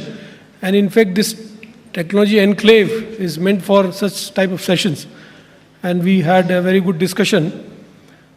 And Tajinder actually cut short the vote of thanks. So on behalf of the Conclave team, I would like to thank all experts, those who participated in the last session, and of course all the all other dignitaries, those who participated in the discussion. So very quickly I'll go through the concept. Many of the questions actually what many participants asked in the last session. Probably this conclave, we are trying to answer those questions. People were talking about, see, we have a habit of looking at this technology developers, entrepreneurs, knowledge support groups like institutions in different silos. And this is an effort by Unnat Bharat Abhiyan to bring all stakeholders at one platform. And that is what we are doing with Nectar. That is why we have partnership of Nectar, Unnat Bharat Abhiyan and Vigyan Bharati. And of course, I know that Nectar has got other MOUs like Unnat Bharat Abhiyan, MOU with CSIR, MOU with DRDO probably, and we are also going to have that kind of relationship with other organizations. So basically, this is something, and someone was talking about different government department schemes. So the key word is convergence, and this is what we are trying in Unnat Bharat Abhiyan, convergence to fast-track rural livelihood opportunities. So currently we have Nectar, CSIR, TriFed, Unnat Bharat Abhiyan, Vibha, and soon, and that's why we have kept this panorama clean. So soon we will have more, logos here. So probably next one is DST, Seed Division. We have with us Dr. Manoj Pataria ji with us. Next. Right, so this all started with Tech for Seva. and those who have, many of you probably have attended this event, but Professor Vijay discussed this event in detail in the morning. So this, actually we conceptualized there, how can we bring all 4 stakeholders at one platform? And we learned a lot of things from this event. And as a takeaway of this event, next, so I'm quickly coming to the framework. Okay, this is the, next. Right, so when this crisis happened, and then we realized that probably the need is much faster, as we probably realized. So then we thought of supporting rural innovation, enhancing income through farm and non-farm activities, through upgrading skill set, and as the ethos of Unnat Bharat Abhiyan is participatory approach, so that should be the next, the ethos of this particular activity also. And we kept these 5, as 6 as a guiding principle. 1, use of locally available resource.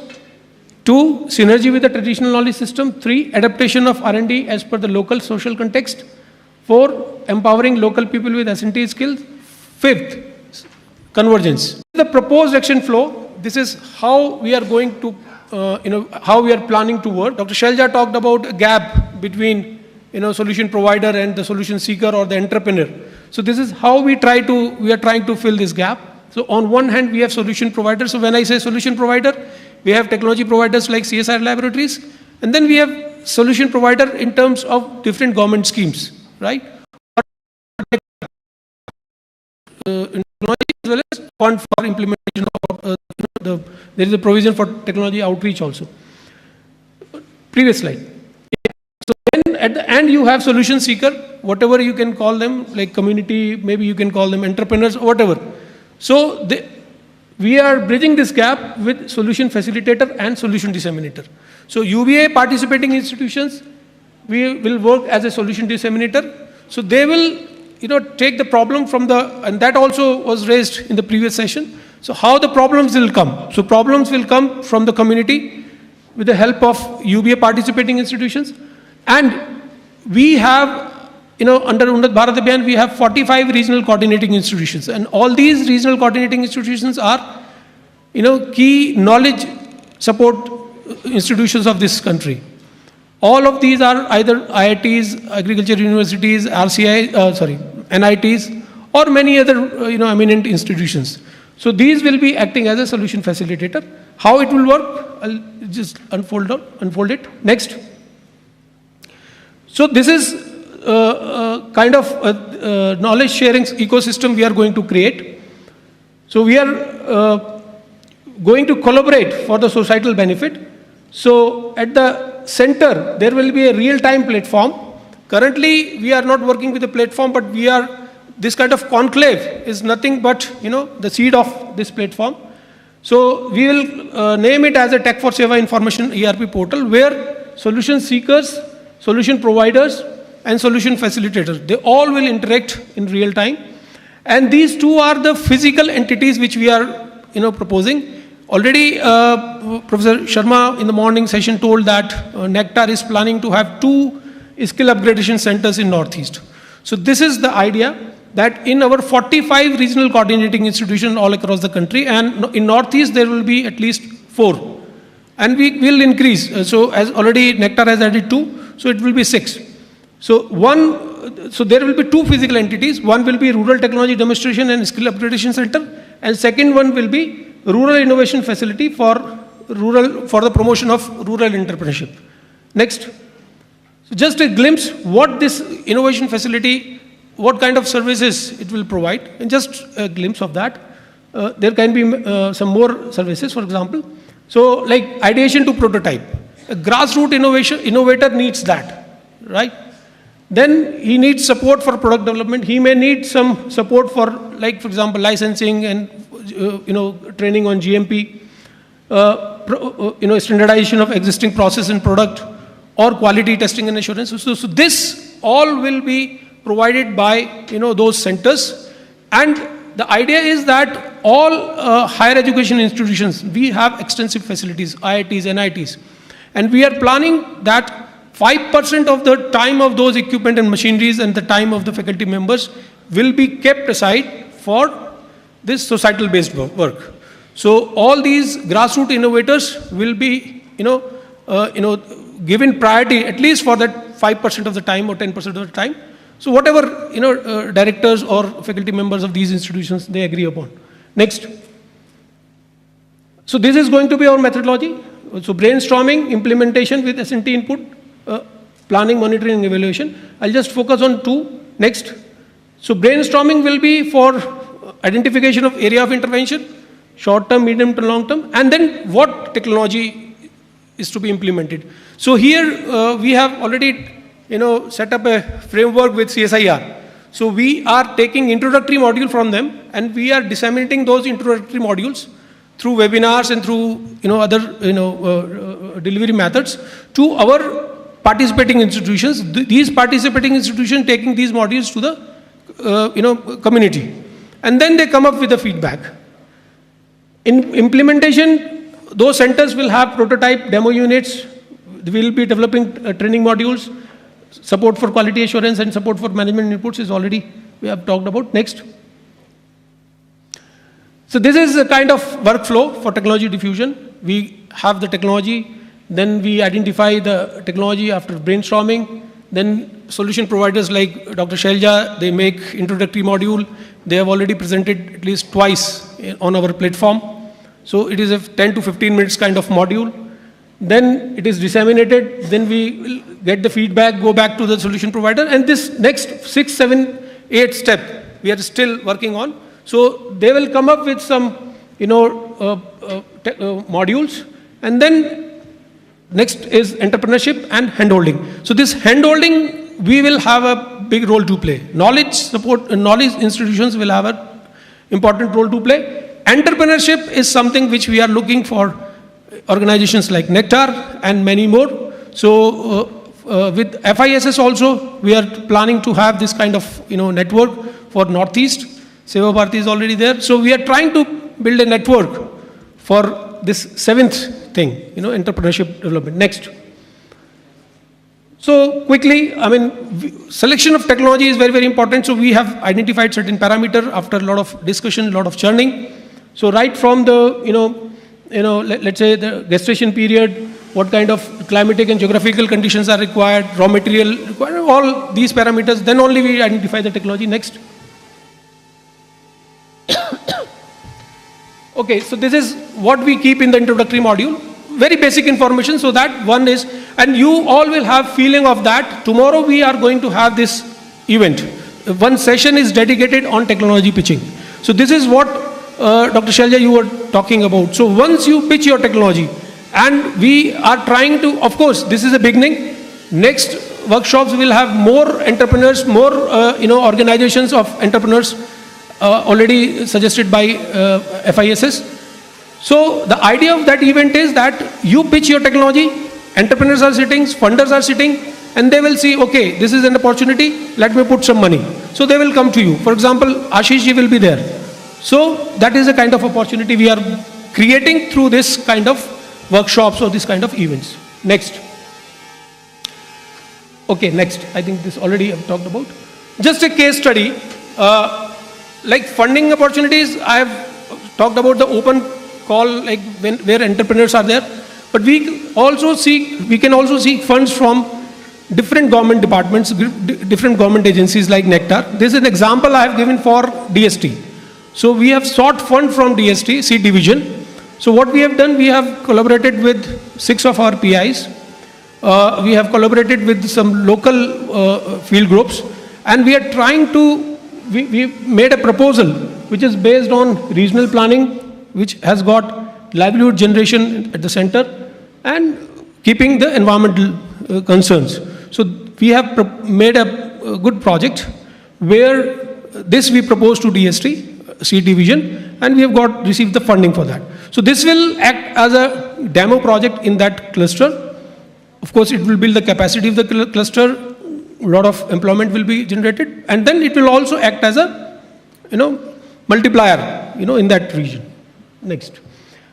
So I think that's all the kind of framework. I try to quickly rush through this.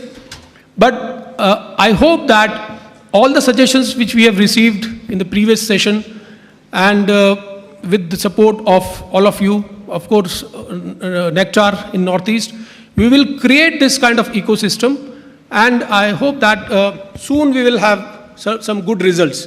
Of course, it is late, but jab jago tabhi savera. So we all will work together, and we'll move to the direction of Atmanirbhar Bharat. Thank you. So I think I continue with the session as a moderator also. So now I invite on the dais Head Guru Shri Prahlad Kakkadji. So we are continuing with the session. This session is on SNT innovation to provide livelihood opportunities in the Northeast.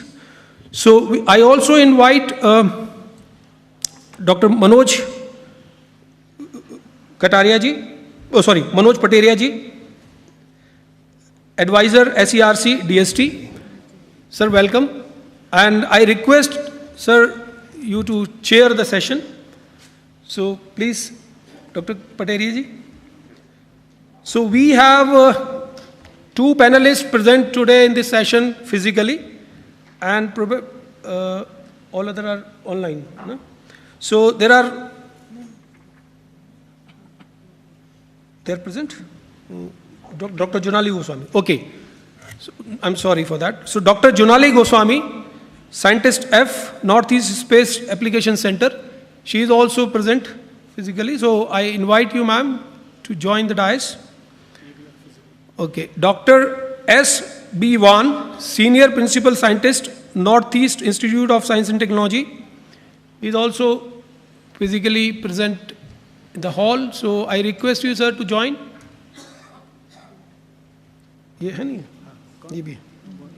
Okay. So we have good number of physical presence in this session again. So Professor D.K. Avasthi, Dean R&D, UPES, University of Petroleum, Dehradun. So welcome, sir. So we have 5 panelists in the session who are present physically. Then we have Dr. Devpriya Datta, Head Seed Division, Department of Science and Technology. He is joining us online. So, and what about Professor N.C. Talukdar? Is he joining online? Okay, I think in the meantime we can start the session. So, sir, I invite now Dr. Manoj Pateria for chairman's opening remark. And then, sir, please conduct the session as you wish. Floor is yours.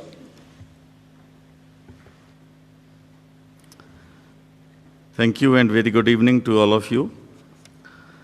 It's my privilege and pleasure to participate in this wonderful forum. At the outset, I would like to congratulate especially the Nectar and all organizations who are coordinating with this wonderful program, including Vigyan Bharati, Vibhavani, CSIR, and all other stakeholders, dear friends, colleagues, and participants. I think time is already running very fast, so I would reserve my comments at the end. To begin with, may I request the first speaker, the list provided to me, is Shri Prahlad Kakkadji. So, Prahlad Kakkadji, you may kindly share your views.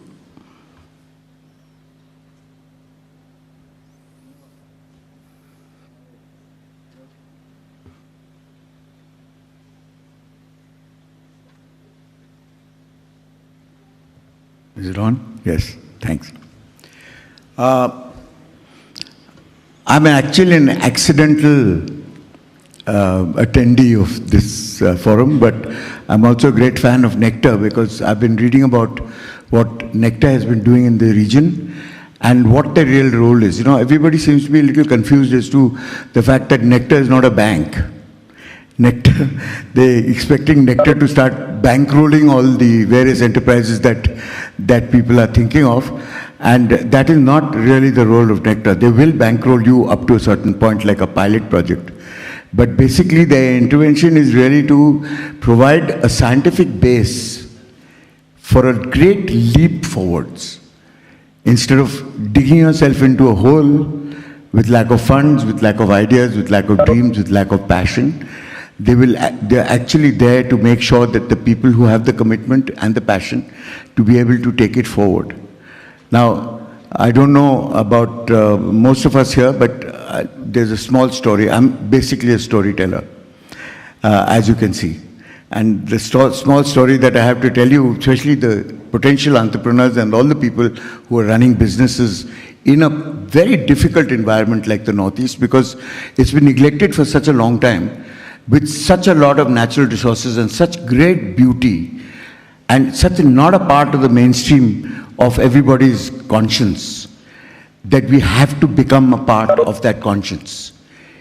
If you do not gate crash the party, which the rest of the country is going through, then you don't deserve to be a guest at the party. And when I say gate crash, it means that you have to dream big, you have to act big. And the story that I'm going to tell you is a story that was told to me by Sadhguru Jaggi Vasudev, when a lot of villagers came to him and said, the government is doing nothing for us, and neither is God. So what do we do? So we seem to be in a very similar situation, that when you are in deep shit, as you might call it, then the first thing you look to is the government to bail you out, and the second thing you look to is Bhagwan.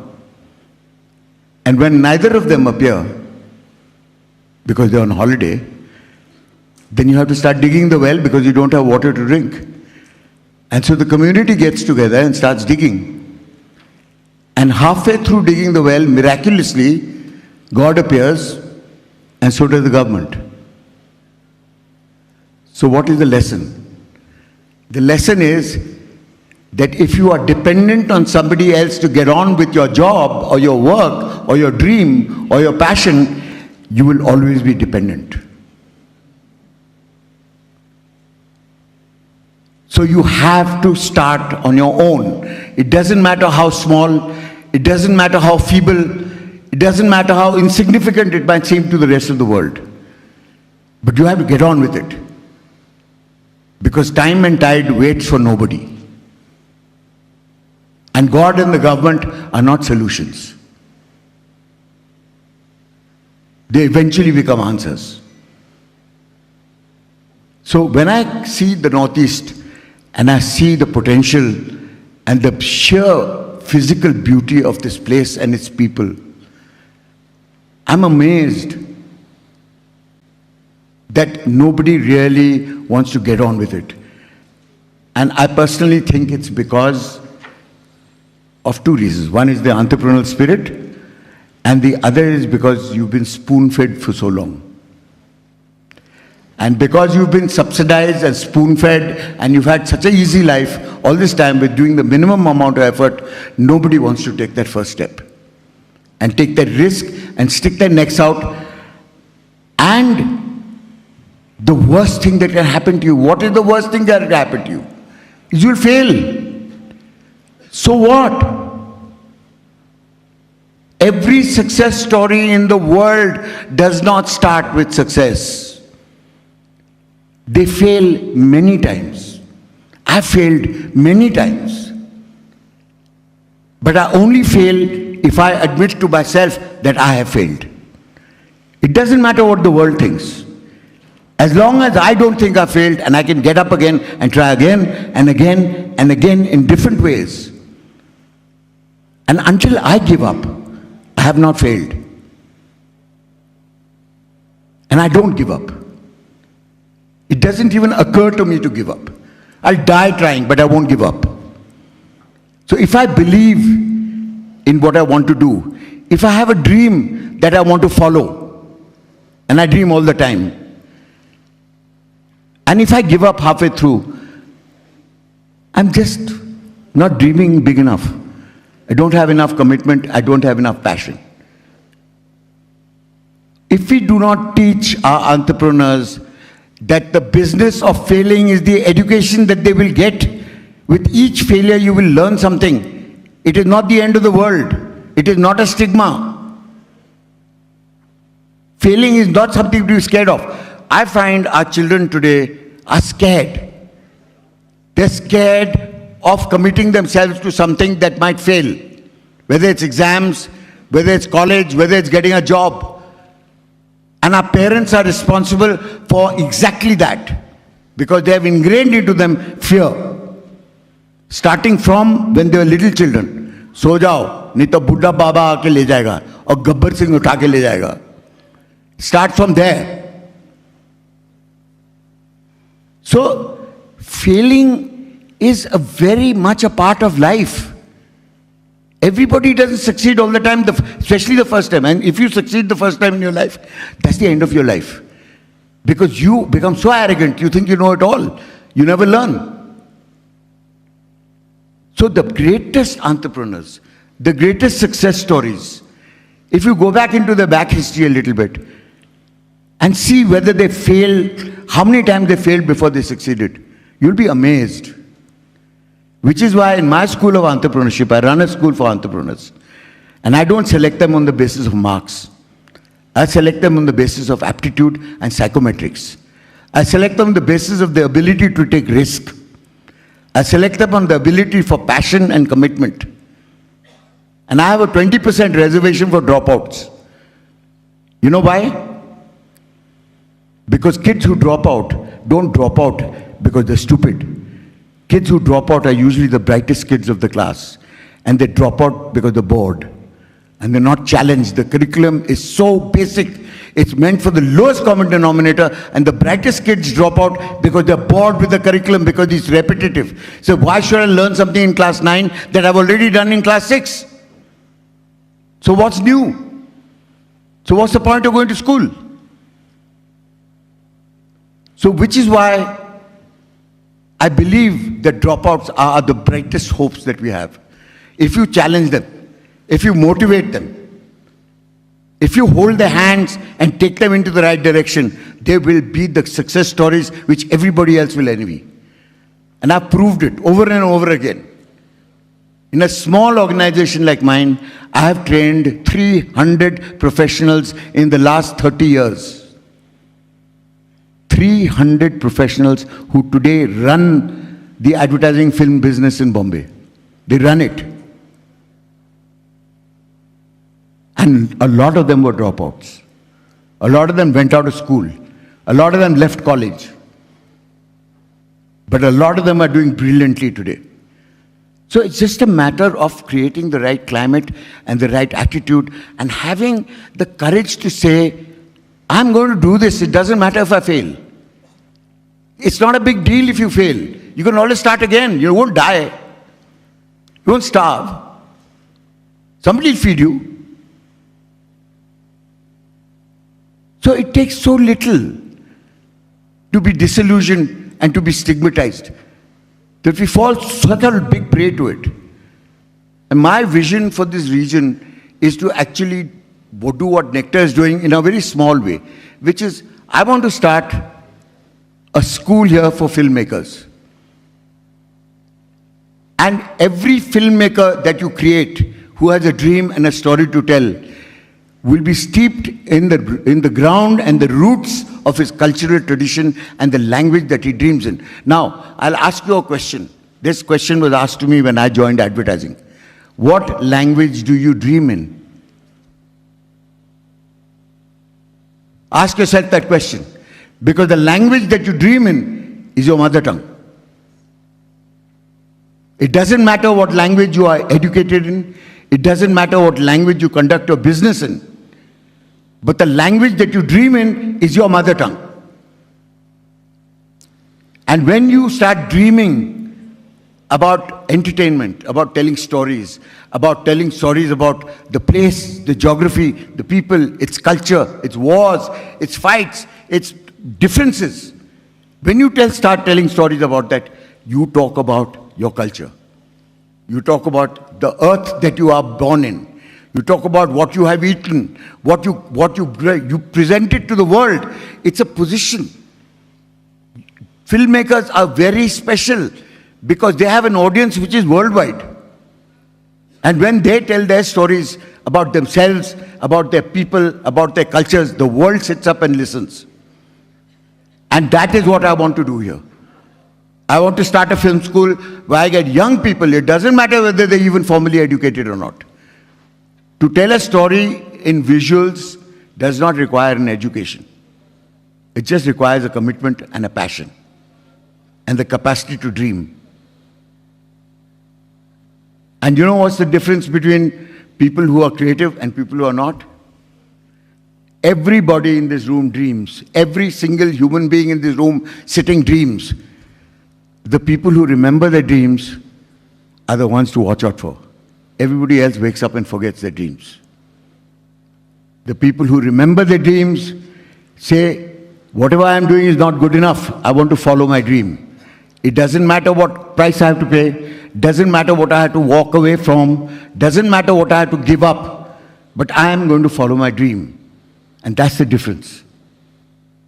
And when you get a group of people who are actually committed to following their dreams, you get a change. You get a change in the people who listen to the dreams. You get a people from an audience who watch their dreams on celluloid, on digital, and as storytellers. We are a nation of storytellers. We have grown up on stories.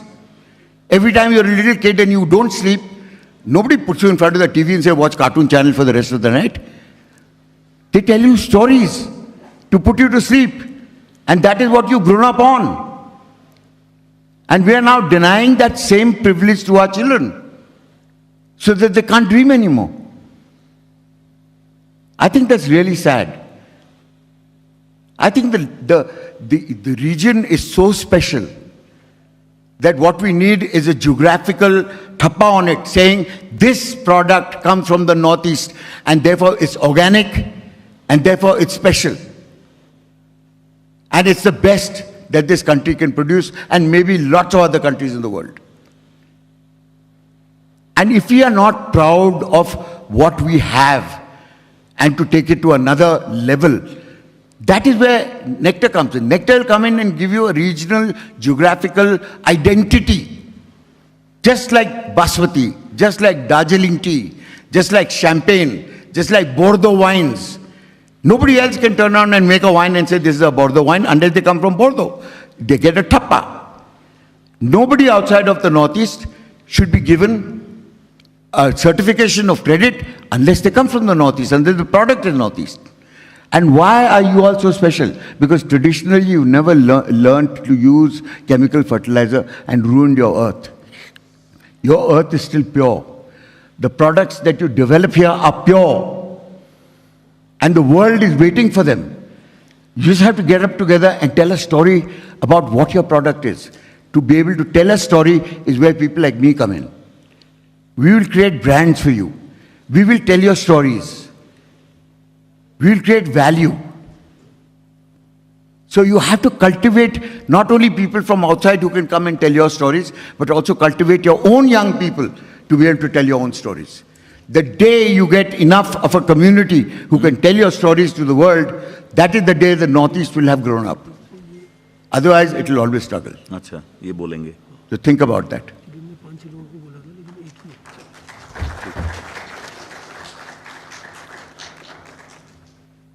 So Dr. Prahlad Kakkarji, who is popularly known as Ed Guru, so he claims his relevance in this gathering because we have been discussing since morning the marketability of our research. So he tells how we can market our research to the industry Actually, and to the people. More at than large. advertising, I build brands because what my real job is actually to create brands. Yeah. And another point that he has very rightly shared, that is celebrating failures. Yes.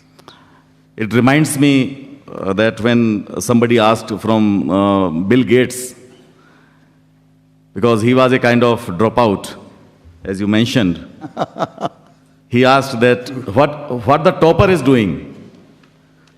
He says he is working in my company. So this is the greatness of how you are really able to motivate our, especially the youngsters, the entrepreneurs. Now I would like to invite my lovely colleague from DST, Dr. Deva Priya Datta, who is heading SEED division as well as NRDMS. He has been the science counselor to the Indian Embassy in Washington, D.C. He also headed Indo-French Science and Technology Center. So rest you will hear from Dr. Deva Priya Datta. He is available online. Dr. Datta, please.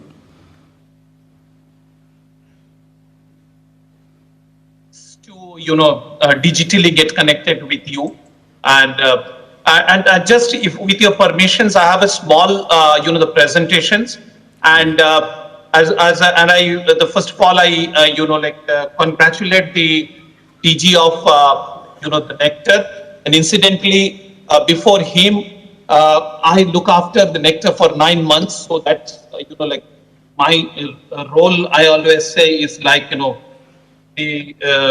like before Ram came back, as its Haram was looked after by Bharat, so that was my role. So I will quickly go through my the presentations, and from our experience, as I have heard from the morning itself, the as here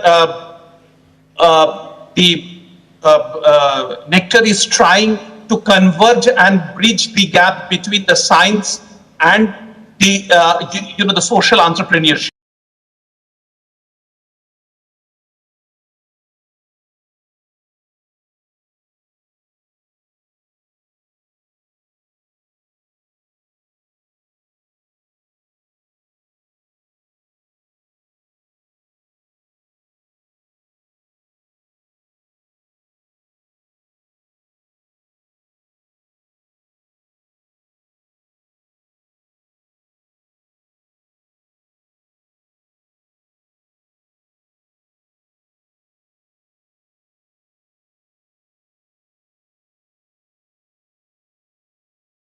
Of creation of sustainable livelihoods.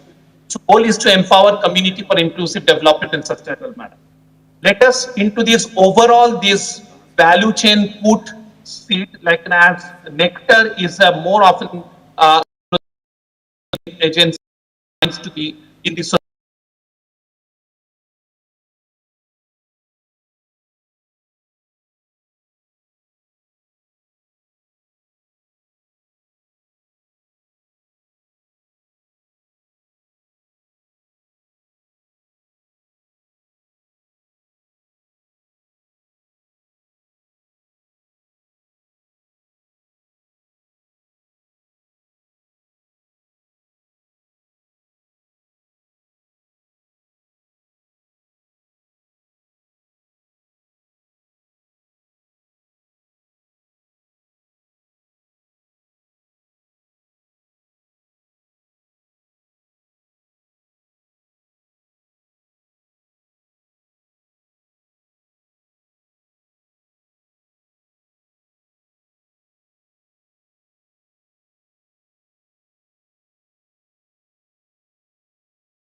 bicycle for child riding.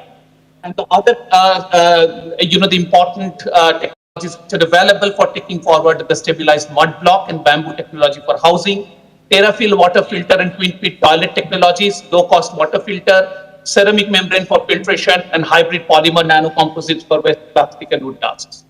One very important, the program what we have in focus towards the women, which is called Science Technology for the Women at the Grass Level. So we have under that WTP, or Women Technology Park. Currently, there are 40 women technology parks all over India.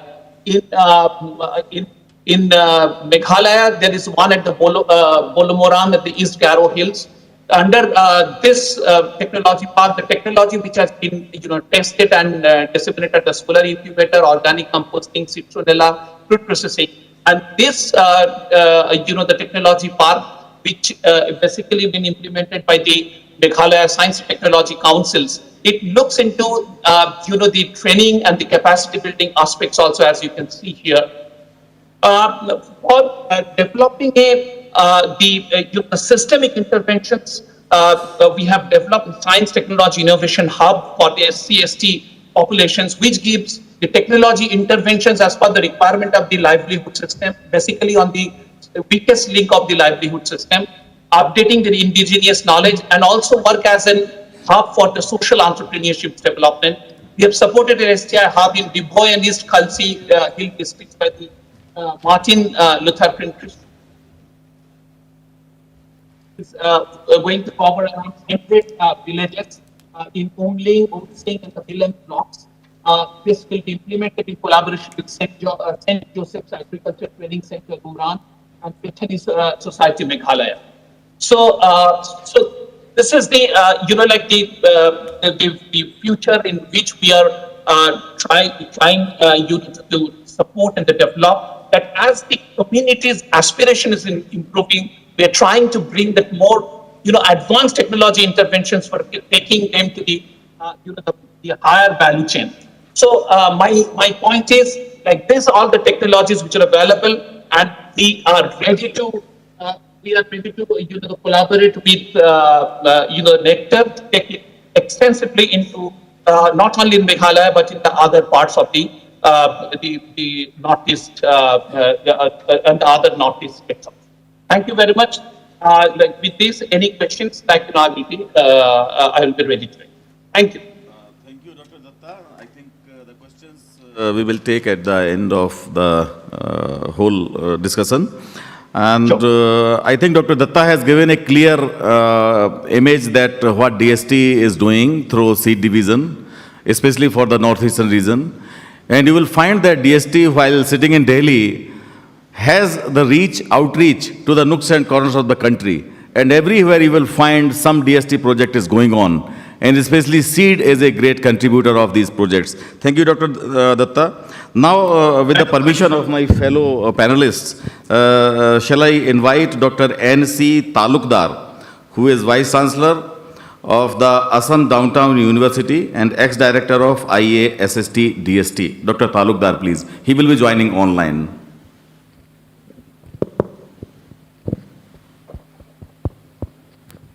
Thank you very much. Actually, I don't have a prepared lecture. I wanted to visit the venue. I wanted to be there, but there is some COVID-19 certain protocol. You have to get tested, so time was very short. At the outset, I would like to congratulate Dr. Arun Sharma. It has been a great initiative. We have been interacting in the past on this Northeast, how the resource of the region, rich resource of the region, can be converted to technology, then encourage incubation, startup development. And I think these 2-3 days will be a great opportunity for those who of particularly indigenously done research based on the resource of the region. It will be an opportunity to showcase from different organizations. I was working in a DST Institute, just retired last year, at Institute of Advanced Study in Science and Technology. The 5-6 years time, what I have seen, that this region, despite of so much of resource, like the technology development, pace of technology development based on this resource have been slow. In the past, there were only 2 national institutes, like we had Northeast Science and Technology Institute in Jorhat, the CSI laboratory, then IBSD Institute of Bioresource and Sustainable Development in Imphal. I had opportunity to work there also for a few years, and Institute of Advanced Study in Science and Technology in Guwahati. These are the 3 main R&D research center which have been, who have been taking up research for utilization of bioresource of this region. To name you few area or bioresource where there is a lot of opportunity, like eri and muga silk. This is a unique material, particularly muga is very unique to this region, and there is an opportunity of exploring. This muga is extremely expensive, and then there has to be technology for developing product out of this resource of the region. And eri silk is another very important resource. You not only use the silk of like silk from this resource, but the pupa it produces also fetch a lot of price, but there is no technology to pack them and sell them. The other important resource of the region is agar industry. Like it's about $6 billion business in the world, and then Northeast, particularly Assam, contributes significantly. So there can be a lot of, like, you know, this agar in plantation, only 10% of the plants get infected naturally by that fungus, which is responsible for producing those essential oil, fragrant giving oil. Now, like, there is an opportunity of enhancing the infection percentage by artificial inoculation. It needs research. There is some initiative has been taken, but still a lot more to do. This is an area having opportunity. You know, black rice of Manipur, then Johar rice of Assam. Like recently, ISST, we developed a technology of producing rice wine. And what we are told that this can fetch premium price. It gives a beautiful aroma. I hope I am like this particular group who did this research from ISST. Last 1 year, of course, I have not been in touch. They will also be there to showcase their product. So these are some, like, and also, you know, there are several commodity here which has a GI tag. So this product, like Lakadong variety of, like which come from Meghalaya, I don't think we have explored the business potential with this bioresource. Lakadong variety is one. Even what I said, black rice of Manipur, that has a GI tag. There are so many GI tag product of this region that has a tremendous opportunity. I hope this particular gathering will throw light, and there will also be some product developed in small scale by different research group of the region. I don't have much to add. Thank you very much for giving me this opportunity, and all the best. Thank you. Thank you, Dr. Talukdar. Let us have a big round of applause for Dr. Talukdar for his enlightenment about the possible projects in various northeastern parts, especially in Manipur. Let us move forward with the next speaker, Professor D.K. Avasthi, who is Dean R&D and UPES. Dr. Avasthi ji, please.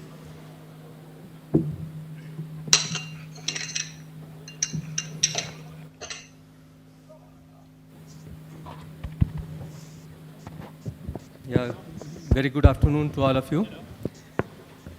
So first of all, I like to compliment Dr. Sharma, Director General, Nectar, and his team for such a wonderful theme on Conclave, which brings together in a platform the researchers, engineers, the entrepreneurs, SMEs, NGOs, so that we come to know each other's and the problems associated in their areas.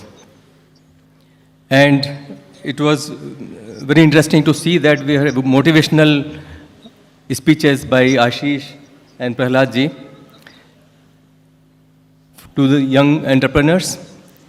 And it was very rightly said that it is not necessary that everybody becomes entrepreneur. It has to be by aptitude.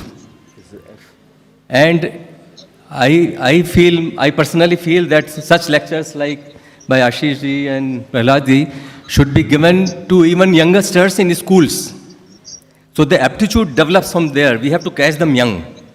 So this is something important, that at a school level also, we have to have such motivational talks to motivate people, to motivate these young students to be entrepreneur, to think in different directions.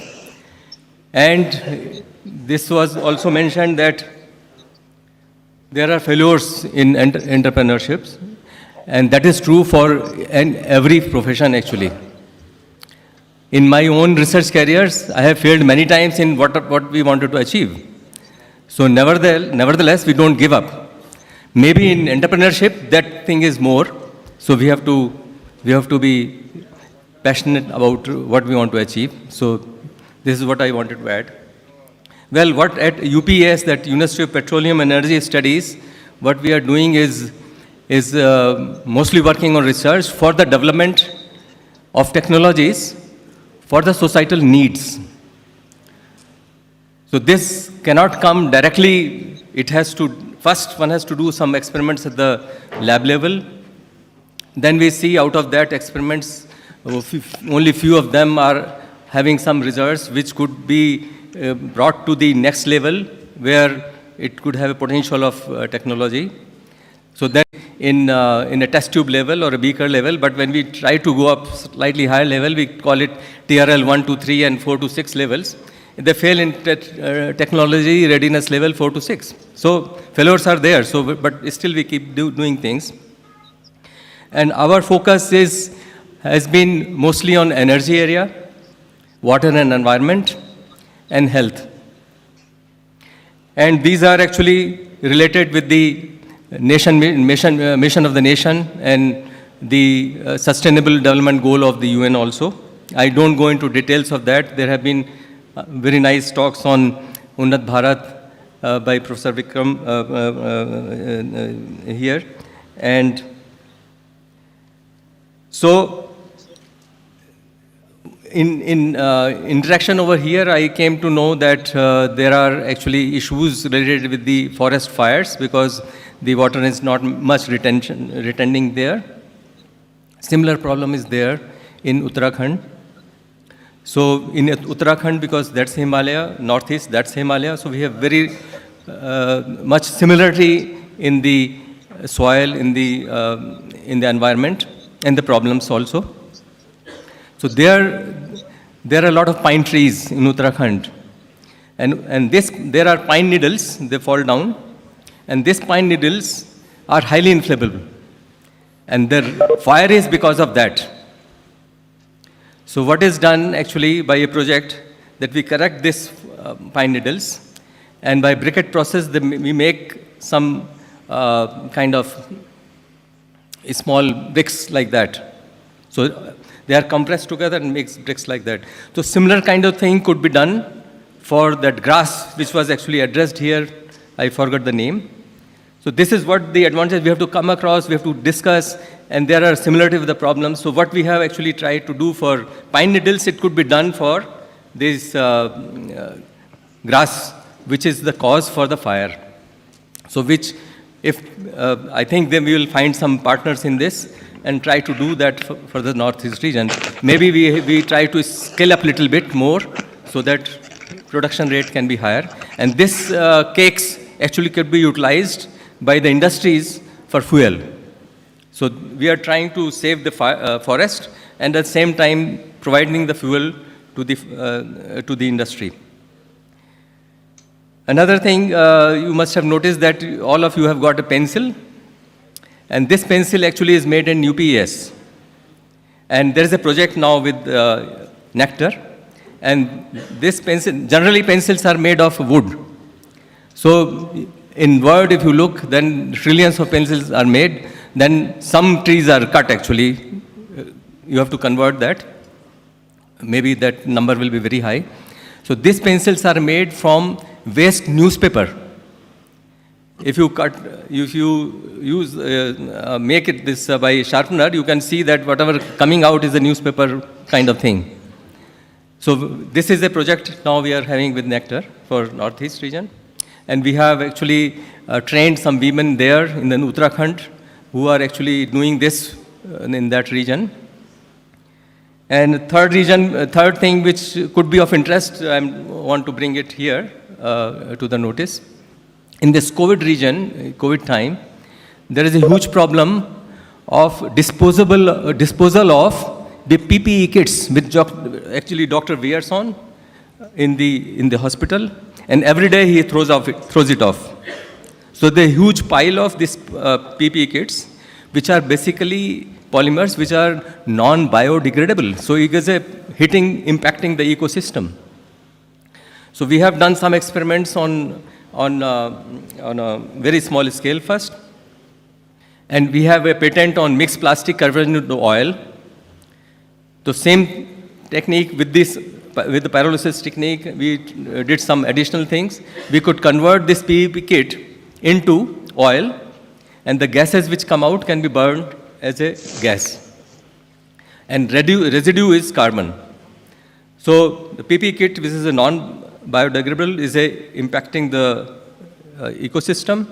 So it is converted into the gas, which is burnt, and then oil, which can be utilized after certain processing in the engines, and residue of carbon, which is not harmful at all. So this actually, now we have actually scaled up for 5 kg level. We can do this thing at the level of 5 kg, scale up. And I will look forward to work on this direction if people are interested through Nectar and otherwise. So I think this is all, but I wanted to share here. Thanks to all of you. Thank you, Dr. Awasthi, for your nice words. Now it's time for Dr. Jonali Goswami, who is Scientist F in NESAC. She will be presenting a PPT.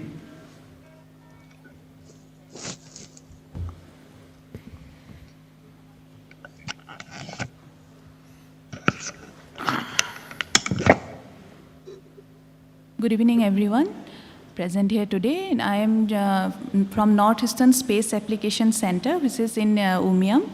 So today I am going to speak a totally different technology, that is geospatial technology. But it is very important for any planning and developmental activities of this region. So next. So last 2 decades, NESAC is serving this region in the areas of remote sensing and GIS application, and then satellite communication, disaster management support, and any capacity building and outreach. And one more is there, space and atmospheric science. So any plan when we do, we need data of that particular area. So today I'll just speak on the data availability. So we have a huge database. We have already generated a huge database on this region. Today I'll just show few examples of this Meghalaya, because today topic was on Meghalaya, so we have entire Northeast. So I have just shown few examples for this Meghalaya state. Next. So major activities, almost 130, more than 130 projects we have completed at the request of different stakeholders. And then more than 70 projects are ongoing. And then we are working in the mapping and monitoring of natural resources in the field of forestry and ecology, agriculture, and water resources, geosciences, and other theme area.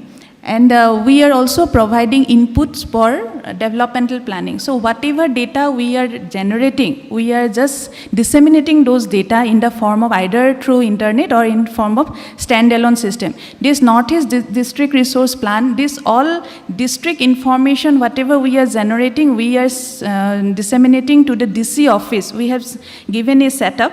Whatever district specific informations are available there. So in DC office, we are putting this Northeast District Resource Plan. And in same time, this recently, in collaboration with Northeastern Council, we have completed this Northeast Spatial Data Repository. So it is entire Northeast for entire 7 states. We have the data, this now with user specific with permission. So this is available on internet also.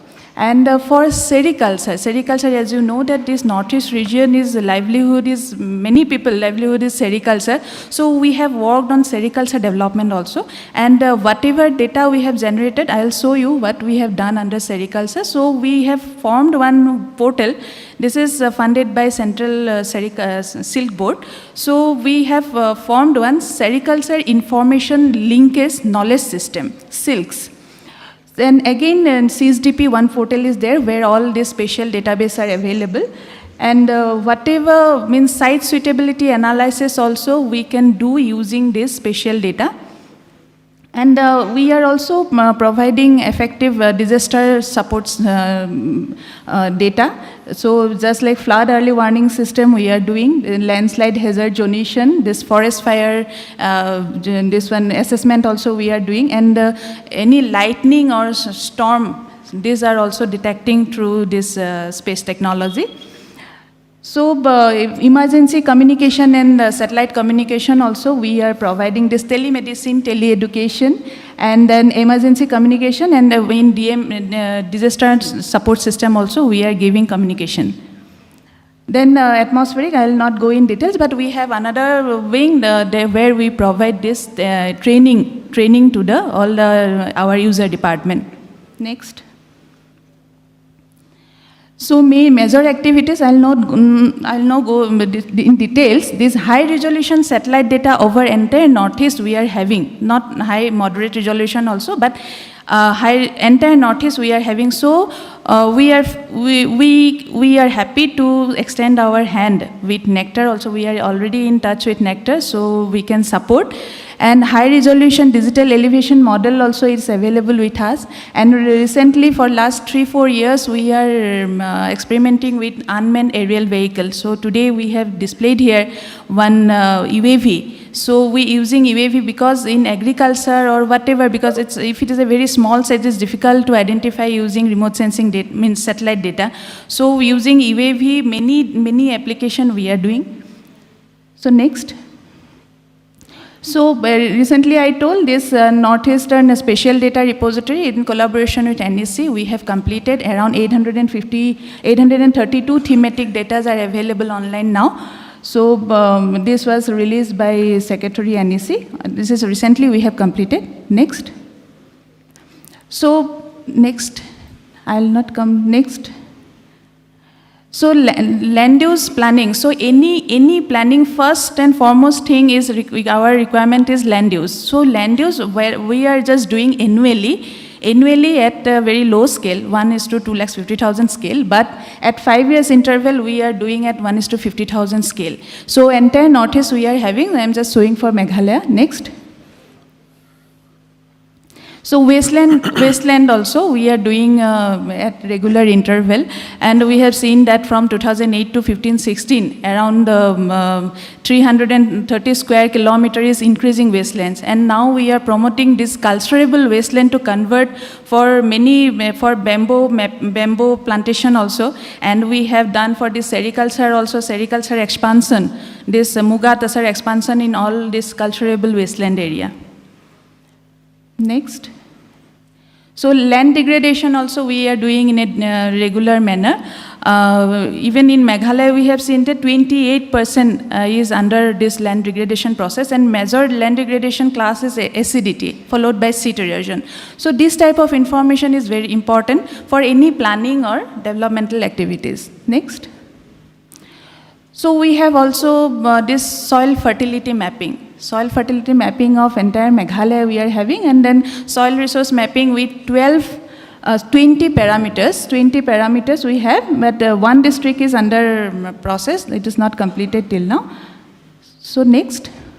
So using this information, soil information and other topographic information, now we can go for this site suitability analysis. Site suitability analysis for crop as well as as a processing unit or a marketing facility, because when we know that raw materials are present there, huge raw material, then only some processing unit we can plan there. So this type of site suitability analysis can be done using this geospatial technology with the available data. So for Meghalaya, we have done site suitability analysis for Boro rice and then for Sali rice at the request of Department of Agriculture. So we have given this database to the Meghalaya department in the form of a web portal. This is Meghalaya Rice Information System. So about all information about rice, it's available there. Next. So similarly, this horticultural development, horticulture for different fruits. For Jayantia Hills, we have done this site suitability analysis for turmeric. As just now Narayan Talukdar sir has mentioned, this turmeric is very important for this region. So where to expand? This type of analysis already we have done for this Jayantia Hill district. And then for East Khasi, potato we have done for East Khasi Hill district and East Garo Hill districts, Erikana. These are actually, this is a national level project under Chaman. So we have done, so these were selected by the user only, by discussing with the department. These plans we have selected. Next. So we can generate different action plan. Different action plan I have already mentioned. We're using all this topographic information with socioeconomic information when we put in a GIS domain. So at least we can have different land resource map. Next.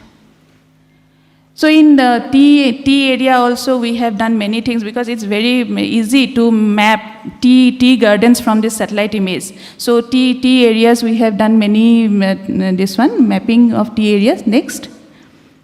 Even using, obviously this ground data is required. With NIST we have developed one forecasting model for tea disease also. So actually, as ma'am has told, that it's very large gap is there from lab to land. So we need collaboration with the stakeholders. So we have a huge database, but only thing that it should go to the grassroots level. So whenever we request, any department request, we are very happy to provide the information, but they should come forward for this type of support. Next. So in sericulture, as I told, it's actually national level project. Almost 178 districts covering 26 states we have done. These potential areas for 4 types of sericulture. Because in Northeast also we have covered 64 districts, because Northeast is special. As you know that this muga is indigenous to this place and we need to conserve this muga. And then other 4, Tassar, Mulberry, Eri, all are present in Northeast. So we have given more focus on Northeast, and we have identified different areas for expansion of this sericulture. Next. So this available in web portal. It's there in the central silk board. So all information, not only this special information, it has a collateral information also, where farmers will get the seed, where this marketing facility available, where schemes are available or not, means which area, whom they need to approach. This all information the department used to put there, and it's available in the form of a silks portal. Next. So recently we have completed one disease forecasting model also at the request of user, using this geospatial technology, because this disease depends on the topography, elevation, slope, and then other climatic parameters. Next. So recently, in last year, we have completed this geotagging. I am just showing the capabilities of remote sensing and GIS, because this geotagging, this one is done within 1 year. So CSB wanted this NERTPS. NERTPS means the Northeast Region Textile Promotion Scheme. They have given this scheme to various departments, whether it's implemented or not. So they want reality in the field. So they have given us the task that you should tag all those assets. So within 1 year, we have almost completed this process for all the selected district of Northeast. Next. So in the form of one dashboard, we have given that this farmer has got this scheme for plantation for any rearing facility, or that way we have already done this for this CSB. Next. So next is mapping of flora and identification of potential sites for this aromatic and medicinal plants. We are extensively working in this area. So different forest type identification and which forest type is having this type of medicinal and aromatic plants. And my colleagues, he told that Cinnamomum passiflorum, it's in Serapunji area. Entire plant is very important, very high valued plant. So it has antipyretic and anti-pain properties. So we can go for expansion. It's a very high valued crop. So that site suitability analysis also for this crop we can do, and then we can identify where it is available. So this type of capabilities is there with geospatial technology, obviously with the ground truth data. Next.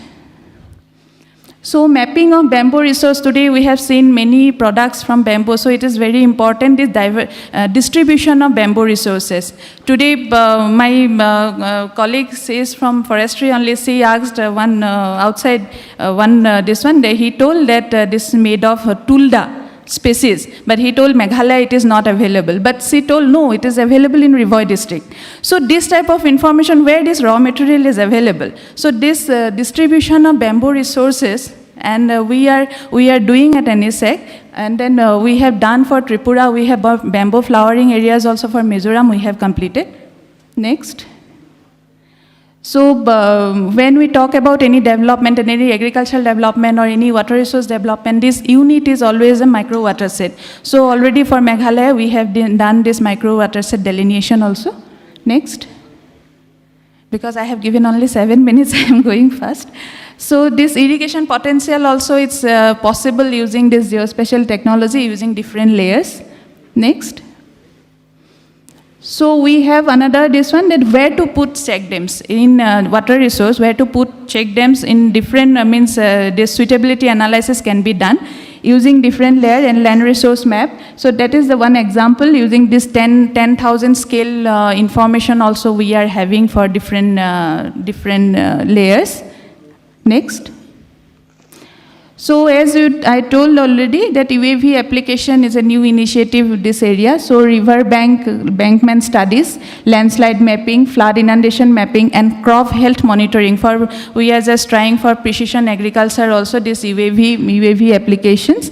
So it gives really 5 centimeter, it depends on the height, how much, at what height we are flying. So 5 centimeter resolution we are getting a very large elevation model also. So any flood forecast or any embankment studies. Next. So this already displayed in our stall. So this is actually, it has a very high capacity. So it can fly up to 90 minutes, and then it can cover 4 square kilometer. Earlier, whatever we are having, it was up to 120 to 25 minutes, and at a height of 120 meter. But now it can go up to 600 meter. So it's a fixed wing one. Earlier it was DJI M600. It cannot fly beyond 20-25 minutes. Next. I think you can. Yeah. So last slide. So this is the satellite activities at NSEC. So NSEC is giving these tele-education facilities. So and then communication support during DMSP.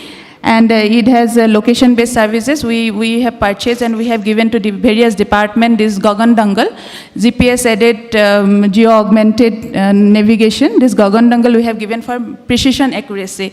So in Meghalaya also many departments we have supplied this Gagan Dangal.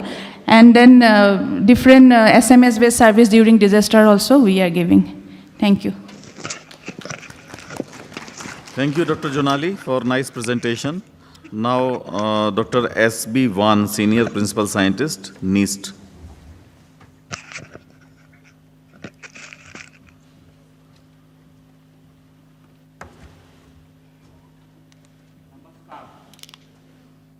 Very good evening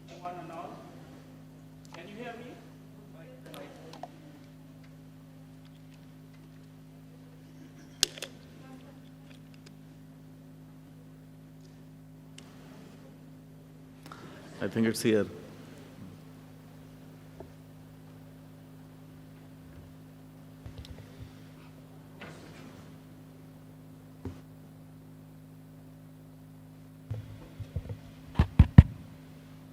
Namaskar. A very good evening to one and all. I will not take much time because we have few technologies developed by our scientists in CSIR NIST. Next slide, please. So our laboratory falls under CSIR. It was established in 1961 and it was named Regional Research Laboratory. But later on, in keeping with the Northeastern region, we have renamed it CSIR Northeast Institute of Science Technology in 2007. So we have branch laboratories in Itanagar and Arunachal Pradesh. Next slide, please.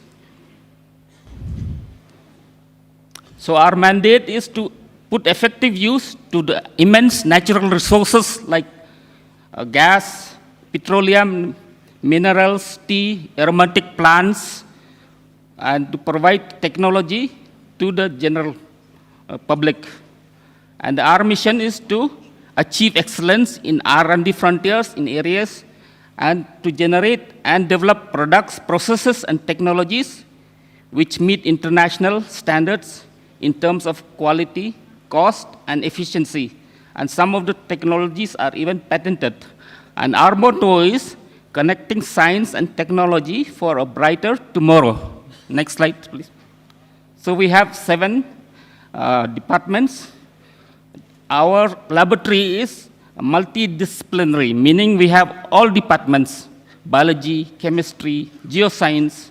So the first department is agro-technology and rural development. This is mainly for development of medicinal plants and aromatic plants, cellulose pulp paper, and they're implementing right now a very big project, which is Aroma Mission, that is to produce essential oils in northeastern region, so that India should not import any more essential oil from other foreign countries, especially Southeast Asian countries.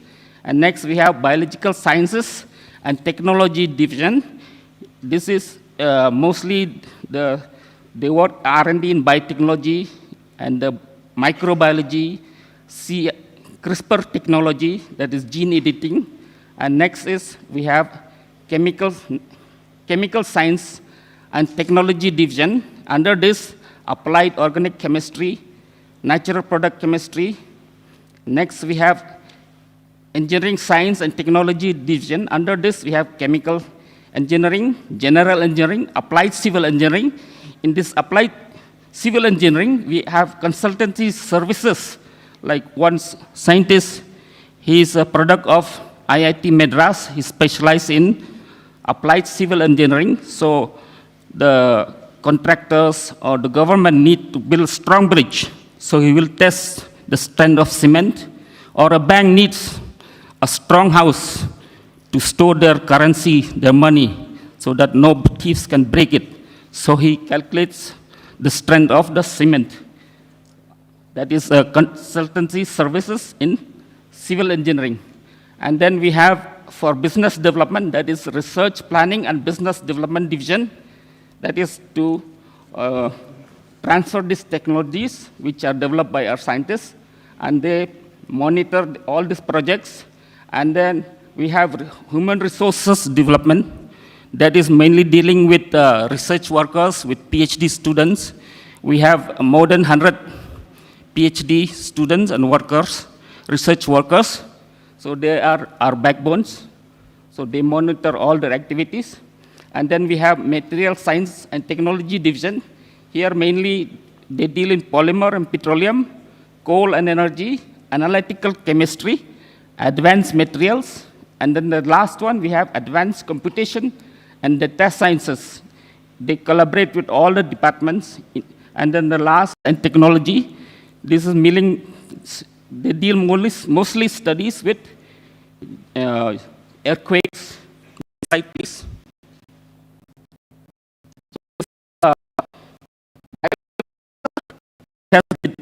developed, and it has been transferred to 2 parties. Here we do not use any chemical fertilizers. It's mostly bacterial formulation, which helps in plant growth, like helps the plants to fix nitrogen and to helps the plants to solubilize phosphate and to produce indole acetic acid, and then ammonia, hydrogen cyanide, and then produce siderophore, which help to take up ions. So we have tested in different crops, in different agroclimatic conditions. Next slide, please. And we have high-yielding variety of citronella. This we have already transferred to all 8 different states under aroma mission. Second year, they mass multiply that, and we provide them this distillation unit, which this is the lemongrass. So the plants, they look similar. Lemongrass and citronella, they look similar.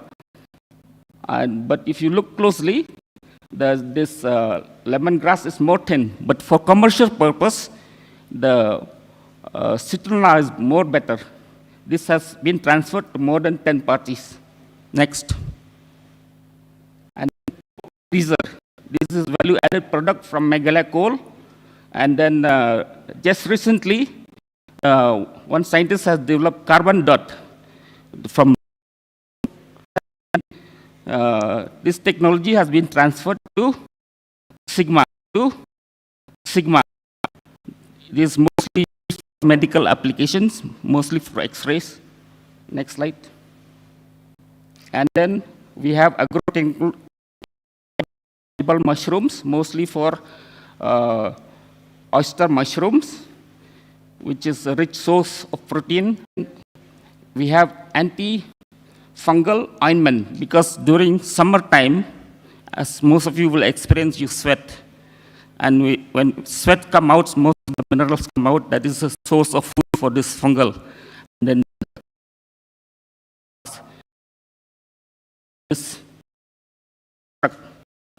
we have transferred this to some parties like Kudos Laboratories. Next slide. And then this is the most popular, even the Prime Minister has released this. This has been tested in animal studies in rat up to gene level, TNF alpha, which is inflammation during arthritis. And herbal mosquito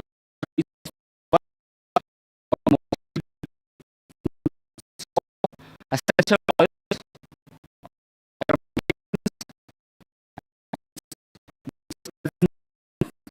We have also mosquito repellent candle that I have not put slides here. Next. And we have a process for extraction of banana fiber. As most of you may think that fiber is useless, but it has many usefulness. If you extract, you can make decorative items like ladies' handbag, purse, flower vase, table mat, doormat, children's cap, dolls, ropes, carpets, even gamusa you can make with this banana fiber. Next. And this, next, previous slide. This banana fiber process has even been taken by government of Sri Lanka. So 2 of our scientists went there for 2 months to train how to extract this banana fiber. And then one entrepreneur from Manipur, Imphal, she has taken up recently, last year, this technology, and one in South India. So for this, you need minimum instruments for extracting this fiber. And the rest is natural sources fiber from the banana, which is waste product. Next. Thank you. And if you need any more information, you can contact our director. Thank you, Dr. Van. Now we have Dr. B.K. Datta, who is from Vivekananda Institute of Biotechnology, one of the DST core support groups. If he is available online. Dr. B.K. Datta, available online. So now we are coming to the and so only a couple of from the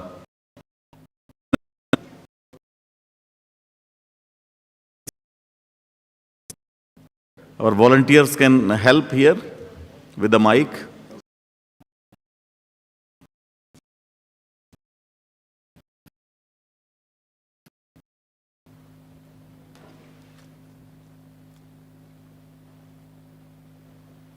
What? No questions? There is one. No, there is one.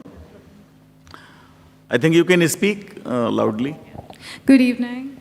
So I'm a representative of FISS. So my question is pertaining to Pralab Kakkar sir.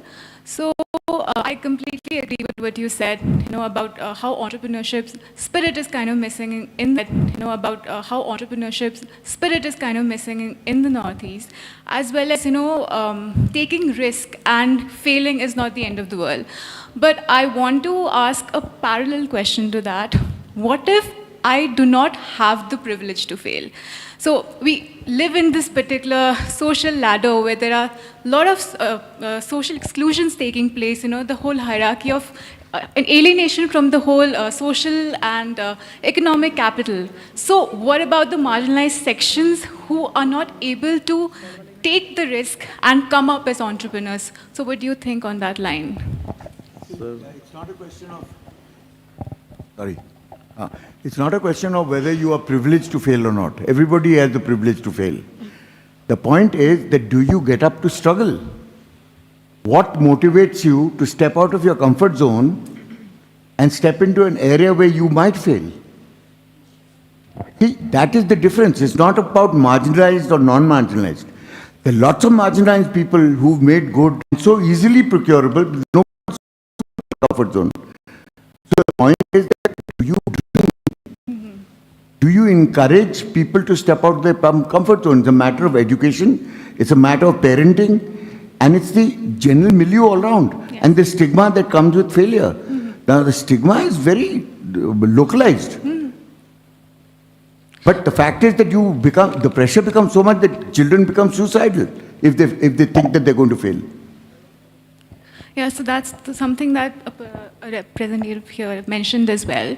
So about how the attitude out here in Northeast, especially going to the service sector jobs or any other jobs except for entrepreneurship spirit, supposedly from a weaker section, they would rather go to other jobs rather than going to something that No, now what has happened is, unfortunately for the Northeast and for Lakshadweep, as a matter of fact, is COVID has become a great leveler. You're going to stay at home and get a job to drop into your lap, or are you going to go out there and survive because you want to do something? So, because you have reached a situation of no returns, because COVID has brought home a fact that there are no easy routes anymore to survival, that you are now going to be forced to become entrepreneurs, and I think it's a good thing. So, thank you. No shortcuts, in fact. Better to attempt, better to fail rather than not attempting. Yes. Yeah. Anybody else? Oh, great. So, no question. It's my time. Do you have patience to listen to me? Maybe, yeah. You want to? No. Okay. So, maybe a couple of minutes. It's a kind of ritual. I have to speak a few points as my conclusion. I will prefer to be here.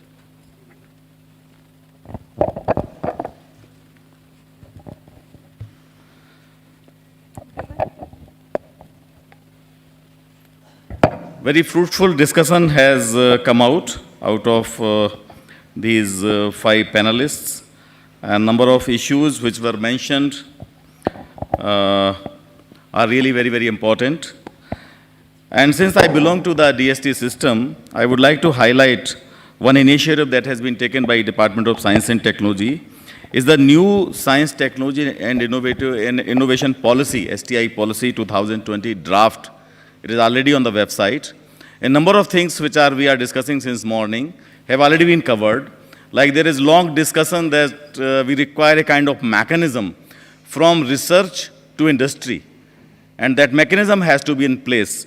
Although to my understanding, I think long back in IIT Delhi, There used to be, I don't know whether it still exists, an entity called FITT, that is Foundation for Innovation and Technology Transfer. So that was really working as a bridge between the research and technology as well as the industry. It's still there. So it has to be strengthened, and similar kind of mechanism have to be in place. Incidentally, there is yet another organization that is called NRDC, again with the Ministry of Science and Technology under the DSIR, a sister organization of CSIR. It is called National Research Development Corporation of India. It was given the responsibility for manufacturing, licensing, and or working as a kind of interface between the research as well as the industry. So they are on the job. Although in between there was some kind of disassociation between research and industry, and NRDC was given something else. So now again it is on track, and they are helping in a big way for researchers to take the research to the industry. In DST system, there is yet another organization called NSTEB, National Science Technology Entrepreneurship Development Board. I think many of you can take help of their programs. They are also helping in the form of incubators and startups and so many things. So you can take help of NSTEB of DST, and you can find more details on the website. Long back, there was a problem of what we call the risk capital, that is venture capital, because most of the banks, they only support the ongoing programs, like if you are willing to have a kind of industry that is already in place, something similar. But if you are coming something innovative, then there was no support was available. So then to fulfill this requirement, an organization was set up under DST, that is TDB, Technology Development Board. They not only provide soft loans, but also grants for industries to set up and to grow. And for instance, in the beginning of biotech companies in India, you must have this Varaprasad Reddy has a lot of hassles, lot of problems, even number of awards, but the support for bringing out his vaccine. But somehow he was able to fetch some support or some grants from outside, and subsequently some solutions came to the rescue of such kind of entrepreneurs. And now I think it is the high time that number of venues are available. Organizations like Nectar is available, Vibha and Vigyanvani, they are bringing the people together. That is a great kind of support that is available nowadays, and especially for the young age, the next generation entrepreneurs, they can take advantage of all these things. And now also I think there are issues. I think one of the presentation by Jonali Goswami has covered a couple of things on forecasting. I think that is very, very important. For instance, when we call the Aroma mission, so it's very, very important mission by CSIR, and number of laboratories and other organizations are participating. But at one point of time, I was able to mention that when we are working on a huge mission, how about if we have a kind of estimates, say how much the cultivated land for medicinal plants we have, how much self-grown medical plants we have in the country, what are the main hotspots of medicinal plants in the country, and what is the requirement, say, for 5 years, for 10 years, for 15 years, for 50 years, for 100 years, and what we are doing, whether we will rely on the self-grown varieties or we will do something on our own. So these are these kinds of things funded and maybe connected with such kind of missions, and I think Nectar and other organizations may come and provide such kind of connectivity and networking with various organizations. And same thing also somebody has mentioned in the morning, like there is some kind of studies is required, whether this is required or not, how much is required, what is the demand, what is the market demand, what is the supply, what is the production. So this whole chain has to be, I think, considered beforehand before venturing into that, especially that is startup or whatever enterprise. Translational facilities have to be there, and I am happy to see that under this program, Nectar and other organizations, they are going to establish a couple of centers for providing such kind of facilities, and that is very, very required. And I have seen, especially in the organizations like MIT, they have very robust system from research to industry. And that system, I think, somehow has to grow in our country at micro level, even at nano level. Next point is outreach. So number of issues have been raised on outreach. And I appreciate the idea, somebody has said that it is marketing like a salesman. So if we want to, so we are in the business of selling science, we are in the business of selling technology to the industry. So that kind of emphasis has to be given. So that kind of outreach, demonstration, conversation, resolving their kind of confusions or answering their questions. So such kind of forums, I think, are required more and more. I would like to give an example of a project that was started by CSIR, that is called Vaccine Project. It was spearheaded by CSIR and SCARE.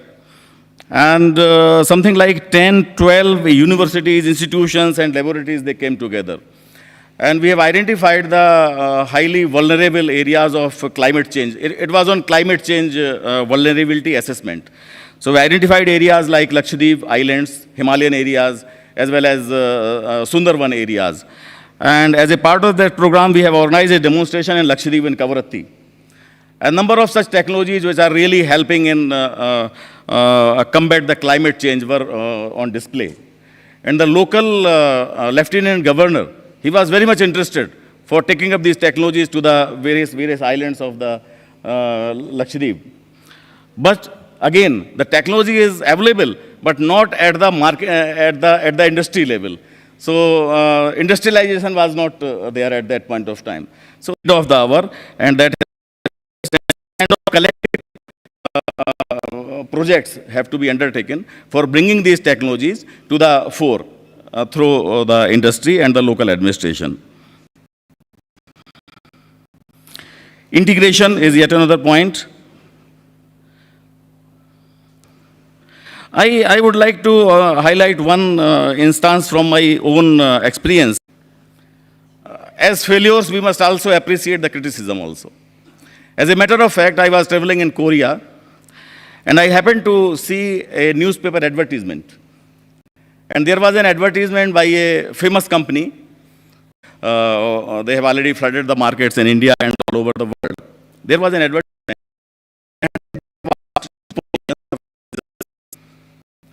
You know, surprisingly, these positions were for, they were hiring two highest people who were to be paid from more than the top management.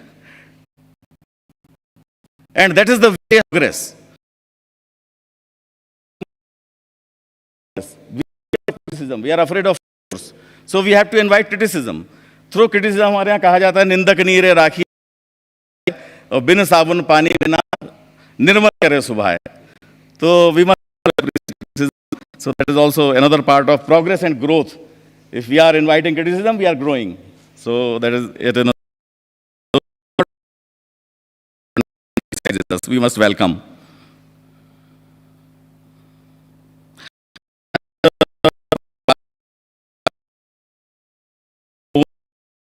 Attending, like number of people, they are interested in solving local problems, but they find it difficult to get the support. I think organizations like Nectar, they are already supporting them. That is very good. But how about if they want to do PhD? Them, that is very good. But how about if they want to do PhD? But for PhD, there is something alien, something happening in USA. But what is happening here? If they want to do something, if they want to bring some solution. So I'm the finalist of the Smart Ideation. And it's to be reimbursed. They can give us to the Nectar staff. You can identify us with the blue tag on the Nectar. So you can give us the bills or anything. Okay then. Thank you very much and see you tomorrow. Thank you. Thank you, sir. Thank you.